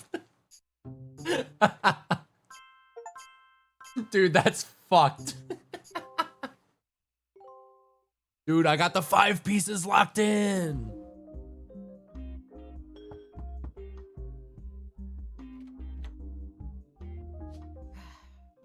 On the phone, I said I owed you an explanation, but I can't reveal everything. Not yet. I'm sure this all seems like deception for deception's sake, so I'll try to explain why. It's true, I'm working with lawyers. But not the candy company lawyers. My publisher's lawyers. I'm on the verge of releasing a book, and it's not kind to the Roottrees. Is she Lauren Especially Roottree? Elias and the 5 Pieces. The truth often isn't. But with the plane crash, the publisher is rightfully worried it'll look like I'm making things up to exploit a tragedy. So they're doing their due diligence. That's why you're here. To be sure there's enough evidence for an expert to unearth the whole story. If I tell you the whole story now, we can't prove that. I hope you understand.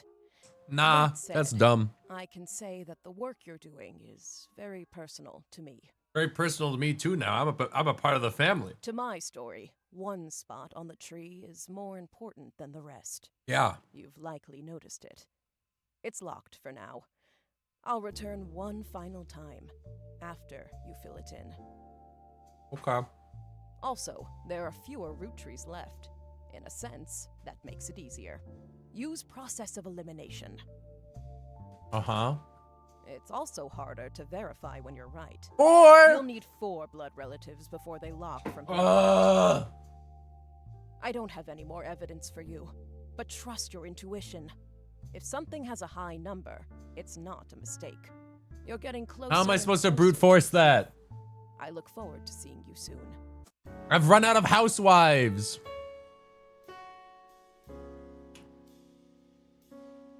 Okay. Okay. That's fucked up, though. That's the last clue I worked with. An entry entitled Sam.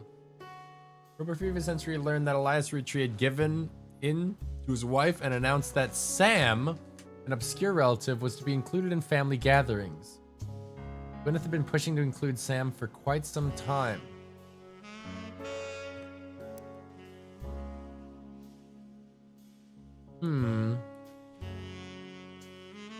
There's a 6th piece. I think a 6th piece just hit the tower. Why Sam? I have so many distant relatives I've never met. After all, Granny had sisters and Granddad had a... After all, Granny had sisters and Granddad had a brother or two. But I was told trim their branches from the family tree. Why is Sam special? Nothing adds up. And I'm not the only one to realize.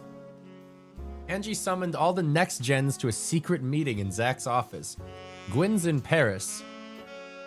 There's definitely a timeline that if I'd written down dates and times of events, there's probably some connection because we have that photo of Gwyn in Paris, right?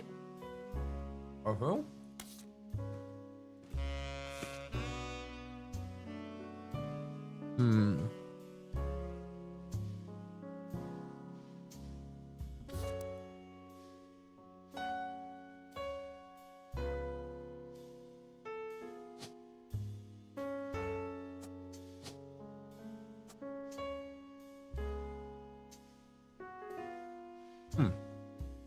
That helps.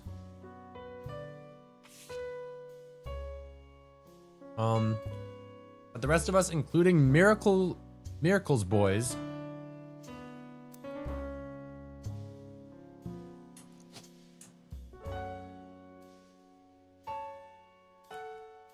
there are too many fucking Roottrees left, man. Shit.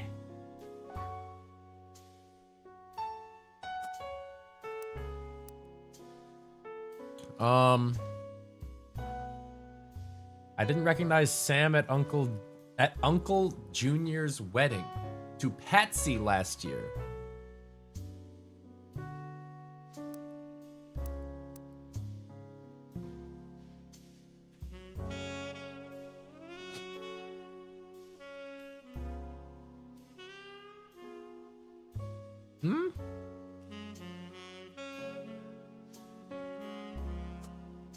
Oh.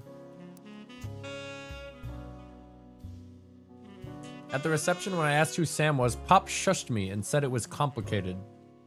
Clancy swore he saw Sam working alongside farmhands, EC and John, when he used to drive past the old Anderson farm on the way to work.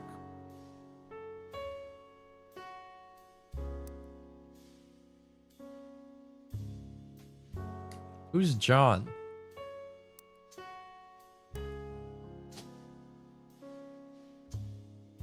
Do we not? Is there no John? Who's John? Upon hearing that, Zach checked the records and managed to confirm all three are on the books. Clancy swore he saw Sam working alongside the farm hands, EC and John.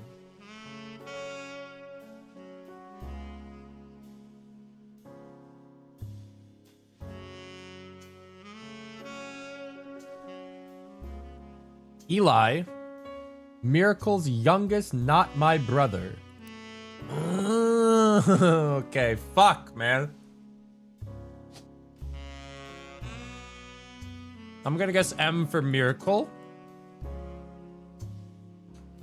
And I'm gonna guess C for Clancy.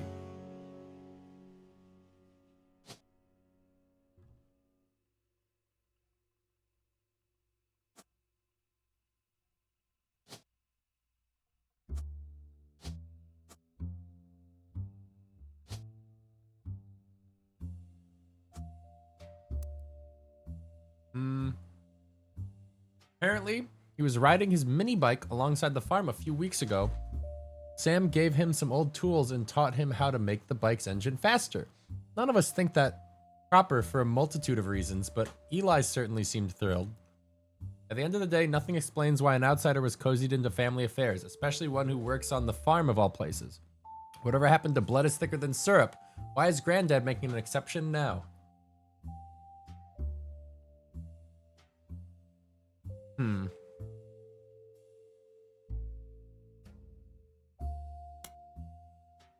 Final entry is called Clark. Clark's getting married and, in my opinion, far too young. He's barely 18 for God's sakes, and Danielle isn't much older. Can we finally put a fucking pin in this?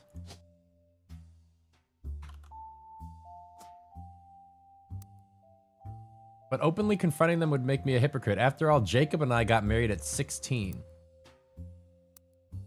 Clark, like the rest of his generation, is a free spirit.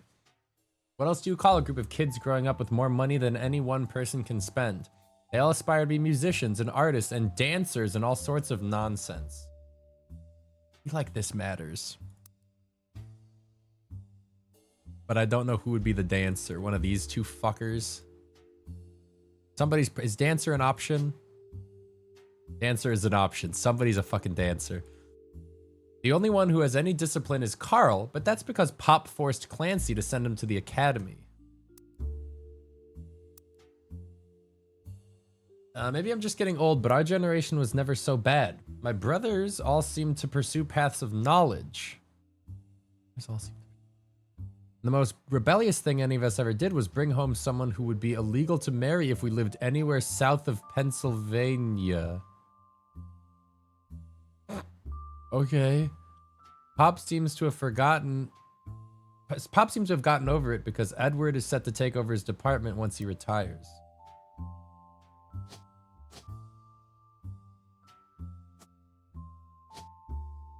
Thoughts on this?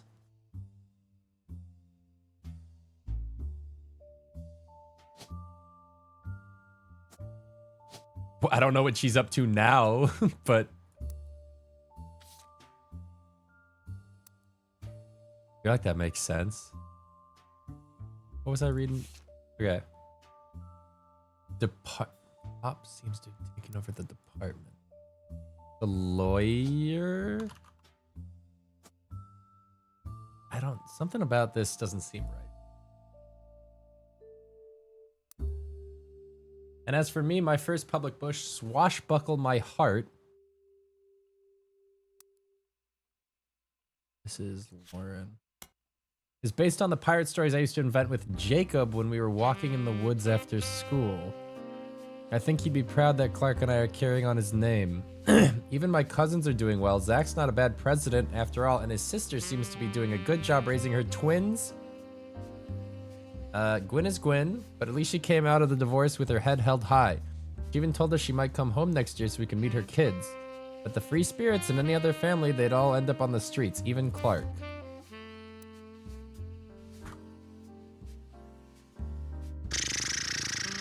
Wait a minute.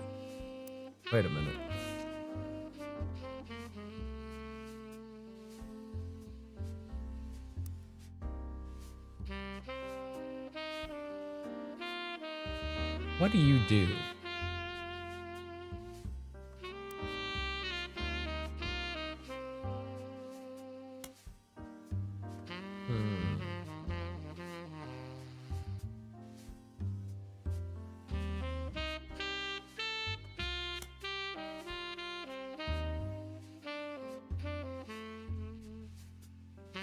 I'm gonna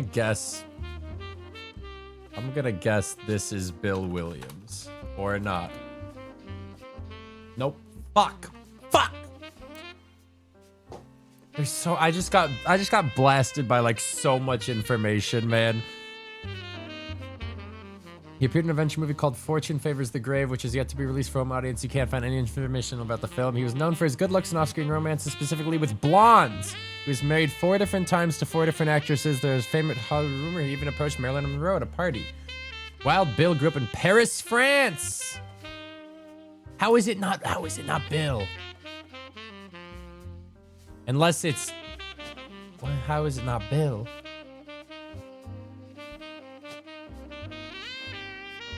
Wild Bill Williams. Fuck.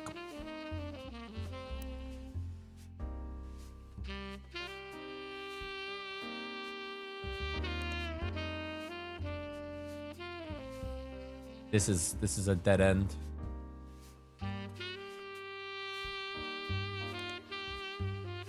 This is a dead end.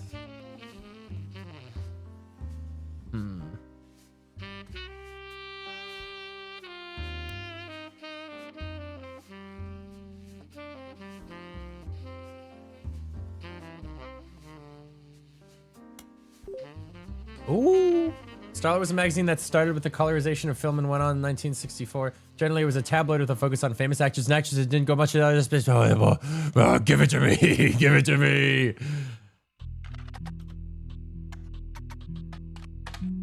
When Roottrees was often in Starlet, most mentions were around the time of her divorce from Wild Bill Williams.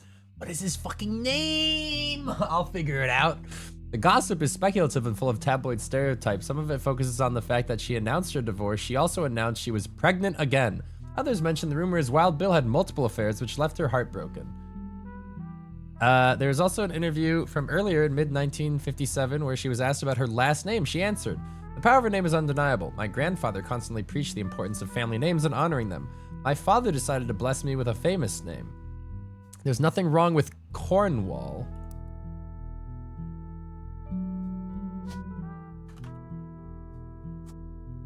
Big. My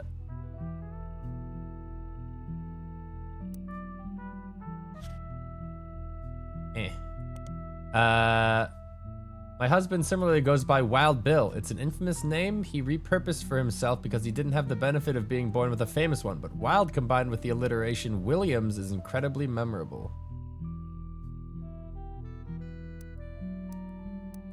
Huh?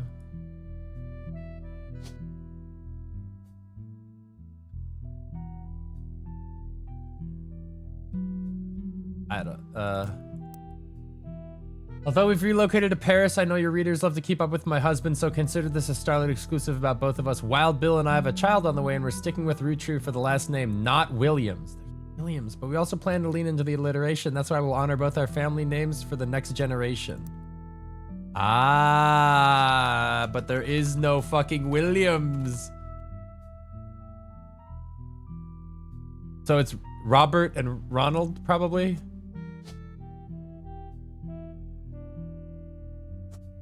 One of those two. I don't know. Fucking swippy swap them. I don't understand who he is. Why is he? What? Who are you, man? What are you?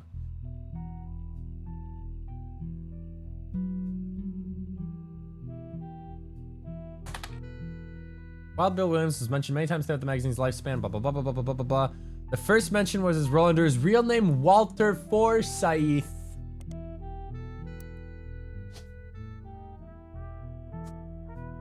Boom.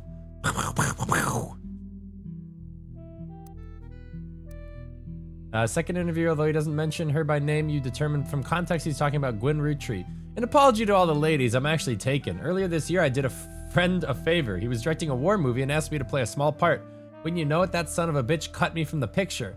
I'm just ribbing, it wasn't his fault. Apparently the studio didn't want to pay for a star of my caliber. I got the last laugh though. I met someone. She spent most of the film crying. She was playing a soldier's wife. But even through the tears, she was incredible. I know I tend to have a reputation, but this one's true love. I have only eyes for her. Ironically, the third rumor is that his divorce from Grin was due to multiple affairs, including one with another actress. An American reader on vacation in Paris claims to have overheard Wild Bill and Gwen arguing in public while she was holding a baby, invisibly pregnant. Not long after that, Gwen announced she was divorcing Wild Bill, and also she was pregnant again, giving this rumor more credibility.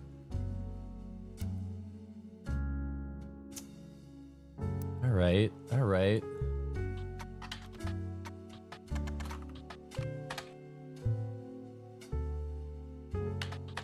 What's this fucking... Is it Robert? Okay. I don't know why I thought this would work. Fuck.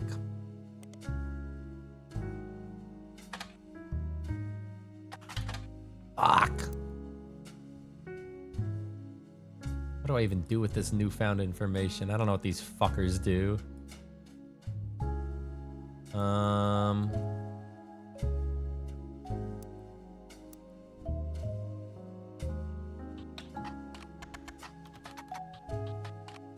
Shot in the dark.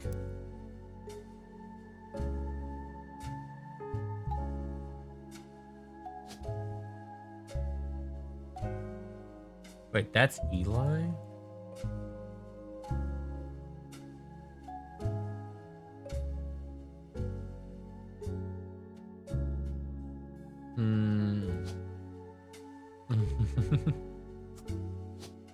I'm getting lost in the sauce now at this point, but wait, what if...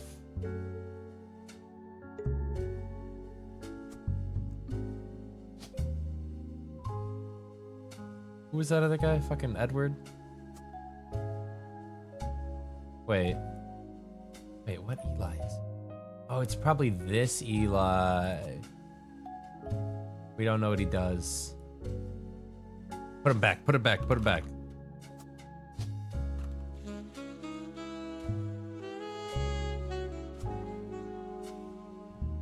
I don't think any of these are right though. We have a lot of blues that are filled in that aren't completing. Like this ain't right.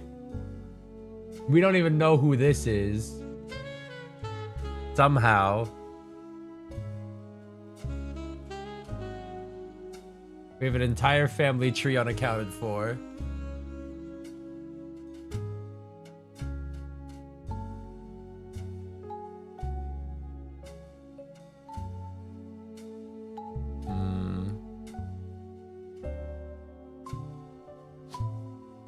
What is her occupation? Currently, child. There was a bit you missed ages ago, which was things on Sophia, lesbian daughter, husband's company, David.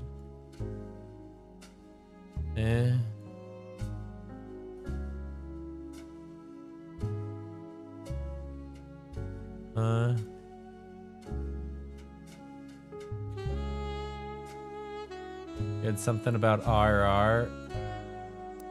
Yeah, that was a decade ago. It's, where is it?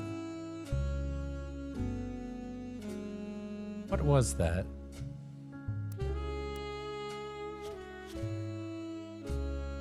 From what we can tell, RR attempted unsuccessfully to remove a fellow family member from the trust. It is said that RR attempted 2 arguments. First, the person in question was born out of wedlock.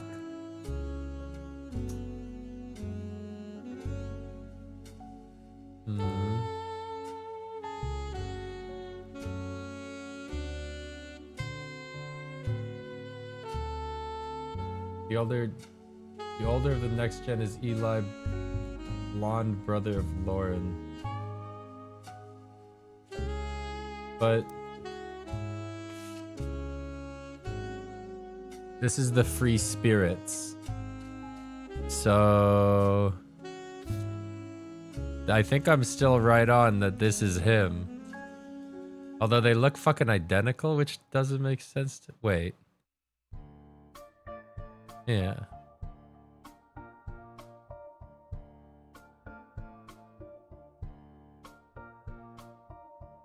What did you do for work?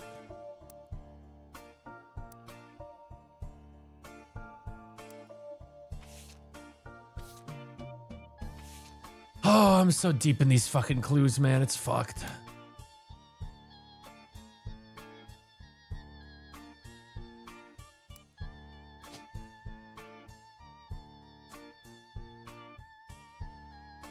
Oh, that's not what it is. I'm dumb. That's not her dad. That's her brother.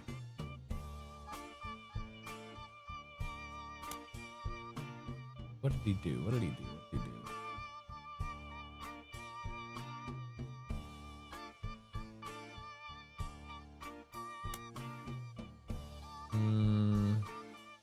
Preacher, architects, preachers, lawyers.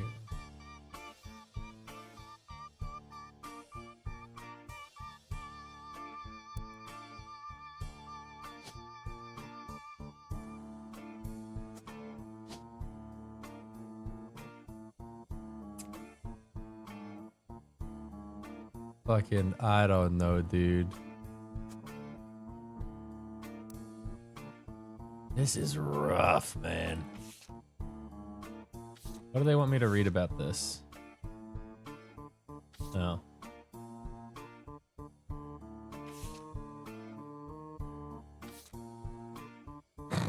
This is we're at the point of the game where I'm truly like cut loose and all the threads are like, they're all overlapping and I'm losing sight of like my goals. There's too many pictures filled in and too many names filled in that I'm like, wait, how did I even like get to where I am?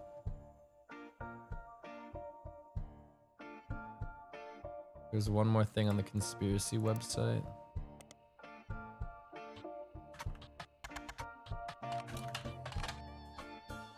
God damn it.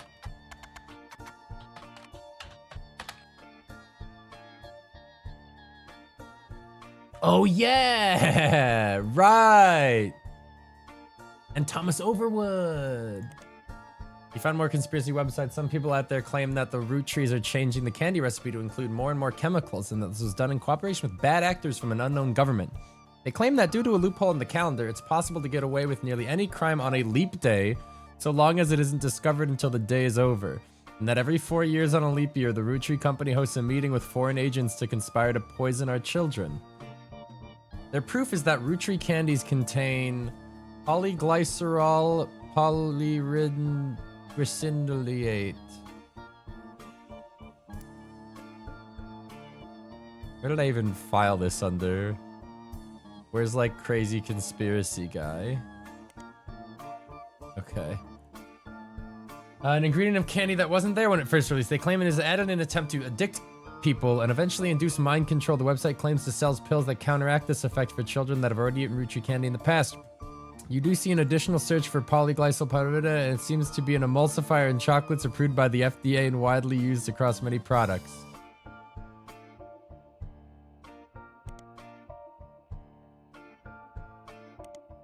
Thomas Overwood seems to have a few different sites about mysterious deaths and curses. In addition to the Roottrie Curse website, you also find one about the truth about Spirit Cola, which claims that Spirit really stands for Satan's Plague is returning in 2000. And in the year 2000, anyone who has drunk Spirit Cola will die. Another website is Stock Markets and the Devil's Numbers, which claims that if you multiply any stock's price by 666, then also multiply the current year by the same stock price, then add those two numbers together and divide the entire total by the stock price, the final subtract the current year, you'll also end up with 666. Is that really all there is to see here?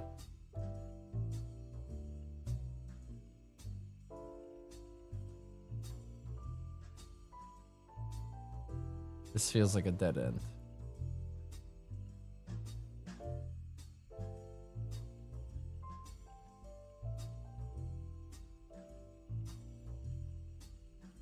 There's nothing.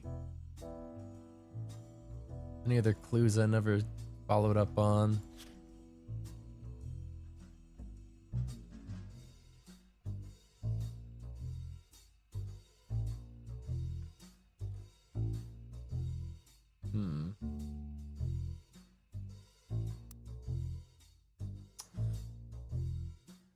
I don't know. Here's what's fucking me up. These brothers to me are all so like swappable that I don't know who's in what. Like, is he the lawyer?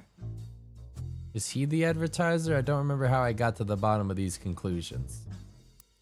I don't remember what's like facts. All right, let's see.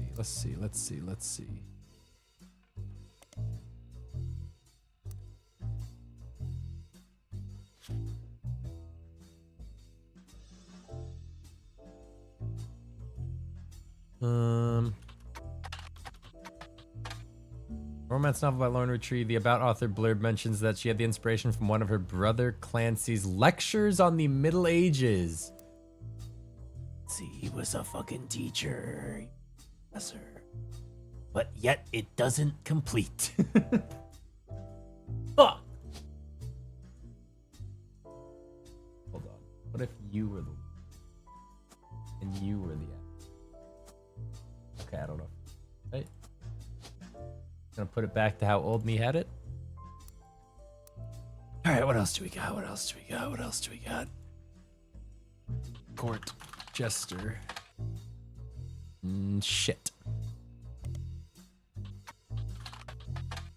Romance in Court is a book by Lauren Roottrees, the first and most famous of the series' 3 books, often called the Court Jester series. All 3 books in this series are different romances, but told via the same narrator. You can probably surmise the narrator's profession. The 2 other books were called Return to Court and New Romance in Court. Searching for them online yields few results. Okay.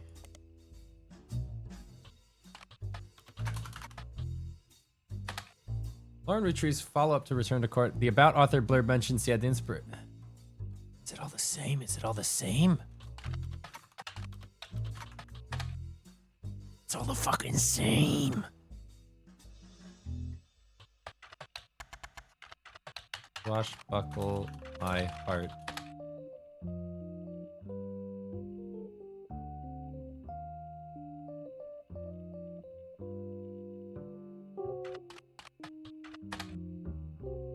Published out of print, no copies. Re-released as X Marks the Spot. What? According to the back of the book, this is a buried treasure by Lauren Roottrees and from the author of the Court series. It also says to keep an eye out for Lauren Roottrees' next book, Revisiting the Diary 10 years later. I'm fucking sleuth, dude. I'm sleuthing.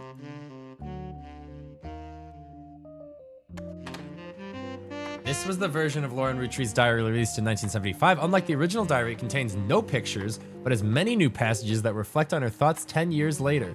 One major event happened between the releases that changed Lauren's outlook on certain subjects: the death of Elias. A summary of the fallout has been added to your notes as well as other select pages. There's gonna be so much fucking lore! The new diary opens with an explosive incident that happened in the decade between the release and re-release of Lauren's diary. Elias Roottrees had died, and during the reading of his will, there was an audible gasp when a certain name was read aloud: Samantha Roottrees. Although Sam and her children were not meant to receive monetary inheritance, he had a stipulation that she retained the rights to run the farm and any and all decisions related to it.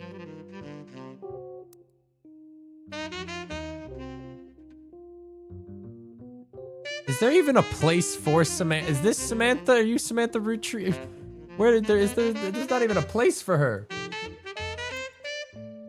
It was then that the scandalous secret came out. None of the 5 pieces were a surprise, but it was quite a shock to everyone else, including Sam. She had been told her parents died. Apparently, Sam was the illegitimate daughter of Elias Jr. and Patricia Christensen. Ah.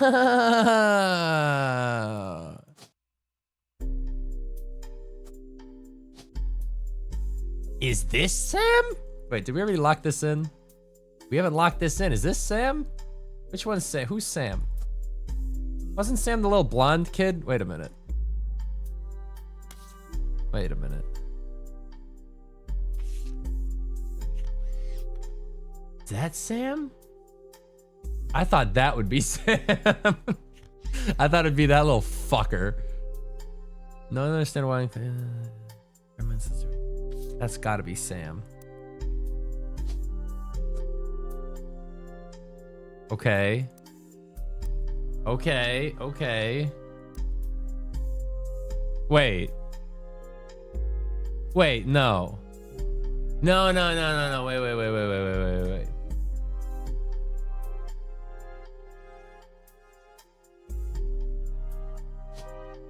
Housewife, bet. I don't know. This doesn't feel right. It feels like she should be over here. Because they said illegitimate daughter, but I guess that's what this thread means.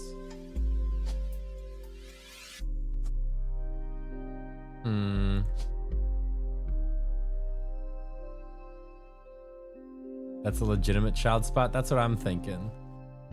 I think we're jumping the gun here. Let's chill out for a sec.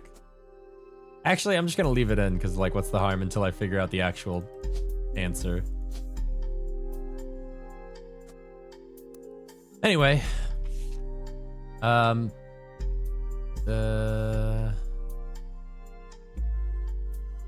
Sam was the illegitimate child of Elias Jr. and Patricia, the daughter of a local steel mogul, and Eli Jr. harbored a secret romance at age 16. She became pregnant, and after the birth, her father refused to let her see Eli Jr. ever again.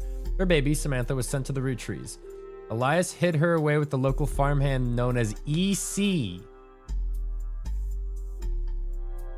Patricia was married off to a much older man and sent away. That was the end of that, almost.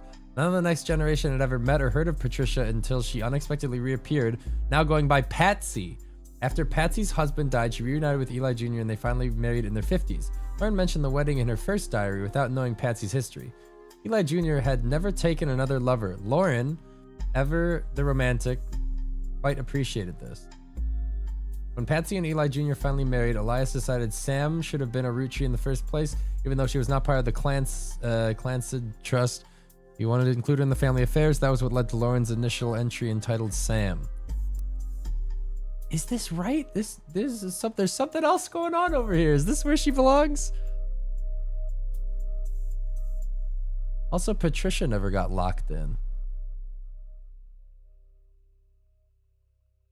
We don't even know their mom's name.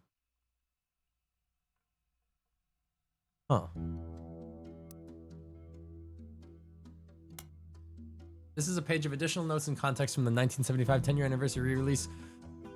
It's a companion piece to the entry about Sam. Clearly, I did not know our true family history when I wrote this. I didn't even know Sam was a Roottree. All my doubts were ill-founded. She's a fine woman. Had she the chance to grow up with us, Sam might have been a finer sister figure Gwen never was. Ernie and the kids are lucky to have her, and her children seem eager to help the family in their own way. Ernie Jr. has been learning the day-to-day from Zach. I have all the. Is all this already? We already got this already. We can learn about fucking Gwyneth, maybe. As a bonus, Gwyneth has a green thumb of her mother. Farmer? Farmer? What I'm ashamed of, it's not figuring out it all myself. Sam's the spitting image of Patsy with her jet black hair and green eyes. She doesn't have the thick glasses Patsy did, of course, but I guess that skips a generation. Her children have that covered. Sure. It's hard to explain the look on Pop's face when they read that the farm's operation would pass to Samantha Roottree for as long as she was willing. I got flashbacks to when Zach was made president. Mother reframed it a bit to calm him down. Sam wouldn't receive any candy money, after all, and was essentially inheriting the right to rule over the peasants for eternity. What do I even file that under?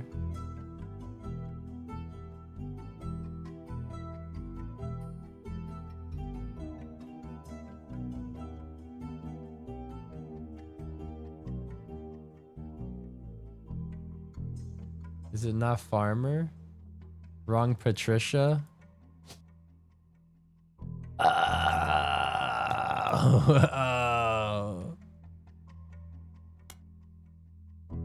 Oh yeah. I think there's a section for feudal lord, really? No, there's not. That'd be crazy. Author, CEO, chef, comedian, dancer, director. I don't know. Farmer seems the most right to me. Pop warned us away from that farm for years. I never met EC in person, but Pop once referred to him as a confirmed bachelor, and I suspect that's why he kept us from there. Sam had to grow up in a house with him and his roommate, Mr. Miller. The fuck is Mr. Miller?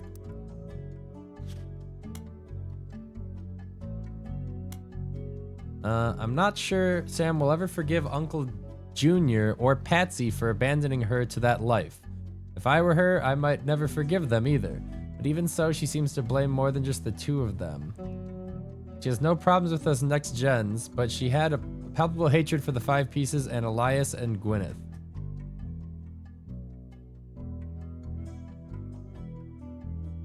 And they were roommates. Okay. Companion piece of Clark. Reading this book, I get deja vu. As I write this addendum, Clark's gotten married again. No Roottree has ever remarried. Sure, I lost Jacob, and Gwen divorced Wild Bill just before she had her second. Not even I can blame her for that. I've seen what he gets up to in Starlet. But neither of us ever took a second husband. With the way the world is moving, I guess it was inevitable someone in this family would remarry. I just wish it wasn't my son. I can only wonder if Clark's apparent disrespect for marriage is due to the lack of a real father. I did what I could, and Lord knows Eli C. stepped up and helped.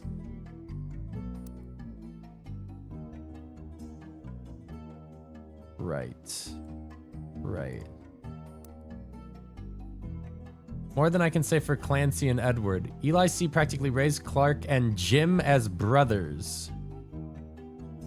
So this is all right. This is right. James, Clark. We already sort of knew this. Eli's marriage seems fine, and Jim's marriages seem solid as a rock, pun intended. So who knows what causes these things? Get it? Because Diamond. I suspect that he's marrying Jane to keep her from running out on the band. Without her, he'd be the third wheel, and I imagine they wouldn't last long as a trio. But still, I don't think a marriage on such a shaky foundation like that can last, and Lord knows I was right last time.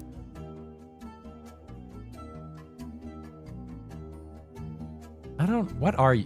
Who are you? Are you a college student? Big. What do we get? Boom, boom, boom, boom. Farmers.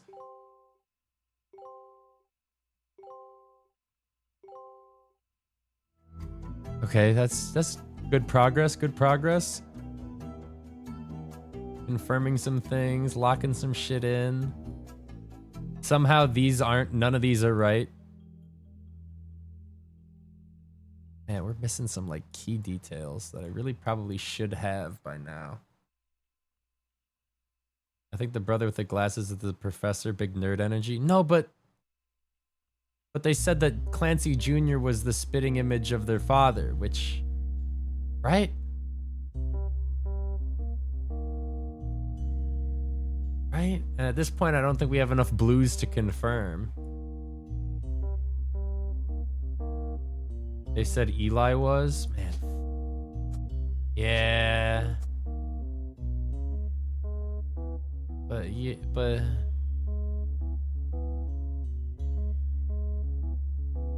Fuck.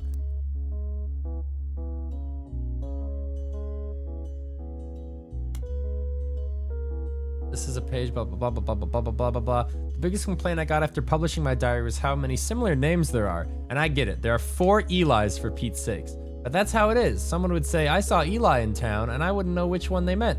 My brother? My uncle? My cousin? Okay, my brother? My uncle? My cousin? That's why they became Uncle Junior or Miracles Eli or Eli C.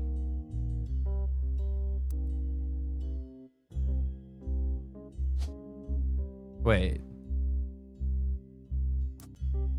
Our family names were always unusual. Grandpa Elias was a believer in using the names of each generation. Out of those in the last, his father and Grandma Gwyneth's father were named Edward and Clancy. So now you see where my pop's names come from. Edward. Clancy Edward. Oh. One thing that's always been consistent in our family, though, is that anytime someone's a junior, they're always the firstborn son. That goes for Miracle, Eli, or even Clancy.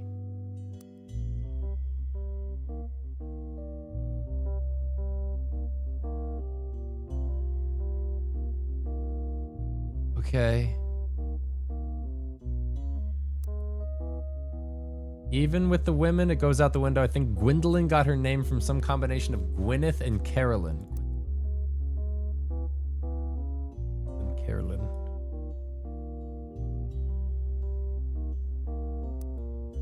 Who was Elias's mother? Women's names tend to get all mixed up as the generation went on. I guess that's because there's no female equivalent of Junior.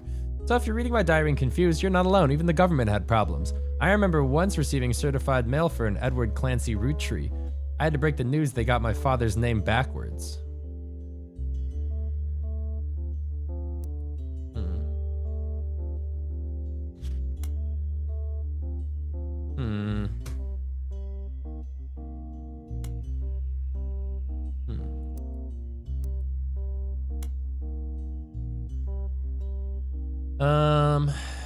Not a companion piece, but rather a fun bonus. Apparently, this is the first thing she could find that she ever wrote. She knows it was for a school assignment about anger, and she believes, based on the teacher's name, she must have been in the 3rd grade.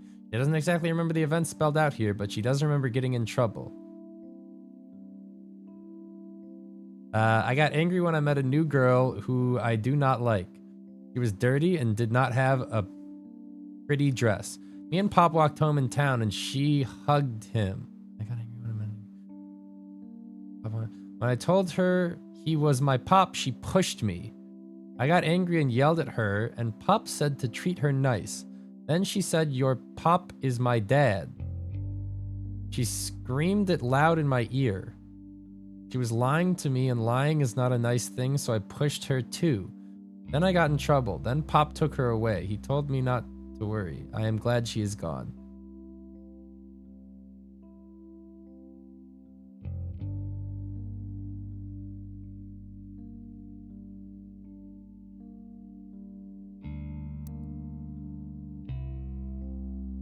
How does this help?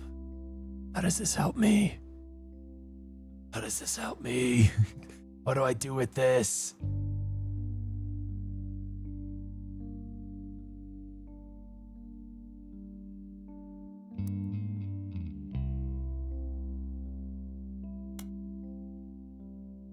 Edward Clancy Roottrees.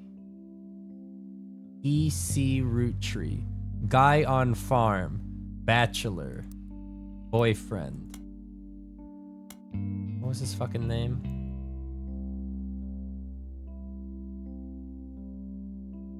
Last hitter with the local fireman known as E.C.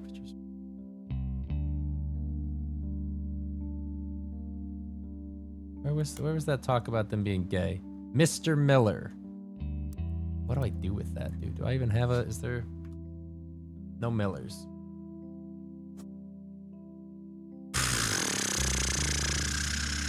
We got a lot of fucking evidence right now, but I feel like I'm able to, like, do absolutely nothing with it.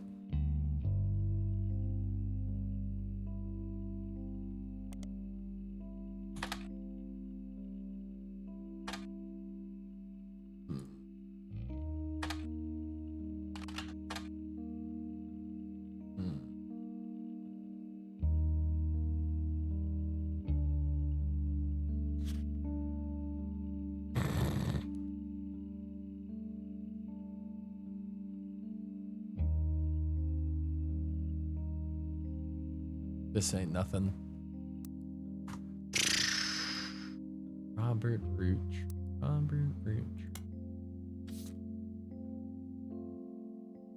There's still more clues in this?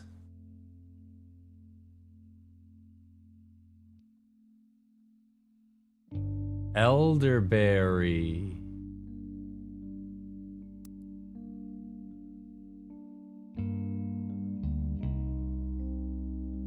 Lion. That's nothing. Teen Blast.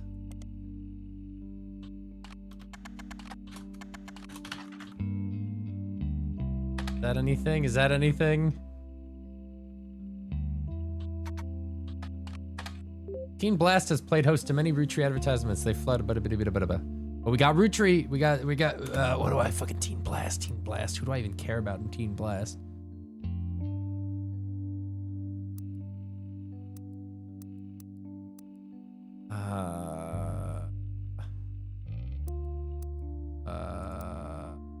Would even be in a Teen Blast.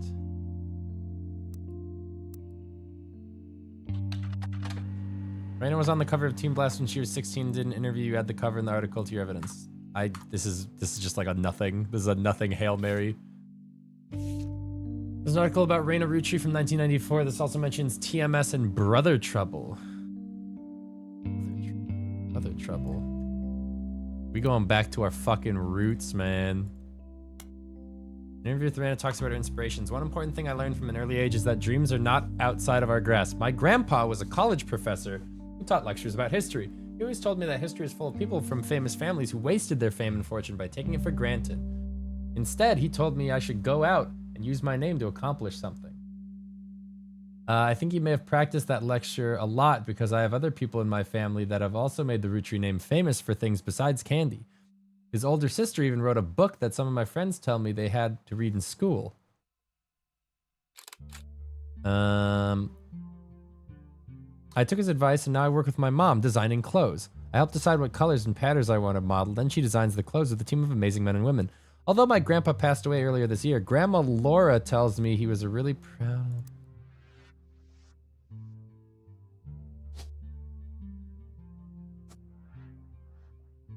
Is this not right? Is this not right? Is this... Do we just not have enough rights to confirm it?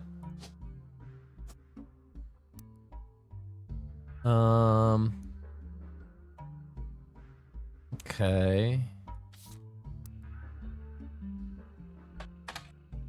Max Sheridan appeared on the cover of Teen Blast a record 38 times with 3 back-to-back months during the height of his brother trouble. In the issue he wasn't on the cover, he was still mentioned quite often. You read every word of every article, and besides the fact that he was married to Raina, only one thing seems relevant. A gossip section from 1996 about 8 months before their marriage is called Is TMS Dating a Roottrees? It says, at a recent autograph signing, TMS told Teen Blast reporter that he met a girl at a party in Malibu. Apparently, the cast of Brother Trouble gets together at Penelope's house once a year, and this time TMS found love. Mega Hottie had this to say, she's incredible. She came to the party to meet me specifically, and I'm glad she did. She said she had a crush on me when she was younger. I told her I have a crush on her from her posters now. When our Teen Blast reporter asked who the lucky girl was, TMS refused to spill. But we did some digging. One of the creators of Brother Trouble, Ron, married Penelope, who played TMS's mom on the show. And get this, Ron is a distant relative of the Roottrees sisters. What? What?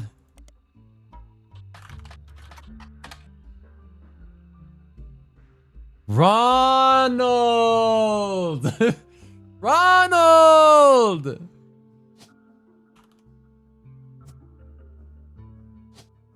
That means he's, did he direct it? What did they say he did in it? Brother Trouble was a sitcom about two 16-year-old brothers the same age, played by Tommy Mark Sheridan and Dustin Christopher Baker. The single mother, played by stand-up Penelope, often had to navigate her job as a magazine columnist, as well as other troubles that came to raising two boys who were extremely competitive in sports, academics, and even romantic pursuits with the next-door neighbor, Roxy. The showrunner was a small-screen director, Ron Roottrees. I don't know which one's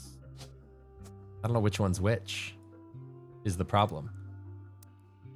The show had strong ratings through the entirety of season 1, rocketing both Sheridan and Baker to instant stardom, mostly amongst teenage girl demographic. However, it was canceled in 1991, midway through season 2, due to a significant drop-off in ratings. Oh, Robert.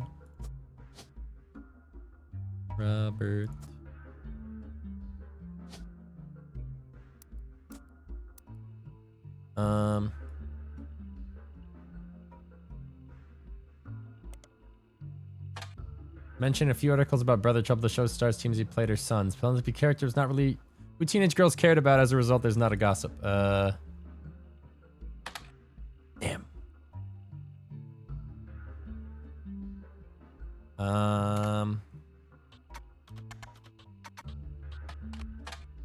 Damn.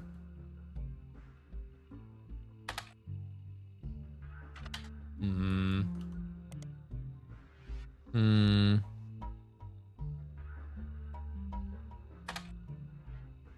I don't know if there's anything else to be gained.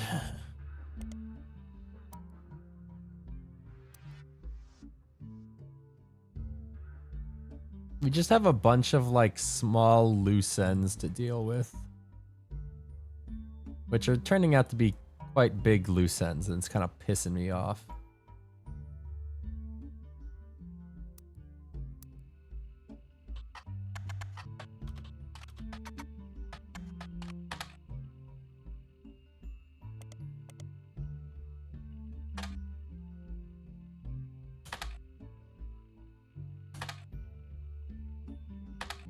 Man, I don't fucking know.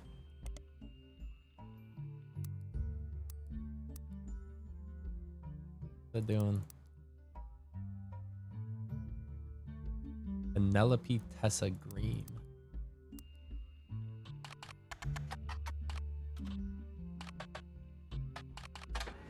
Penelope Tessa Green is a retired comedian. There's a result for the Laugh Lounge, a club in Reno that claims Penelope got her stand-up start and first did her famously raunchy breast milk cheese routine in the 80s before she was a TV star on Brother Trouble. The site claims she retired for the birth of her first child, but still makes yearly appearances for fundraisers, doing more family-friendly material. You find a picture labeled Joke O Lantern 1997, as well as different picture labeled Jack watching one of his mother's charity sets.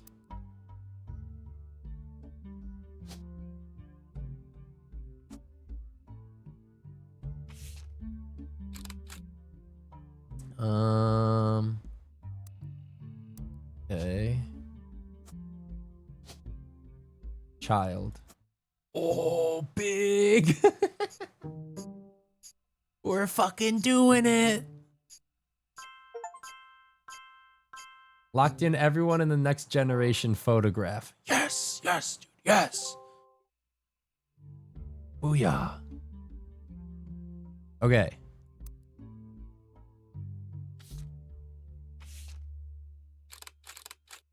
Found this website.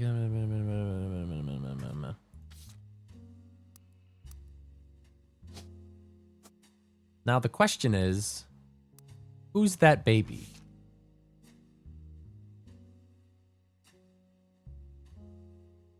That's what's got me stumped. Because you would think it would be this. But it's not.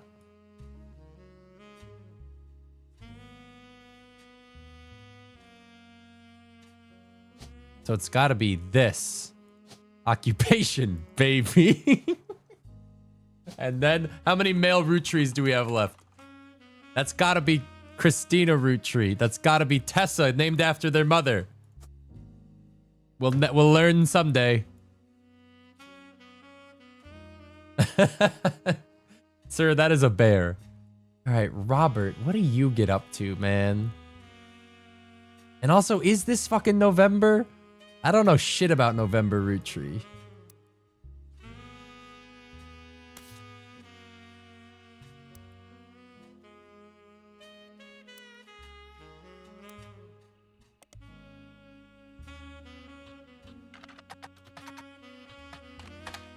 I don't know why I thought teens would give a fuck about some actress from like the 50s or whatever she was.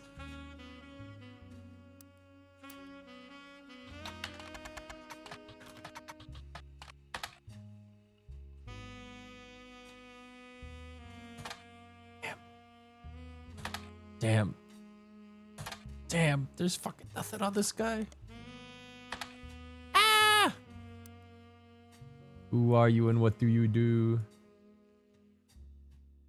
Wasn't confirmed, so something's wrong here. No, we need a set of 4 correct guesses to guess.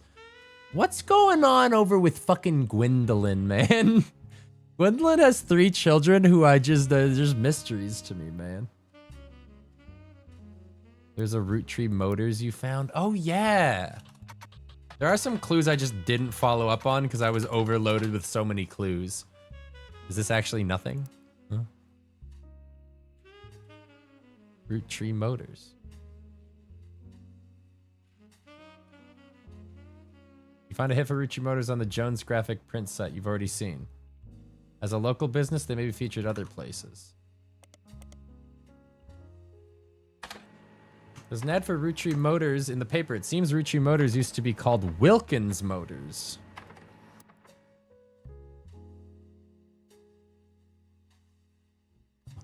Wilkins. The fuck is Wilkins? Catherine Wilkins. An ad for Roottrees Motors has run in every week's Butler County Times for many years, but recently it's been changed to include a picture. 3 different, unique versions of the ad have been added to your evidence.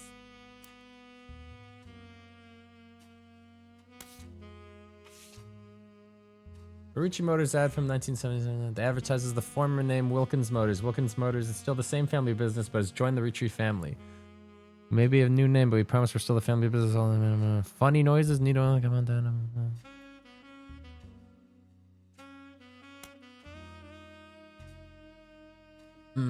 Funny noises. Tessa Roottrees, our newest fixer, learned all there is to know about cars from the Roottrees Motors' parents. Tessa Roottrees. But then who the fuck is the baby? Who are you?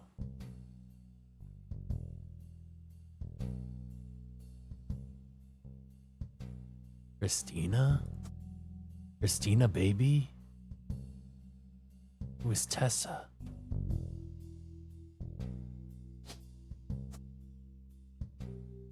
Wait.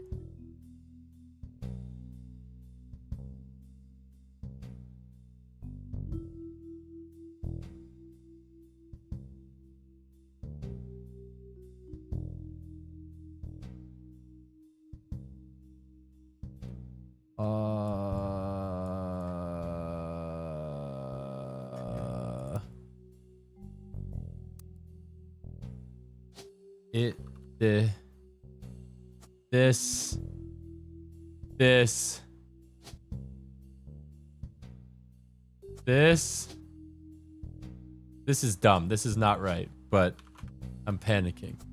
None of this is right. This isn't right. This isn't right. This is stupid, stupid, stupid. Where the fuck does this bitch socket?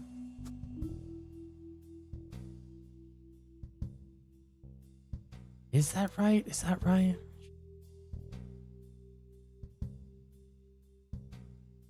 There's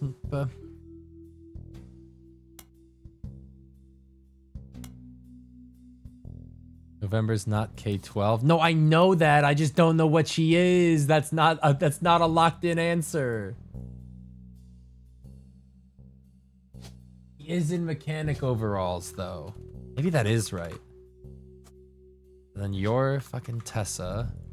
Fuck it. It's just that picture looks fucking crazy. Why is it from like the 50s, man? You're a mechanic. And you're fucking... What was it? Fucking... Wilkins.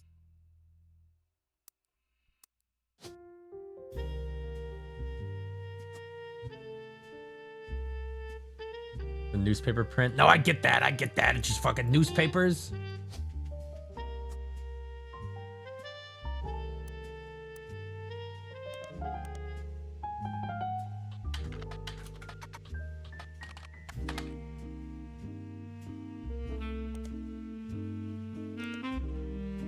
I don't know why I would expect to find him anywhere in here, but...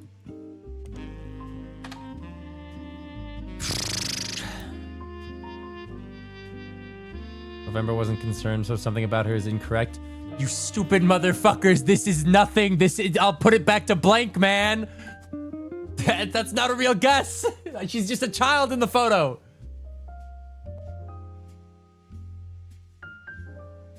You, Robert, who are you and what do you do?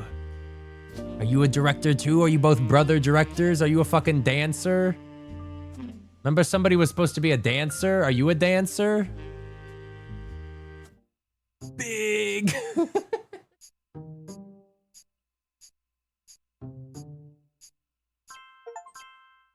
Baby.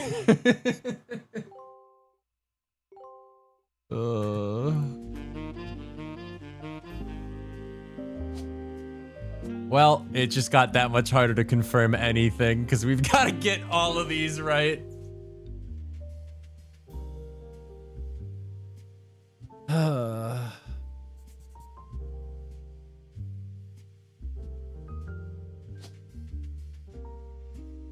Who the f—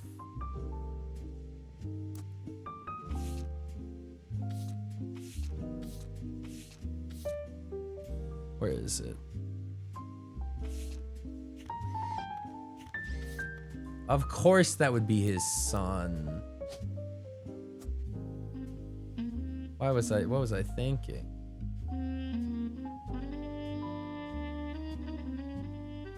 We also have no idea about this bullshit.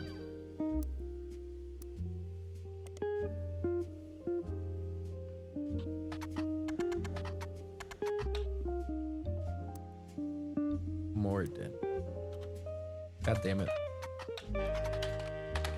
I found a cover story about local art installations, including one Carolyn Morden. There isn't much about Carolyn as a person. This is mostly listing an art in Butler County. She seems to get top billing. Accompanying the story, there's an image of Carolyn standing beside a large metal sculpture of a mermaid. It is captioned, Carolyn standing next to her sculpture Atlantis Burden. The sculpture is one of many works featured in her upcoming book, Self-Portrait Art and the Beauty of Women.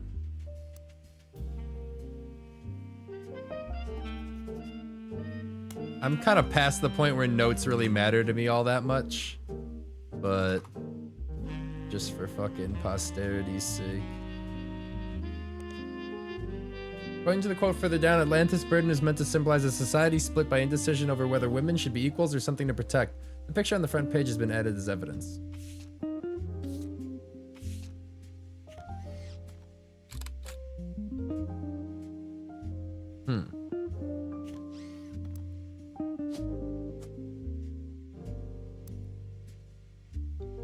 Caption, Carolyn saying that sculpture's made.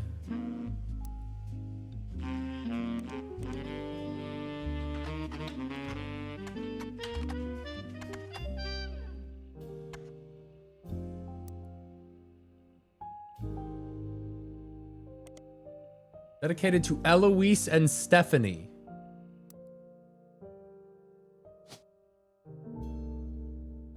Eloise and Eloise? Just Eloise? Eloise and Stephanie, right? Yeah. Mostly black and white pictures of Carolyn's arts. The centerpiece is a series of full-color nude self-portraits at different ages, stretches from 25 to 30. They certainly have not been added to your evidence. In the intro, Carolyn talks about influencers. She was the one of the youngest in her generation. In her late teens, she felt betrayed when her sister Gwendolyn and cousin Bonnie gave up on dreams to settle for boring men. Do we already know all this? Is this all in my purview? Bonnie, Gwendolyn, housewives, yeah. She especially dislikes her brother-in-law, Dr. Wilson, who she calls complete bogus. How am I supposed to know?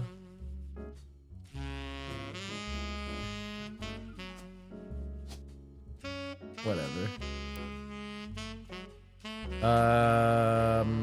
Their marriages led her to double down on her passions, art and environment. She even married a man who was the opposite of boring, which was an overcorrection. She comes out strongly against Roottrees Company's effect on the local environment and rues how she was not able to convince her father, Zach, to make changes to policy. She also explains that her marriage to Mark led to the most volatile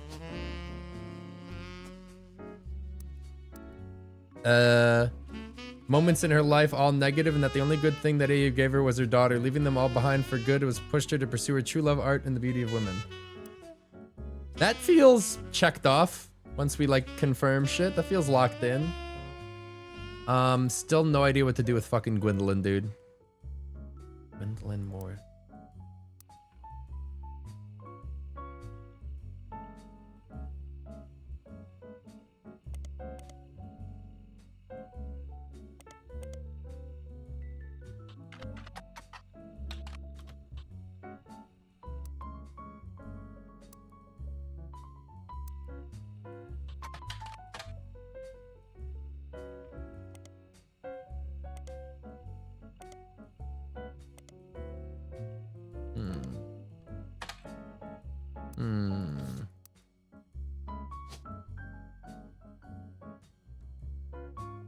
This really doesn't narrow it down.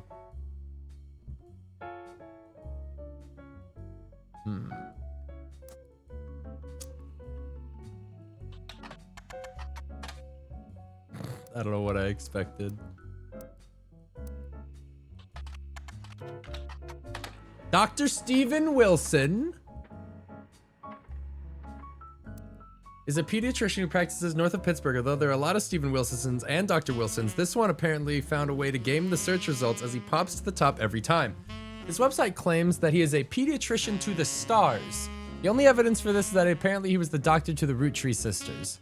There's a picture of him on his website, as well as pictures of his 3 children. The 3 of them look as though the photographer was holding them hostage. Regardless, the photos have been added to your evidence. There's also a quote that, although credited to his child Jason, you suspect it might not be written by a 10-year-old. My dad is the best dad in the entire world, and he treats every patient with world-class care. He will treat your children like he would me, my big brother, or my sister. Okay, this is actually some fucking juicy intel. This is like the final piece of the puzzle.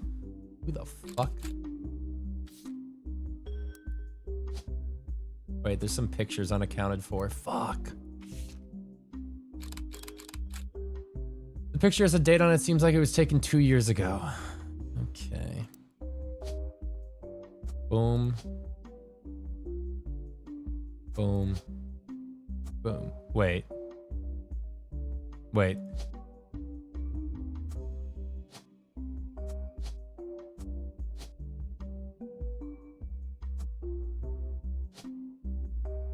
He's graduated, so he's in college. She's in high school, and he's in school.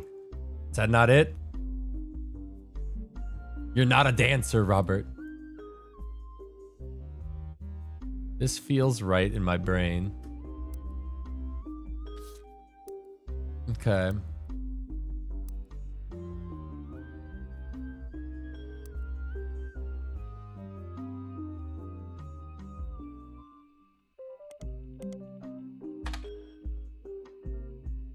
This wasn't helpful.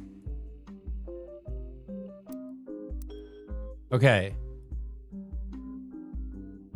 Don't know his fucking wife. Hi, Hudson.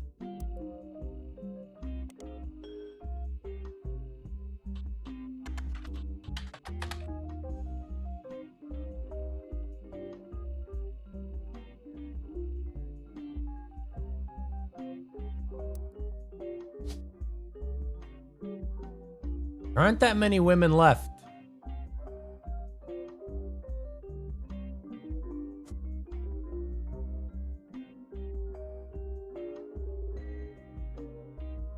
There aren't that many options left, really. Who's still missing a picture? There's a picture that's floating around. Wait! Wait! EC!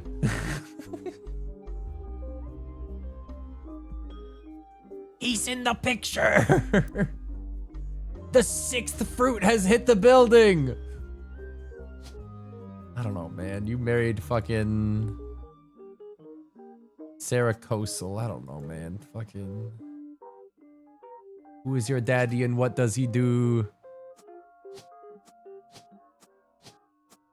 Those kids have to be right. Those kids have to be right.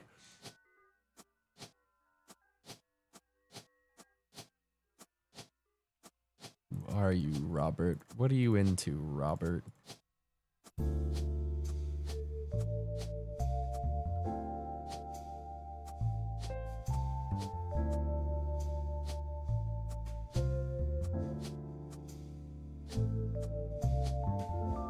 The kids are all right.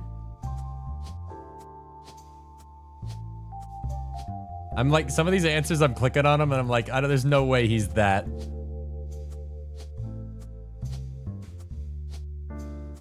Screenwriter, of course, because he's in freaking Hollywood.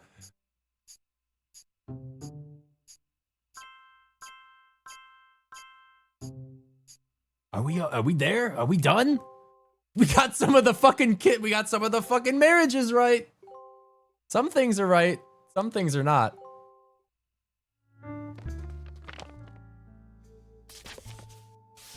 To my genealogy genie.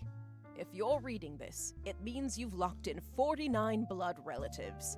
Congratulations. I knew you could do it. There are 2 more entries on the family tree I'd like you to consider. These last 2 are optional. You can summon me whenever you wish. However, this will end your search and reveal the truth. So make sure you're ready. Okay.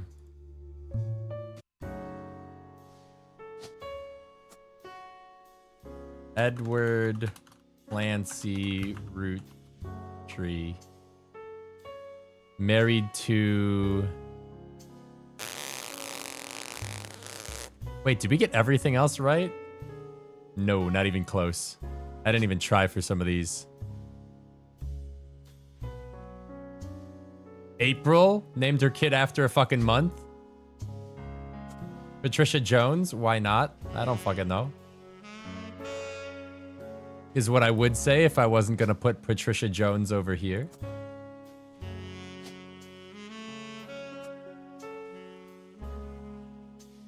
Oh! Mr. Miller. It's Mr. Miller. Unless you're optional and won't lock in until you say I'm ready. Can somebody everywhere you'll just search and release. First name Mr. Yeah, man.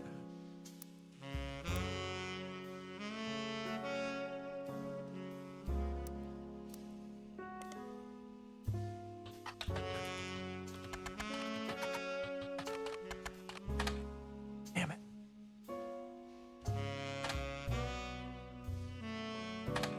Damn it. Damn it. Damn it.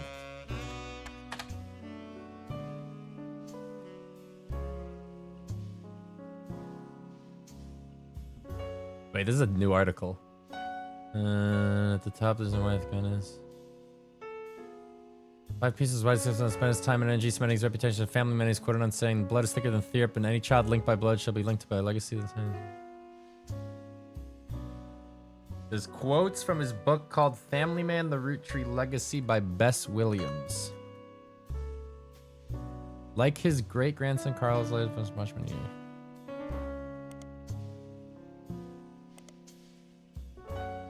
What was her name? Bess Williams.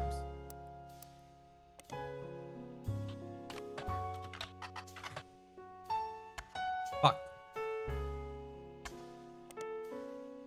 Well, book about Elias Roottrees. There's no downloadable version available because the book is impossible to find these days. What the fuck, man? Why did I even try?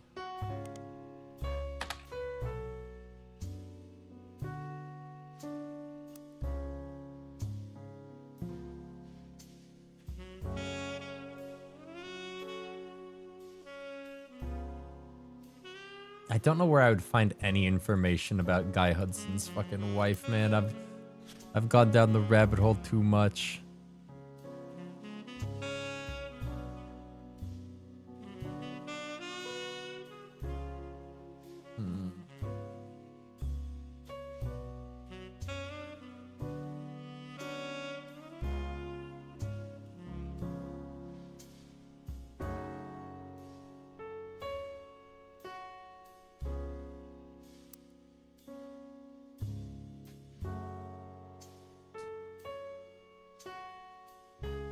Nah, Claire's Zachariah's wife.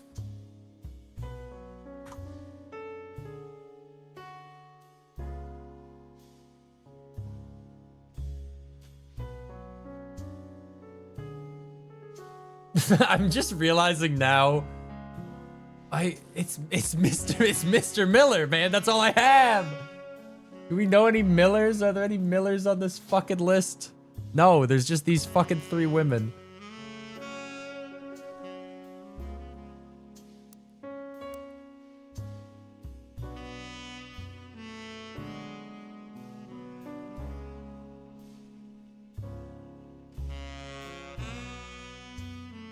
They raised Sam. No, I get that. I just don't know how to get information on fucking Gay Hudson. Oh, Gay Hudson.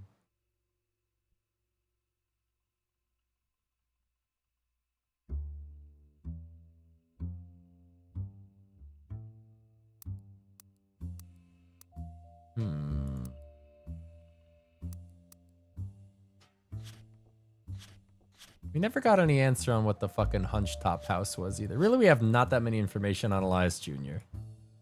Which is interesting because he's a central character in this plot that's happening before my eyes.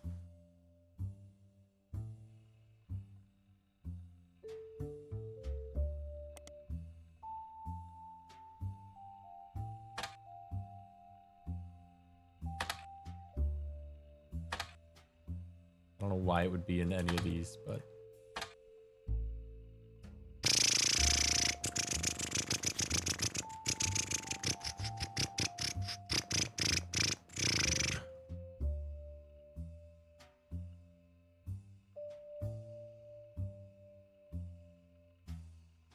We never got to the bottom of what this was.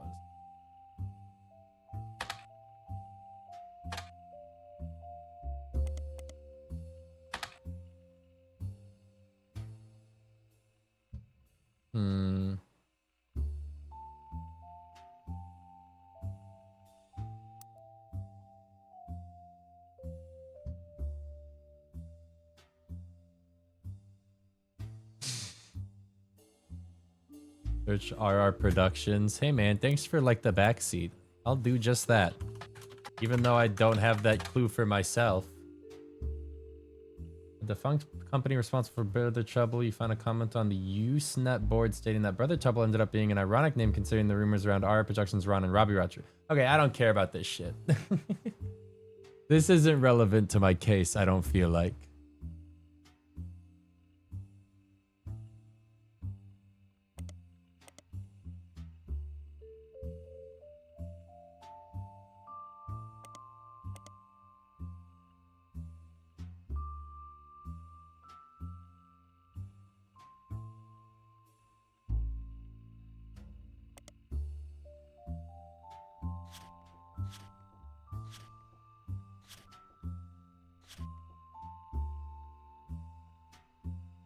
That's just a thread to find Robbie. I've already gotten Robbie. I don't care about Robbie. I care about getting this. This is right. I think this is right. EC Roottrees. Edward Clancy. Not to be mistaken for Clancy Edward. But what the fuck is the spouse's name? It's Mr. Miller. Everybody knows Mr. Miller. He's from the farm. He's from Gwyneth Anderson's The Anderson Family Farm. Damn it. What is the fucking called? First Anderson Maple Farm. Or marrying Roottrees, no brothers, only sisters.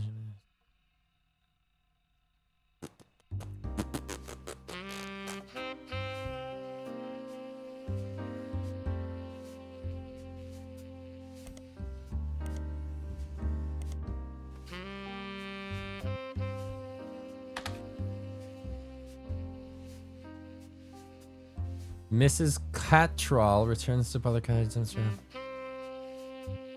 It costs quite a lot in sales, so the Butler Times recommends getting against moments as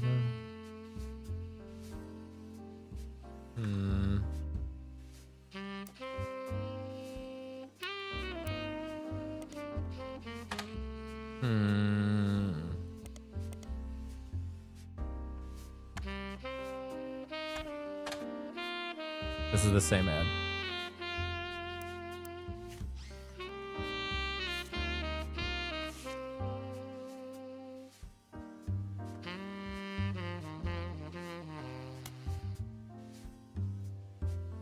Where was it?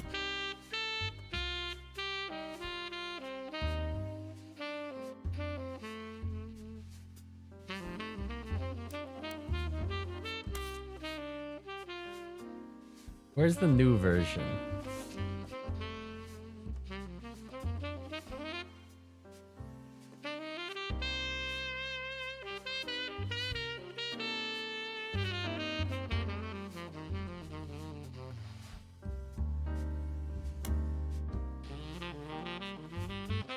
Where is it?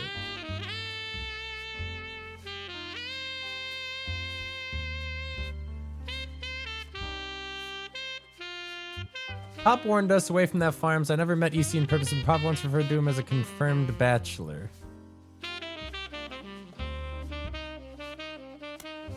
What does that mean?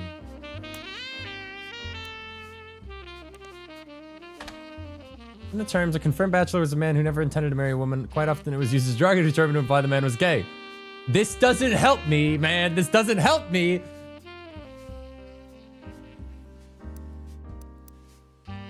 Sam had to grow up in a house with him and his roommate, Mr. Miller. Did you really need to check that? I need to check everything, man. They could have been like confirmed bachelors, such as Mark Miller. Like, you know, like there could be anything anywhere. And they put it in quotes, so I was like, I'll quote that.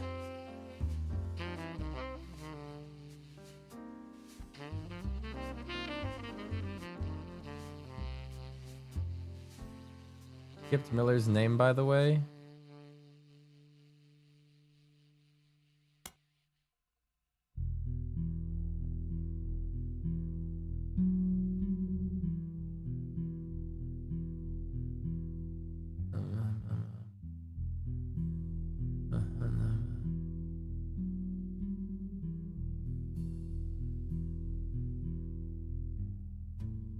John!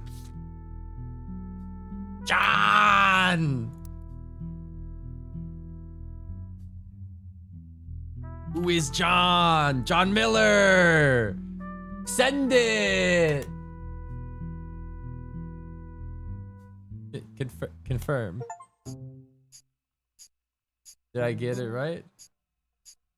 Here's the final optional entries you found. Oh, did I get all the ladies? Did I get all the ladies right accidentally? I just slapped that shit in. It would be Miller, comma, John. Fuck! I don't care if I get it wrong, but I was right. EC was Edward Clancy Roottrees, and his partner was John Miller. She said it when I typed. That gotta be real.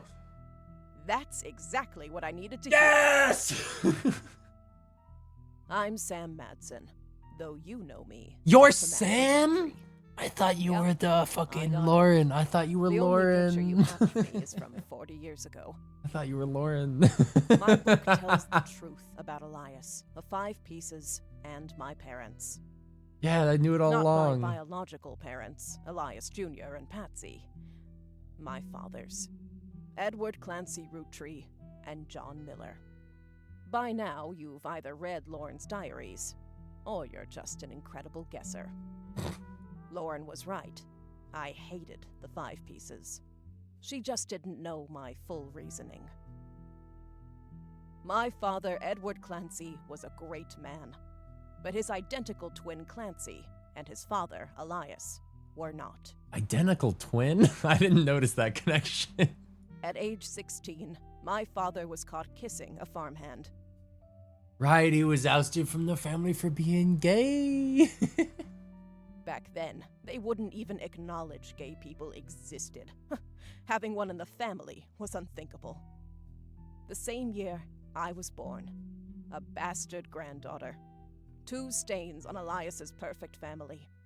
He decided to fix both. They tried to erase Edward Clancy. They even removed his 5 pieces flavor. His name was deemed a dirty word. Oh.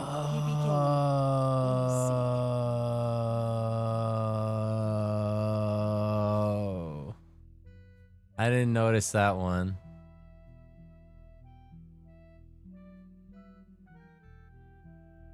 Because that would have required me to pay attention to like birth order and shit and dates. Right. We were sent to the farm, and the 5 pieces did their best to keep the next generation away, to isolate me from family. But Elias couldn't erase us from existence. Laura never realized I was the little girl from her diary. You had to check volume 1 of the History of Candy book if you didn't. I don't remember. Who could blame me for being so confused that day? Her father was an exact copy of mine, except without the beard. Oh, your pop is my dad. I was like, is it like an affair? Oh, I have the same dad. And while the Five Pieces celebrated a new factory, farmhands did the real work. It's a fluke there's a picture of my father at all, but there he is in the background. The sixth five-piece. I told you a sixth five-piece hit the tower. Patsy returned, and things got complicated for Elias. She fought for my freedom, from a life she deemed unworthy. Wait, what is this? How awful it is such a beauty was ripped from its rightful fate and worse, sent to live in possession of your brother's twisted twin and outcast, forced to live a life of labor under a wicked relative. I never found this shit. That's news to me. Elias relented, so long as I never learned the truth or receive inheritance. They knew I'd help my father. At Elias's will reading, I learned part of the truth. The rest I learned at home. I began to hate the Five Pieces. My father made me stay silent. He was worried history would repeat, and that his grandchildren would become outcasts. His fears weren't unfounded. As you know, my son Ernie died a few years ago. He had trained to take over as president. Ernie had been... But due to family Right, Willy politics, Wonka. or perhaps hubris, it went to Guy, a real Roottrie. He nearly ruined the company. I think we... Sure. When Ernie took over, he saved the operation. Over 13 years, he made the family billions. Uh-huh. Ernie earned about $36. Right, because of the fucking candy bar thing or whatever, the salary, yeah. That's been a for going this election. They got by on Debbie's salary, but when he fell ill, he couldn't pay his medical bills. His death was my tipping point. Originally, my book was meant to expose Elias's hypocrisy. Until I started to look into the other dirty laundry. Television screenwriter Robbie Roottries was allegedly quietly tried and convicted under the name Robert Roottries in a French court of law, and it seems he allegedly embezzled from his company RR Productions to fuel a gambling habit. Ron tried to have Robbie removed Right, from the trust, sure. but couldn't. Robbie was a blood relative, even out of wedlock. Mm-hmm. Sure. That sounded familiar. The Clancid Trust that Elias established was designed to secure his family's future. Uh-huh. His entire family's future. He couldn't write exceptions in without the whole thing. Due to the ironclad wording of the Clan's trust, it was impossible to remove any direct descendant of Alliance Route 2 without completely dissolving the trust. My book can definitively prove that Elias was not the paragon of virtue he's heralded as. There's a lot of RR stuff you skipped. If I skipped it and I beat the game, it wasn't necessary. And that my daughter and granddaughters are just as much family, at least in the eyes of the Trust, as anyone else. The Clancid Trust will secure their future. They can decide what to do with their shares. But I'm old, and I'm not in it for the money. Sure. The truth has been eating away at me for years. But now, I can set the record straight, thanks to you. As someone who enjoys searching for the truth, you might understand the power it has. A lot of stuff isn't necessary. Well, it's necessary probably in the way that you would find the same keyword or phrase or person mentioned in the right context for you to be like, oh, this leads to this leads to this. But you don't have to get to that fucking article to Whitewashing get to the past same to protect the conclusions. Like, status quo can lead to repercussions in the present and future. So thank you. You knocked it out of the park. With your expert work, the truth will come to light. And when it does, my share of the Clancid Trust... let's fucking go. I'm gonna be as I rich. said at the beginning, set for life. I'm actually still like mildly pissed about the fucking red herring of whatever herring root tree. Also, I actually never learned anything about November and just sort of winged it. I don't actually know fuck all about November. Looking at the family tree on your wall, now with my father's, everything finally feels complete.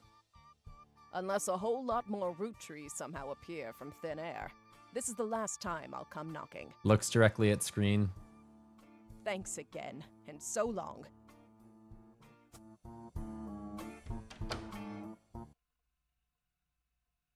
We're rolling, rolling, rolling on down to the sea. Thanks to your hard work, Sam Madsen's book was published. It received mixed reviews. Life went on and the new president took over the company. The Roottrees family faded from the news cycle. And then everything changed. There's another mystery to solve. Roottrees Mania is now unlocked as a new game. I'm a secret Roottrees. Incident at the Galley House. Find out what happens to the infamous family in the whole new mystery. Is this like a whole ass game?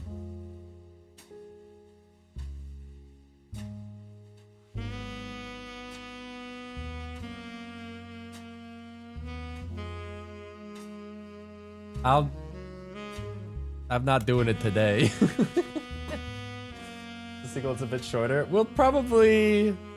Looks at my watch. I'll probably check it out tomorrow.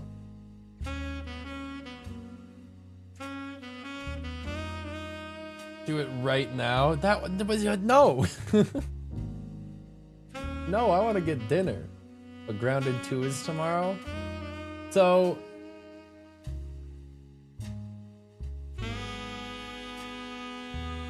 I want to do Grounded 2. I asked Benji if he wanted to do Grounded 2 with me, and he was like, essentially like, that would be cool. But then he was like, our schedules are so different and I don't want either to feel like we're sacrificing too much. Plus, I'm also not sure I'm around Tuesday for launch. And I was like, fuck.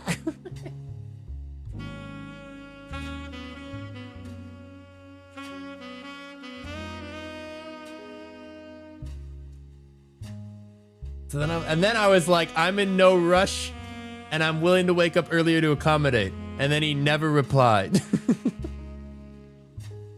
Benji told us in chat he wants to do it at launch and on 1.0. So is he just fucking juking me? What's going on? I'm gonna message him right now, just be like, are we doing Grounded 2 launch tomorrow?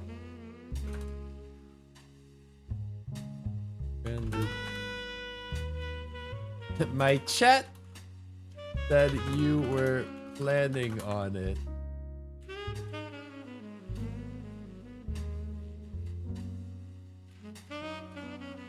Sometimes I think Benji doesn't like me. Don't bring us into this. At launch is just this week. I typed so we dong. We doing.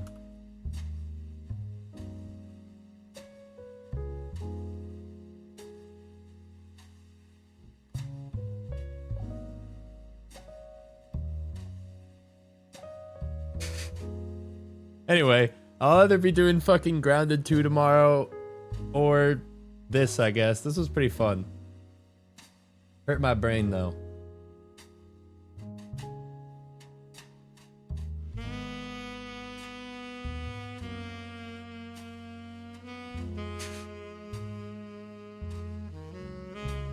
All right. I genuinely didn't think we'd finish the game tonight. I was like fully expecting to be like, you know, close enough. All right, I'm gonna go get some dinner. I'll see you guys tomorrow. Thanks for watching. Bye.